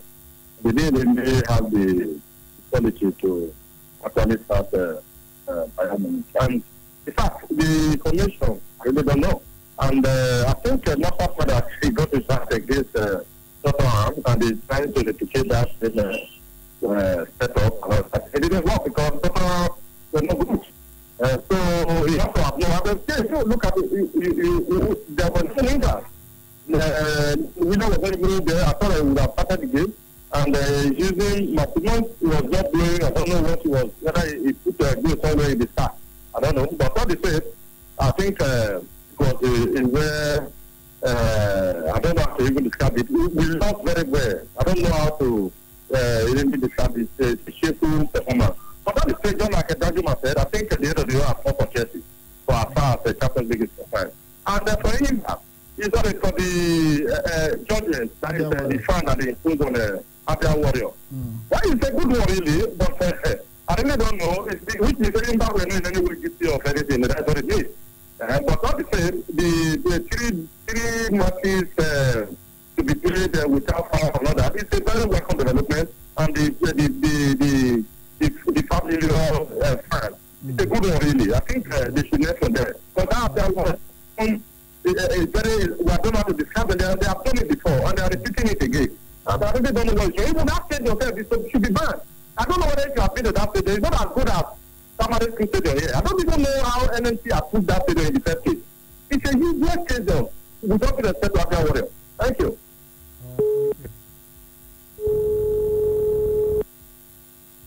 Okay. 07062639075 09039394427 08121789154. Hello. Hello. This is Peter from Benin. Welcome. Yeah. I want to talk on Yiba and African Warrior. It's quite unfortunate because they are brothers. The same states, the same language, everything. I don't know why they are fighting from. That has never been a reason for footballers or football teams not to clash. Yes. It's true, but this one is obvious. This one is obvious, sir. This one is obvious. Because the fan to me is very small. They should have given them a fan of 10 million naira. And they also, I also love what the NMC is doing by compensating, giving them 2 million naira as compensation, 2.5 million as compensation is very, very important, so that every other club or fans will learn from it. That's my take. Thank you very much. Thank you. Hello? Yeah, good evening. Jose Mourinho. Jose Mourinho, welcome. I want to say I told you yesterday that Chelsea for now cannot stand Bayern Munich. You were trying to tell me about miracles. I believe in miracles. But you must agree. Yeah. It could have been the other way around, but it happened that Chelsea were humiliated. I saw it coming. They don't call it Mourinho for nothing. So I read it. I'm not saying I'm perfect, but with what happened in the January transfer market, you know, when you are trying to get married, you make arrangements, you prepare, you invite friends, you do things. Everybody will know you are gearing towards something. You cannot be getting married and you've not seen the family of the lady, nothing. Just believe on that very day everybody will come. That's what Chelsea did. And I'm afraid if they get to Germany, it could be up to 7-8 or 9-0. Because Bayern Munich, they just woke up. They were sleeping through for over 2 months. They were first after last 1 month. So the Chelsea played them at a very wrong time. Fabia Warriors and this fight that took place, I'm very, very happy. At least Nigeria League is really to wake up now. And we want to see the end. It's not just to say it. Sometimes we don't know how it ends. So they should make it public when it is paid, when they've met all the fines and whatever. Please, as for the guy that was claimed, please, the footballer that was the Ramon Stars player, we want to, every day, we want to hear any news about the panel that was set up to check it up. And at least, maybe 15 million naira should be given to the family. It's not about sending a policeman to jail or something. There should be financial compensation. We know money cannot bring back life. At least it's something. Thank you very much. Thank you, Mr. Mourinho. All right, 070-6263-9275. Hello? Yeah, hello, good evening. Good evening, welcome. And this is Desmond calling.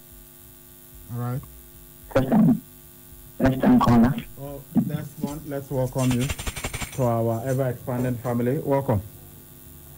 Thank you. Well, I just want to say well done for journalists what they're doing, and I quite appreciate it because the sanction for me is just ridiculous.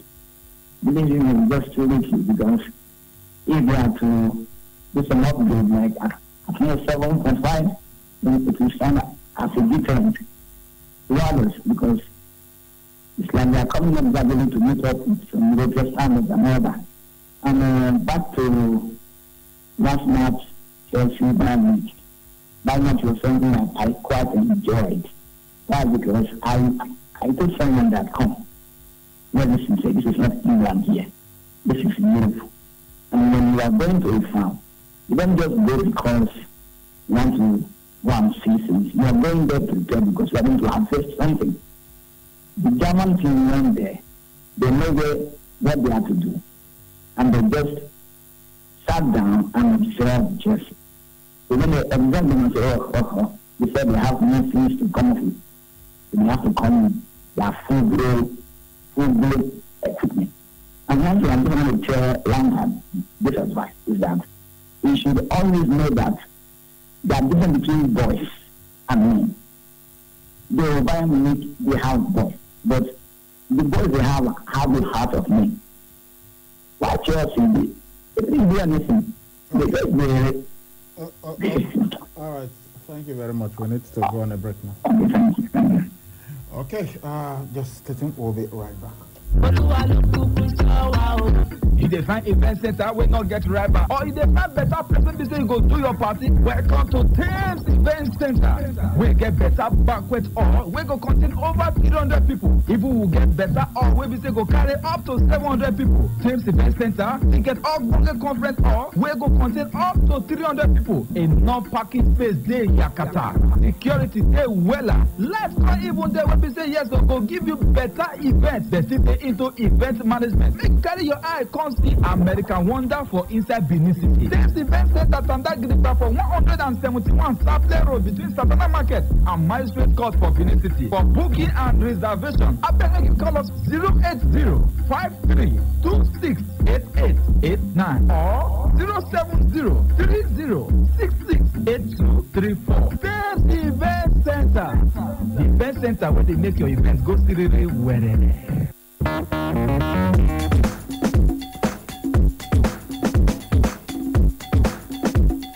All right, I thought it was going to be a short break, and now we are right back. Let's get back to the calls. Hello. Hello, good evening. I come back briefly to talk about the Jesse Wada. Because I listened this morning, and there's a particular guy who is talking about that laughed very, very well. I was even thinking that it was Francis. But later discovered that no, that was Dillian White, heavyweight boxer too. Deontay Wilder had laughed at him previously, so he's now in fact. I think he has given the Deontay Wilder $1 million laughter now, $1 laughter. Wait, just God will demo there. Hold on for one second. Just laughing because he got beat up so bad.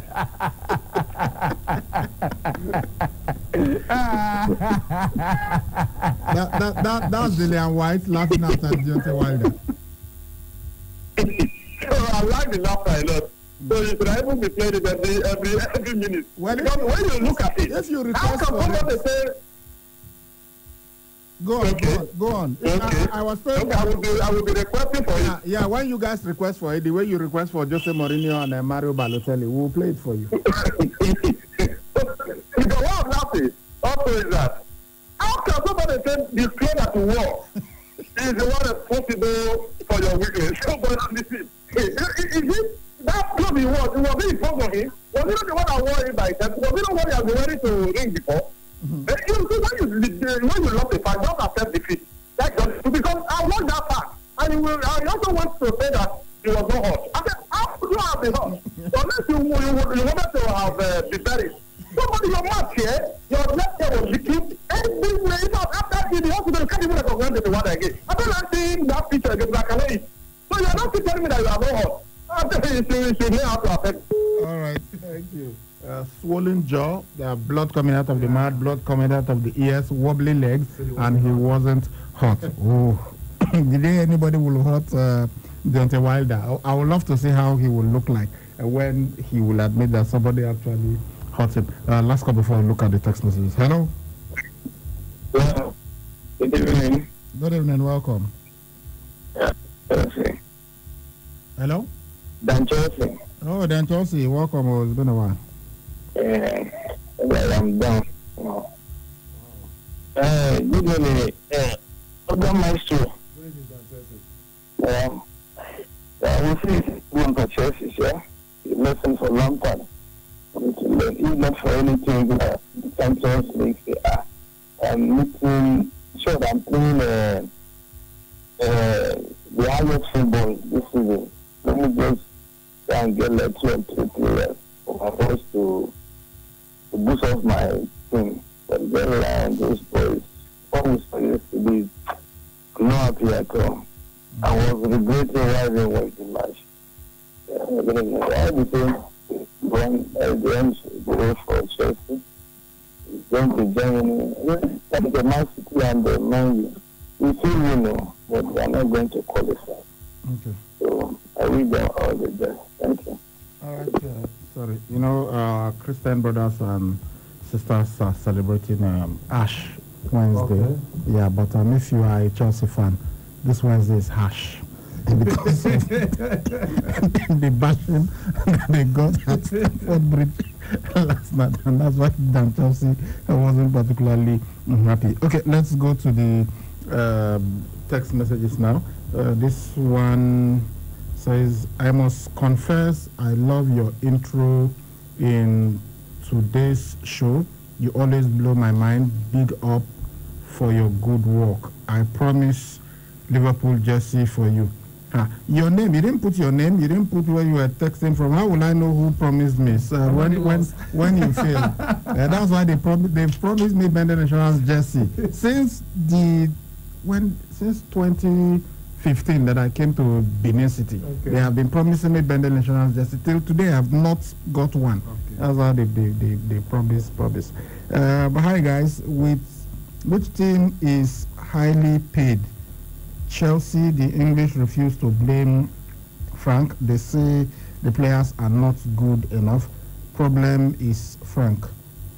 I don't understand what you mean by which team is highly paid. Almost every team in elite football competition, especially in Europe, are very well paid. Okay, Brian, if you are a Chelsea fan like us, because the club always acquire blacks and Nigerian players.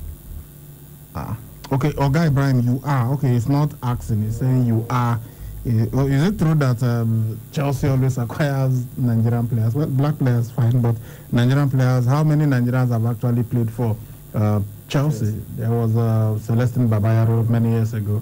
Then there was John Mikelubi. Those are the two most prominent that actually made it to the Chelsea first team. The other one, Victor Moses also made it to Chelsea, although he was out on loan most of the time. This other guy, Carlton Cole, is actually Nigerian, but he never played for Nigeria. So Celestine Babayaro, Victor Moses, and John Mikelubi, the players that really played for Chelsea and played for Nigeria. Why was he sent to the hospital then? Okay, he's still asking about Deontay Wilder. He was not hot. He was concussed. And the report was that he was rushed to hospital. You know what it means when they rush somebody? They said they rushed him. That was the report that came immediately after the fight. They said Deontay Wilder rushed to hospital. Please, why is Mayweather earning more than those heavyweight boxing champions? Akachi from Pizza Road. Well, it is your brand, your marketability, and somebody that has been able to make himself a very huge brand to those who the sponsors. So that's why he earns so much money, so much more than the heavyweights. Heavyweight boxing, there was a time when it was the main. Right now it's coming back because you have Tyson Fury, you've got Deontay Wilder, you've got Anthony Joshua, you've got Dillian White, you've got some other guys out there who are actually want to go and see fights. But there was a time when it was just dull, especially when the Klitschko brothers, Vitali and Vladimir, were the champions. Who were the other guys there? Samuel Okompita, Derek Chisora, David Hay. So people did not find it particularly exciting. So at this time, you had Floyd Mayweather Jr. in the lower weights, the middle welterweights particularly. Then there was Manny Pacquiao, So this guys, when the prospect of Manny Pacquiao versus Floyd Mayweather Jr. was much more than Vitaly Klitschko versus Samuel Okonkwo. So that's why he made so much money at that time. But today, you've got players like boxers like Anthony Joshua and Deontay Wilder and Tyson Fury. Chelsea tried yesterday, but Bayern Munich was better. I would advise Lampard to start looking for quality players if they would do well next season. Kache from PZ. Okay. Good day, sports gurus. Why Wilder they give excuse and bag of cement he carry for head? Mourinho from GRA tell una yesterday, una no angry, say see no goal. Una no one agree, see no goal. I don't understand what that means, but I think what he's saying is that Jose Mourinho, Credited right. yeah, that Chelsea were going to get decimated. You know, one thing about analysis and discussing sports, you cannot be sure. So I don't like saying this team will definitely beat the other one. I like, yes, you've got to be. I only reminded him of what happened in 2012. That Bayern Munich team on paper was better than Chelsea. They were going to humiliate Chelsea. And he was trying to tell me Chelsea has some players. But I said, look, some of those players that you're talking about could not even play. John Terry could not play, he was suspended. Ramirez could not play, he was suspended. So Chelsea were left with Ryan Bertrand, now at Southampton, played in that final. People have forgotten. He played. Bosingwa was their centre-back. Bosingwa played in that match. So when you look at it, you expect that Gary Cahill, who was just coming from Bolton Wanderers, was the centre. He and Bosingwa were the centre-backs for Chelsea on that day. So on paper, Bayern could have completely torn them apart, but it did not happen. So that was what I was trying to tell him. You always tell us that no match is won in the first leg. So why are you not giving Chelsea any hope? Not that Chelsea is good away this season than at home. I say surprise win for Chelsea from Egypt. Well, you see, when Barcelona beats Liverpool 3-0. I thought it was over. I said, no, I didn't. I felt it was over, but I always knew Liverpool at home in the Champions League, Anfield. There's something about that, and that's why I'm not going to tell you Atletico Madrid will definitely eliminate Liverpool, because I know how dangerous they could be at home. But Chelsea, anything can happen. No, anything can happen. Chelsea could go there and win funny. It's possible, but I don't. From what we saw yesterday, the quality was so obvious. Now it was so clear. That match will be in about 3 weeks' time, Abi. If it were like next season that they will play the return leg, I could say, maybe then Chelsea could have, But right now, well, let's wait and see what will happen. Oh Lord, Dillian, what a character! He just cracked me up. Life is not fair, Anybody can collect. Wilder has collected. Okay, let's learn to stay humble. All right, I think this is where we are going to wrap things up. Still got a couple of text messages. Sorry guys that we are unable to take them. We will tomorrow morning by the grace of God. Okay, we'll be rounding up the show now so that we'll give way for the news. KFM news, they're coming up at 5 p.m. All right guys, thank you very much for listening to us once again this evening. I'm Sally Ibrahim, the Sports Abracadabra. Many thanks to Egosa Bekan, the Sports Maestro, for joining me on the show. See you guys tomorrow. Bye-bye. 0.7 FM, Benin City. First, the news headlines.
Supreme Court dismisses Leon and APC's application for lacking in merit.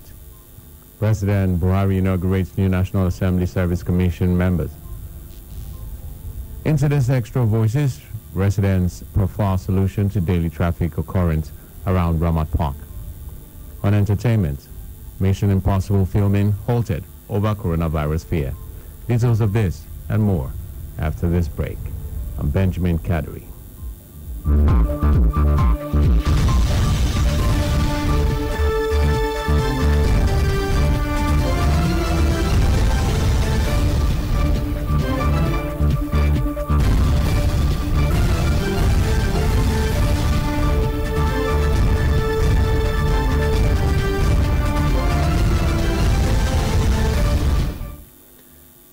Now for the news in detail. The Supreme Court has dismissed an application for review of the judgment which sacked the governorship candidate of the All Progressives Congress APC in Bayelsa State, David Leon, and his deputy, Senator Bio Barakuma Degi Eremieyo. According to Justice Amina Alge, who read the judgment on Wednesday, the application lacked merit and the earlier decision of the court was final. She added that the applicants failed to point out errors, stating that the judgment is final and no court on earth can review it. The Apex Court judge added that the applications are aggravating and awarded the cost of 10 million naira against the applicants to be personally paid by their counsel. Justice Alge added that the counsels of the APC and Leon had to each pay Governor Doyediri, his deputy Lawrence Ewujapo, and the PDP the same 10 million naira. President Muhammadu Buhari on Wednesday inaugurated new members of the National Assembly Service Commission. The inauguration took place during the Federal Executive Council FEC meeting in Abuja on Wednesday. Those inaugurated were Chairman Ahmed Kadi Amshi, Babagana Modu, Abubakar Tutare, Hakim Makamu, Tunrayo Akintomide, Atano Meyowe Francis. Others were Basie Tuk, Bayaminu Shinkafi, Sani Kazuri, Julius Ucha, Namdi Anyache, Awalu Ohindase, and Muazu Ishak. The ceremony, which took place shortly before the opening of the FEC meeting, was witnessed by Vice President Yemi Osibajo, President of the Senate Ahmad Lawan, the Speaker of the House of Representatives Femi Gbajabiamila, and Cabinet Ministers. The National Assembly Service Commission is the organ responsible for the recruitment and promotion of the National Assembly workers. We'll take a short break. When we get back, the news continues. Stay tuned.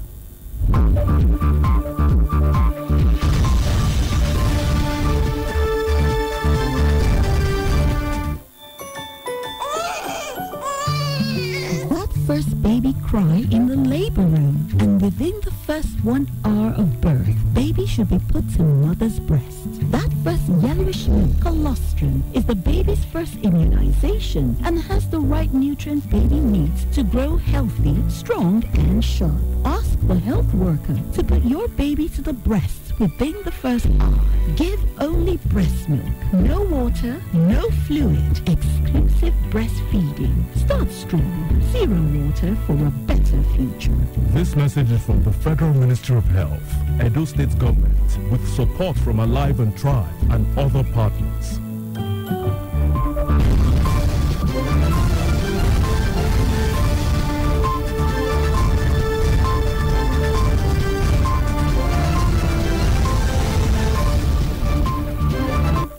Welcome back. Still in the news. House of Representatives on Wednesday resolved to investigate some commercial banks over alleged illegal and excess charges on public and private accounts.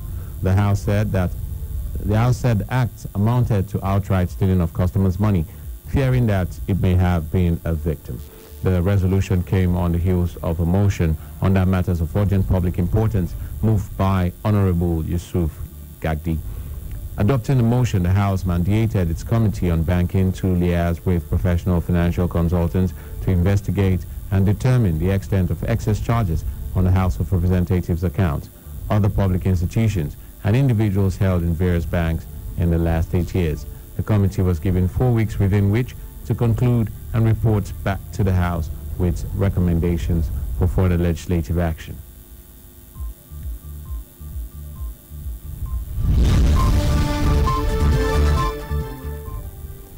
Traffic congestion in Ramat Park in Benin City is increasingly becoming a daily unpleasant experience for not just motorists but other road users who have to connect the route to their destinations daily.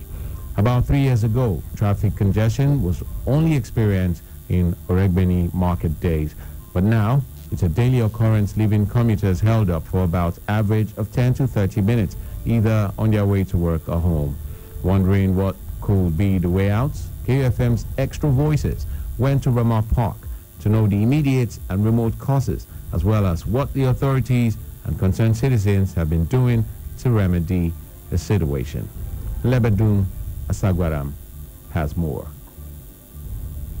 Ramat Park was named after a slain Nigerian head of state, Murtala Ramat Mohammed. It is triangular in shape. The edge on the left connects with Uba Sloop down back to the city center via Akbaba Street. The edge on the lower right connects to Agba Road into Delta State, while the edge on the upper right connects to Auchi Road into Kogi State. The traffic situation at the park in recent time has become a huge source of worry for all road users plying any of the routes in that axis. I spent more than 2 hours for road because of hold up. Where meet me for Ramat Park. The hold up at Ramat Park is very, very stressful and it's tiring. Sometimes it's frustrating also. So many reasons have been given for the daily occurrence of traffic by drivers, passengers and concerned residents. The major problem that caused the traffic, for me, my own psychological view, I believe the road is too narrow. It leads to different directions, like those from Agbo Road, the other from Slope, the other side from Aduawa, and the other side from Lucky Way. If all of them now join together to just pass the little place, it becomes the Japa of the traffic. Some blame the regular jam on the diversion at Jenia Junction end of Ramat Park, where motorists struggle for a right-of-way, especially at the early morning and close of work. That's what they do for Ramat Park, Eco Bank there. So all the motor from Aduawa to India, all the turn for Ramat Park. Some drivers don't get patient there. Any motor coming out from Gemina, instead when people will slow down a minute, let that motor come out, let the one who want to enter Gemina enter. My people. This one, now hurry, what they do now, they cost her. That is efficient. When driver they do. On the average, it takes a vehicle about 5 to 10 minutes to drive past the park in the morning on a market day, and about 15 to 20 minutes on a drive back home in the evening time. There was a night I spent over 2 hours. It started from 7 in the evening to 12 in the midnight. I left where I was coming from at about 6 and I got home past 8. But it was because of the traffic. But regrettably, the traffic continues to pile up, even with the presence of officials of the Edo State Traffic Control and Management Agency, ESMA, Federal Road Safety Corps, FRSC, and Public Work Volunteer, PUWA. For the Edo State Sector Commander of FRSC, Henry Benamesia, there is a need for proper driving orientation for some motorists whom he claimed have poor driving attitude. One traffic officer to 50 persons is not even adequate.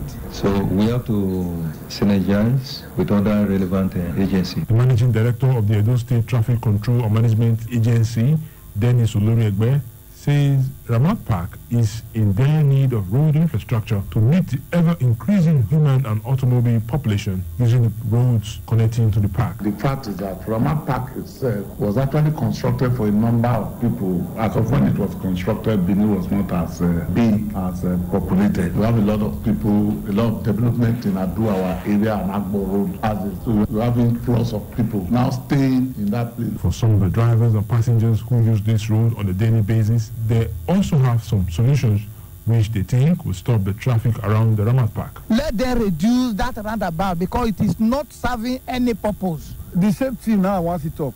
The Ramat Park too big, the road there too small. They don't get anything what they do for them. Make government come help us. Make them shorten the place. Make them take and wide the road so that the place go dey open. This state is overdue for flyover. How can we be suffering like this in the midst of plenty? In the midst of the daily traffic around the Ramat Park, there is a regular face on the road who has consistently provided a selfless service in decongesting the triangular park whenever there is a gridlock. His name is Bonaventure Anyao, Extra Voices interacted with him, and he told us he's not deterred by the enormous traffic control duty he faces daily, especially on Urumbini market days. If you know the way they put effort, this Roman Park, nobody go fit pass it. Because if I dey control, I don't know my papa and my mama. You like pass 100 times, I don't know, I'm only constrained for that job. He also has an idea of what he thinks could be a solution to the regular lockdown. The two things when they call this traffic here, if I talk am now, who they listen go hear them very well. Like as government get this man now, police there around, road safety there around, as 3 people, myself 4. They enjoy me. No motor when should load on the road because this road have a 3 lane. The passenger want to enter motor, let them go to a park there, enter motor. Not Taizan, the Tugotke, we carry 1 lane, almost 2 lanes. Meanwhile, the Edo State government is not oblivious of this jam. The Commissioner for Infrastructure, John Osange Inegbedion, told Extra Voices that the state government has plans to construct a flyover as a long-term solution to the problem, even as he blamed the regular congestion on indiscipline of traders around the market. When contacted, Director of Highways, Federal Ministry of Work,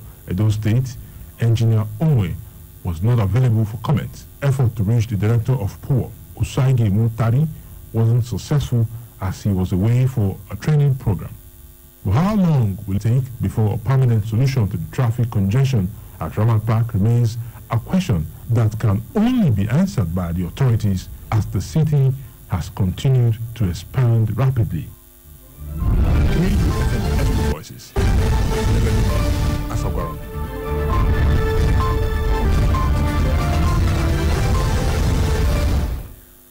Up next is entertainment right after this break. Stay with us.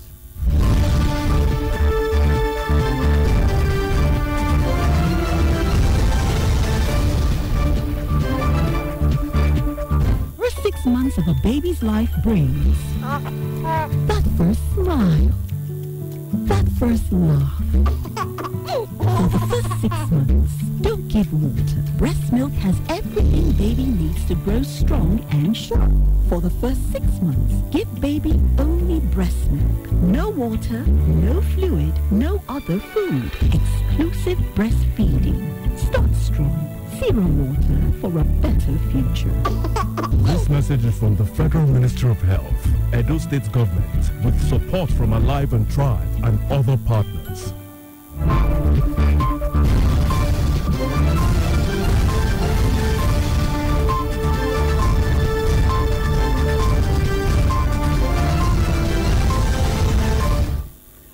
You're still on to Newsbreak on KU 92.7 FM, Benin City. Over now to entertainment. Nigerian singer Burna Boy is no doubt a controversial personality. A new video has emerged showing a part of the singer's documentary, which the Grammy-nominated star granted an American cable channel. And Burna Boy is seen walking out of the interview session, which he termed as boring. The interviewer could not hide the surprise on his face as he and his singer's mother, and as well as grandfather, looked dumbfounded.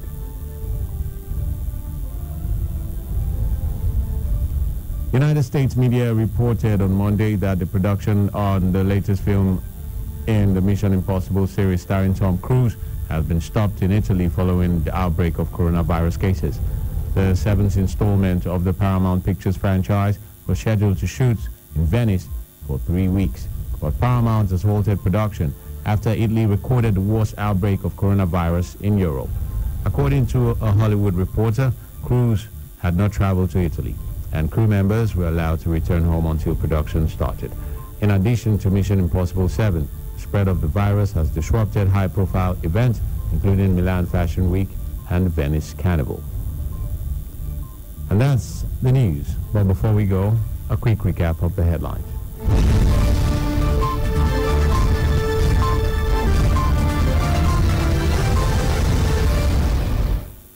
Supreme Court dismisses Leon and APC's application for lacking in merit. President Buhari inaugurates new National Assembly Service Commission members. And in today's Extra Voices, residents profile solutions to daily traffic occurrence around Ramat Park. Do remember that the continued unity of Nigeria is a collective responsibility. Be sure to play your part. KFM News Break was produced by Blessing Asekome. I'm Benjamin Kadiri, saying thanks for listening. Good evening.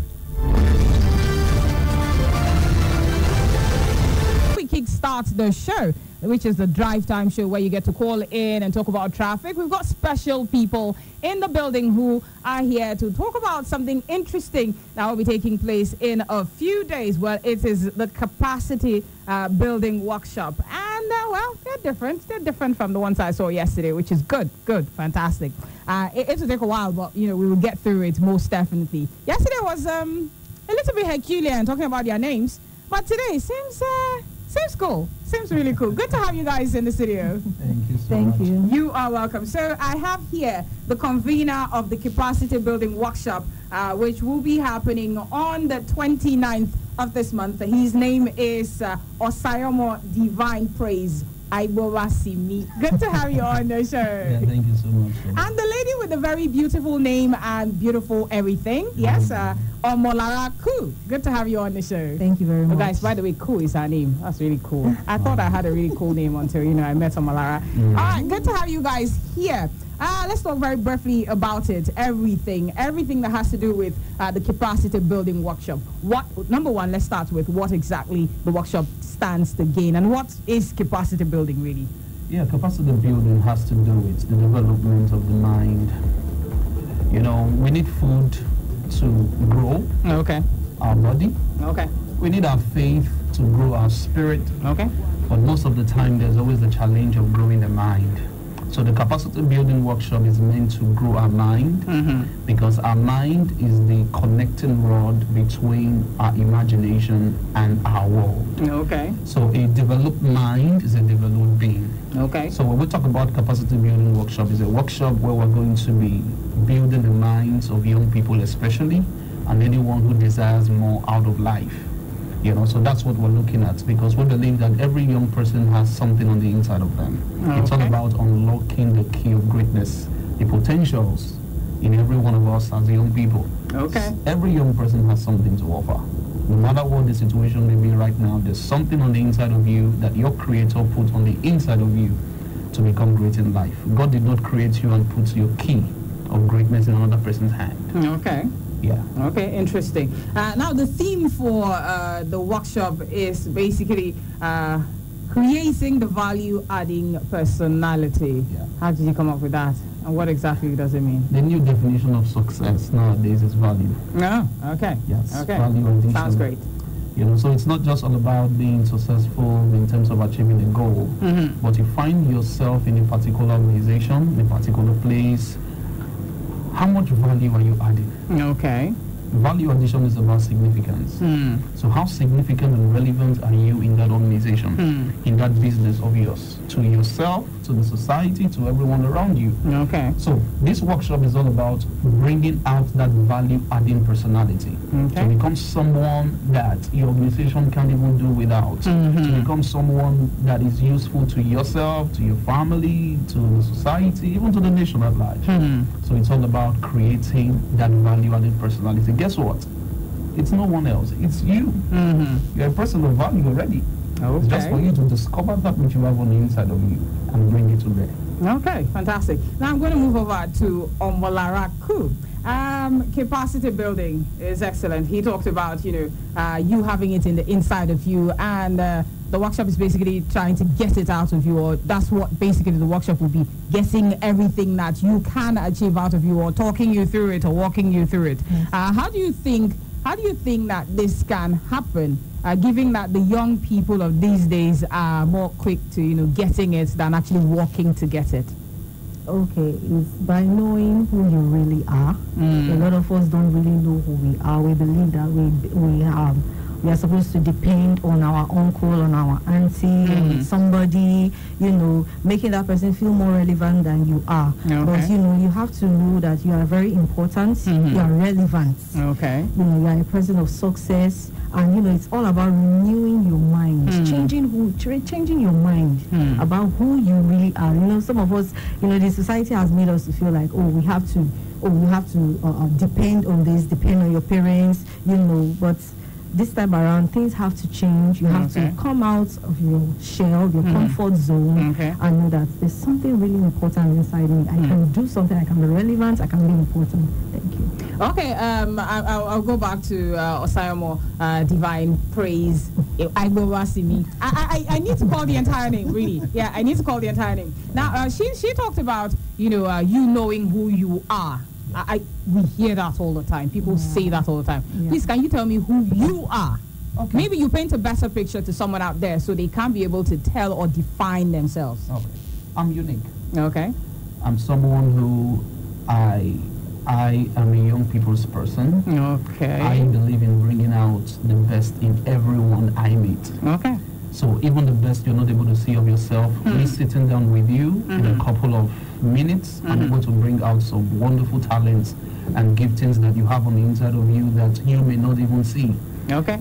I'm a pastor also. Oh, interesting. And I'm a teacher, and a transformational speaker, So there's so much about me. Okay. I'm also married with 2 kids. Because you're saying I should talk about myself. Oh, no, that's good. I'm going to stop you right there. Fantastic. Everything is great so far. Now, you talked about, being a transformational coach, yeah? Now, I did ask this question yesterday. I'm going to ask you personally to answer it here.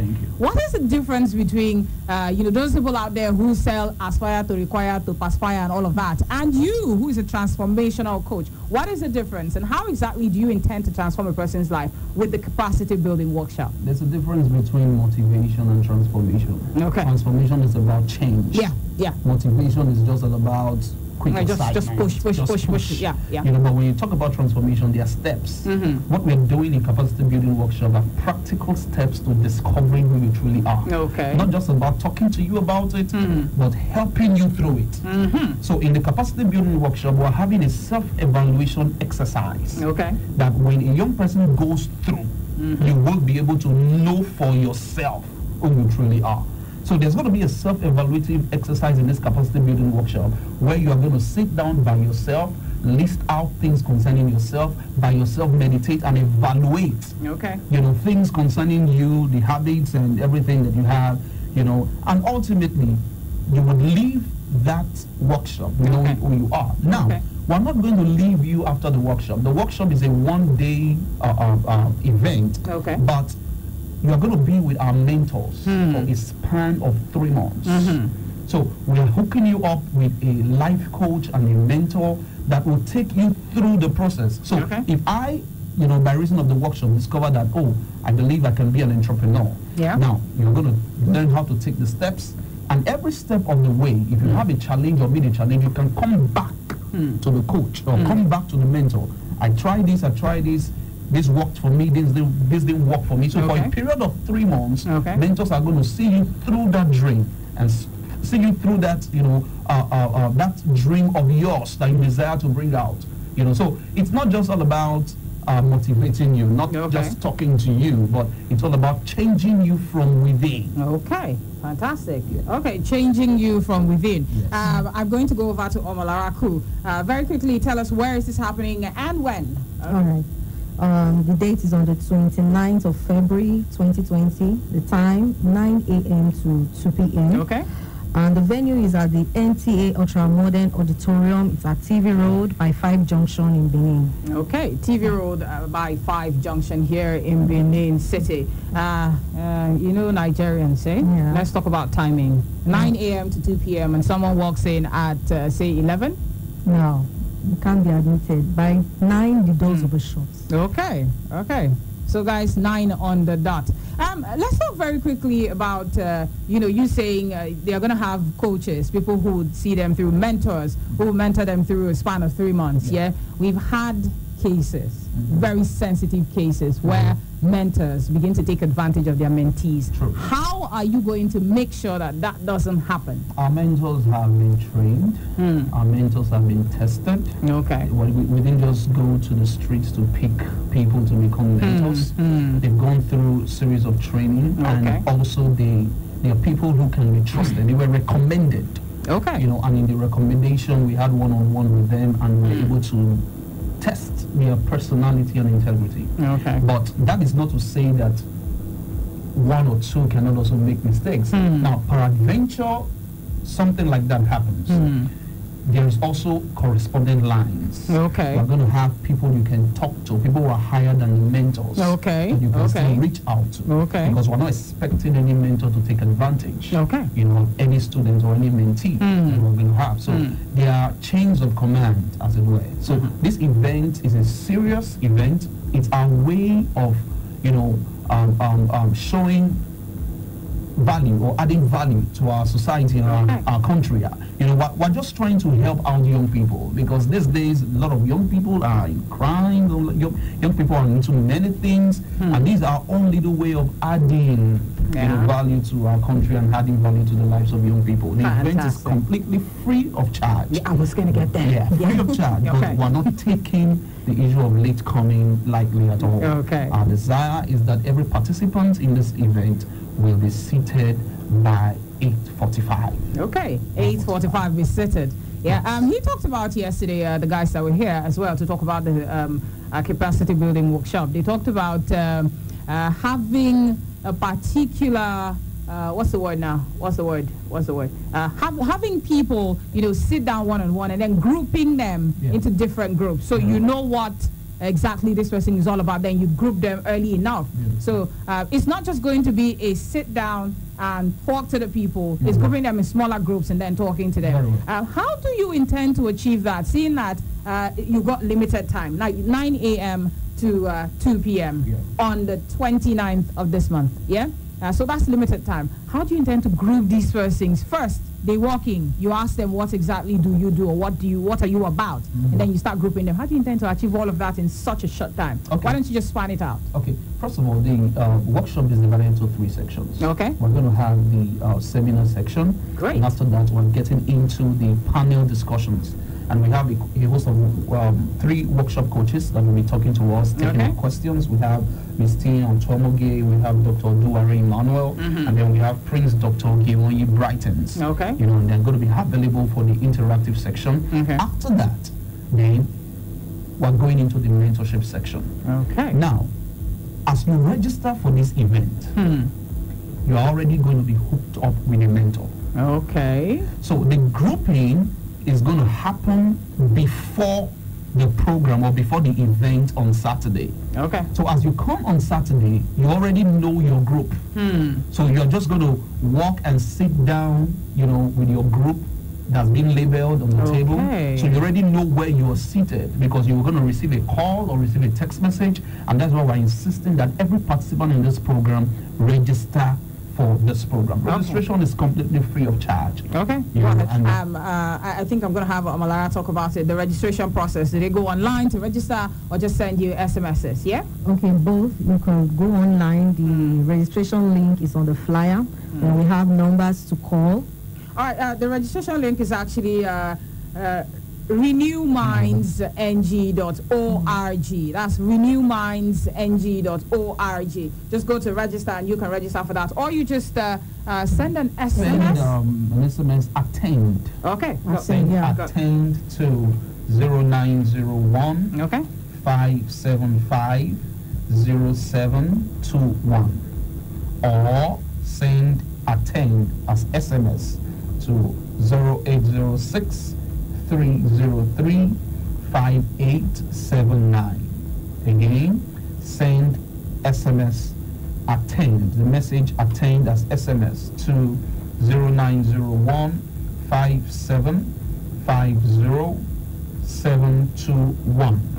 Or 0806 303 5879. Okay, guys, so it's absolutely free. Absolutely free. It's a capacity building workshop with the theme creating the value adding personality, creating a value adding. And like he said, change or basically success is all about value adding. So yes, the new word for success is value. So when you add value, it means that you've succeeded rather. Go ahead. Go ahead.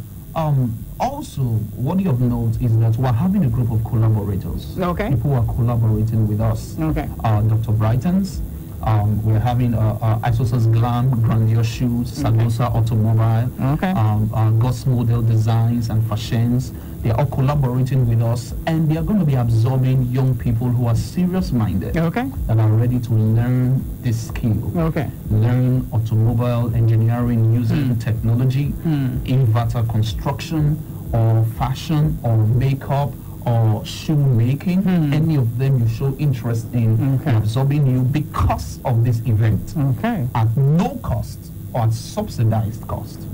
That's the way they've asked to partner with us. And they are really ready. One thing they've stressed about, as we met up with them and we kept interacting with them, they kept saying that they need serious-minded people.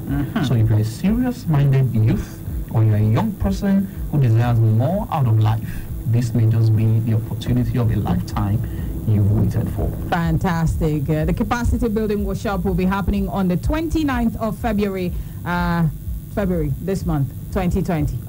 And of course, it'll be happening live at the NTA Ultramodern Auditorium, TV Road by 5 Junction here in Benin City. Now, all you have to do is go to the website to register to be a part of this workshop. The website is www.renewmindsng.org. renewmindsng.org. Or better still, just send an SMS if you don't have strength to start doing the whole registration online.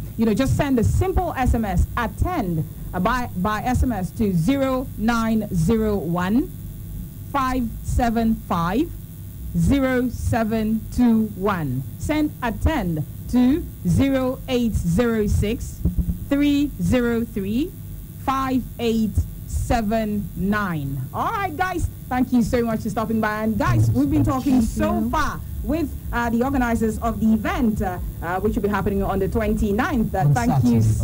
This Saturday. Thank you so much, Mr. Osayomo Divine Praise. Hey, I got all right.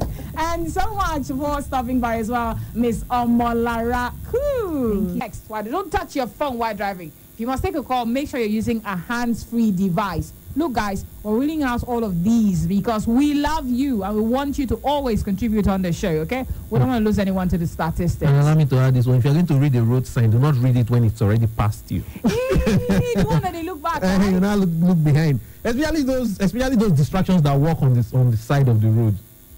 Keep your eyes on the road, brothers. Focus. This is for the brothers. Focus.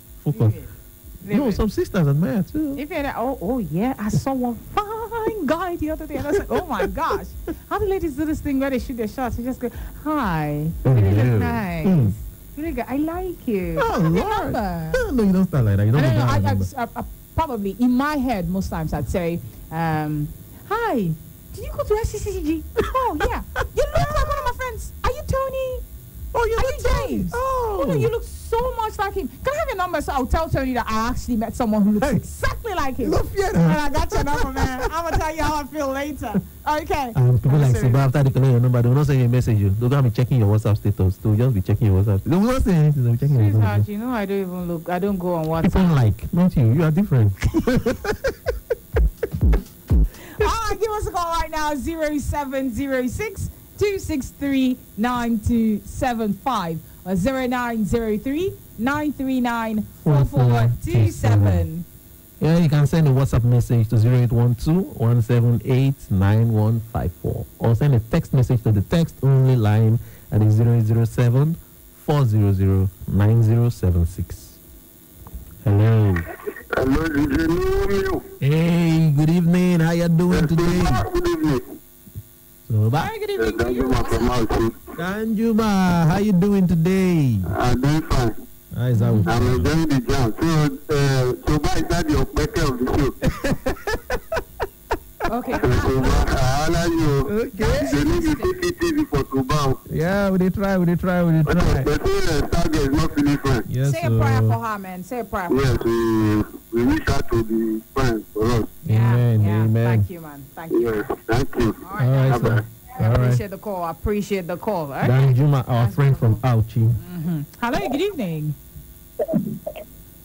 Good evening. Good evening, Soba. A very good evening to you. What's your name? My name is Edan Henry Redbono. Okay, Elder, good evening. I'm calling from Benin City. Okay, sir. Yeah, I want to thank you for your program. I enjoy your program. Oh, thank you. I've been sending text messages and you are reading my text message. Hey, Elder Harry, it's your birthday today, yeah? Today is my birthday. Yay! Happy birthday, Elder. We'll play you something later. Happy birthday to you, sir. Thank you so much. You are welcome. I appreciate all what you people are doing at KFM. Thank you, sir. We do this for you, sir. Thank you. God bless you, eh? Amen, This sir. is my first time of calling. Thank you so much, Elder Henry. Yes. All right, you're welcome. You're welcome. Have a great evening. Thank you so much. Hello, good evening. Hello, good evening. Hi. Good evening. Your name? Hey, good evening. How far now? What's the way? How's your day? Very well. What's your name? What's your name? No, Musa. Musa, calling us from... Musa sounds a lot like Banjima. Upper Mission. Upper Mission. Musa, go ahead. You got All right. traffic report? Yeah, things up is over. No. I'm saying thank you so much for joining in us. Yeah, give us traffic reports if you've got some. Okay, no traffic, no salary, no. Don't worry, it's just a few more days, eh? Yeah. It's just a few more days. You also have guys. traffic in your account. Stop talking about salary now. Don't get me started, guys. Don't get me started. Hello, good evening. Yeah, baby. Good to have you on the show. How far? I say, happy to see with you today, Madam Dorcas. Hey, Madam Dorcas. Good to have you on the show. Good evening. Good evening. So, where are we going to eat our cake now? You will ask Elder Henry. Don't let them overthrow you. What is she talking Do you hear me? Yes, ma'am. When 5 people are speaking, so let me have your number. I don't want to hear that one. Lord help. Do you hear me? Yes, ma'am. Yes, Please, when we are going to eat, you with a soba cake, marriage cake, baby cake. Madam Dorcas, God we bless you. Thank you so much for calling. Madam Doka is in Soba's hand. I've baked the cake. The cake is ready. Once Soba say let's go, we'll go.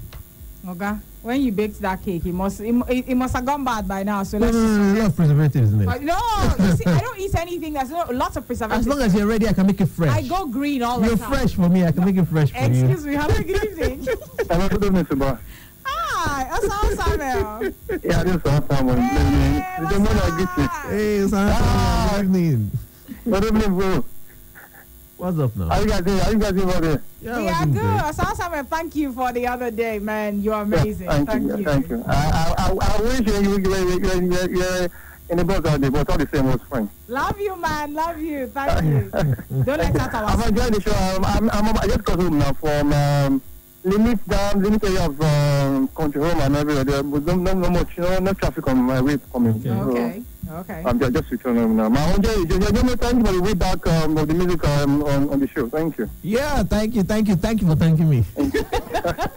I'm listening. All right, we got you, man. Thank you so much for dropping by.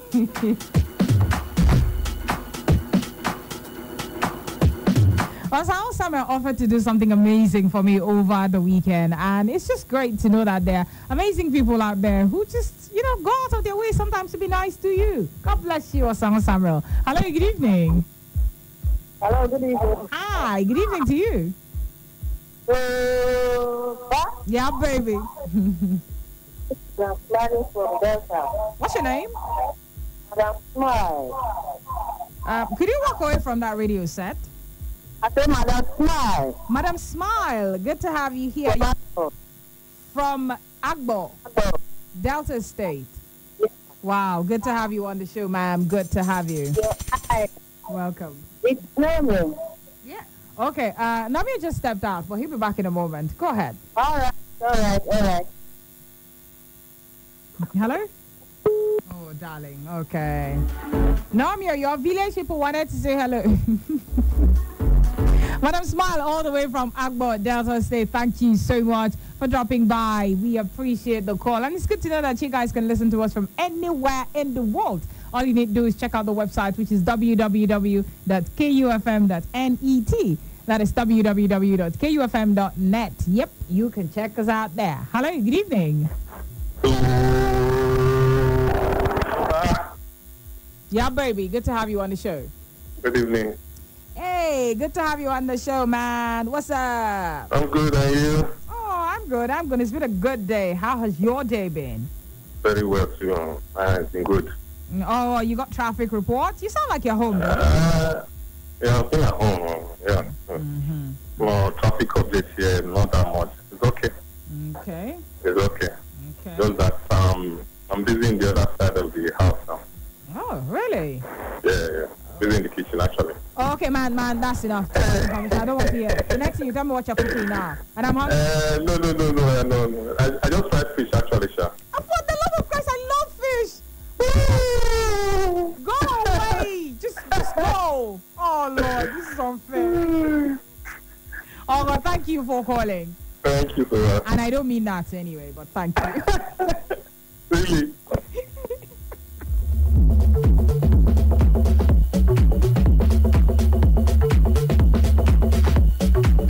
Look, everyone who knows me knows I love fish. So please don't call and say you're frying fish. It's unfair. Don't say you're having, smoked fish, grilled fish, roasted, whatever. Don't just tell me about fish, okay? Say meat. Namir will be your guy. What if you say you're fishing?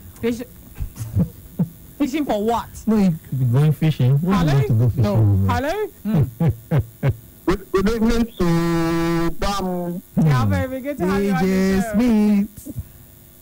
Yeah, baby. And DJ Nomi on the turntable, yeah. How fun now?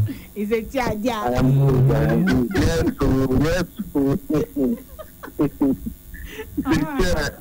So what's up? I'm good. How are you guys doing? We are great. Have you got traffic report from Wasota? Yes, so at my junction, man, there is traffic. Sounds like you're looking outside the window. Are you looking outside the window? Yes, exactly. Serious traffic, and those keke people are there. One demo, let what happened in Lagos now happen in Benin. Okay. It's moving, Shy. Okay, it's moving. Beautiful. Okay. All right, man. Thank you so much. How is the precious one? Yeah. It's fine. Send my regards, man. Send my regards. Thank you so much. Hello, good evening. Good evening, sir. Yeah, baby. Good evening, sir. Please say that again. What's your name? Omogaga Kenny. Omogaga Kenny. Okay. Yeah. Kenny, calling from Idogbo. Calling from Idogbo community. Okay. Yeah. So we just calling to show to say hi and. Thank you. Okay. For public respect. And just conversation in a Man, they just told me about fried fish right now, and I wish I didn't take that call. I just wish I didn't take that call. Now all I'm thinking is fried fish. Now, before you go, please do tell me, what does Omogaga mean? What's the meaning of your name? Omogaga, strong guy. Correct. I don't want to even go. It's okay. Yes, now I know now. I needed to hear it from you. It's good. Man, congrats, man. Yeah, strong man. Are you married? Or you got a girlfriend? No. You got a girlfriend? No. No girlfriend. You're not married. Brother, how far now? I'm single. Let's mingle. What? Look at this guy. I'm shooting my shot, oh. Okay, now. No. Do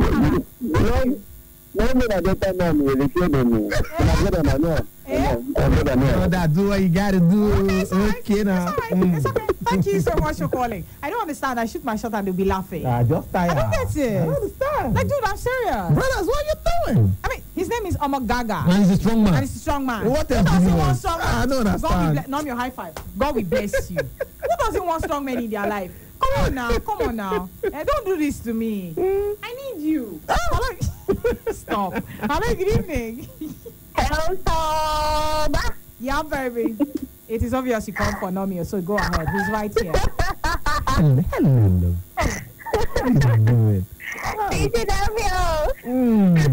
Baby. Princess. Good evening, ma. It's Nomio you call for. Go ahead. Just continue. Sweetheart. I'm enjoying your laughter. Just keep laughing. Keep laughing. Oh my God. Keep laughing, dear. Keep laughing. How you doing? Yeah, we're doing great. I'm Mr. Ben. Benjamin is waiting for you on the other side of 9. Oh, okay, that's right. Anyways, I'm going to traffic report. Go ahead. Go ahead. You have the floor. I'm coming from South Road. Actually, I'm in my sister's room, and I'm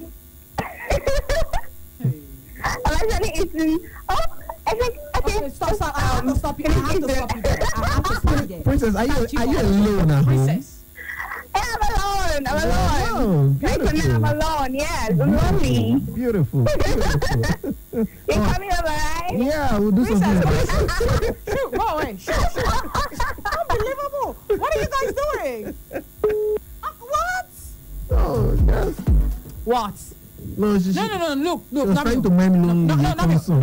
No, hold on. Yeah, I'll play that one for her, yeah. But Namio, wait. Let me understand something. Each time Princess calls, you give her the high octave. How are you? No, no, it's called resonance. You know, she resonates on the high octave, so I just reciprocate the resonance. No. I don't guess it, Namio. I do not guess it. For Princess, what is it with Princess and you? No, for you it's low octave. No. Don't. I'm not in the equation right now. You I'm not are the equation. No, I'm not. I am not. You are the equation.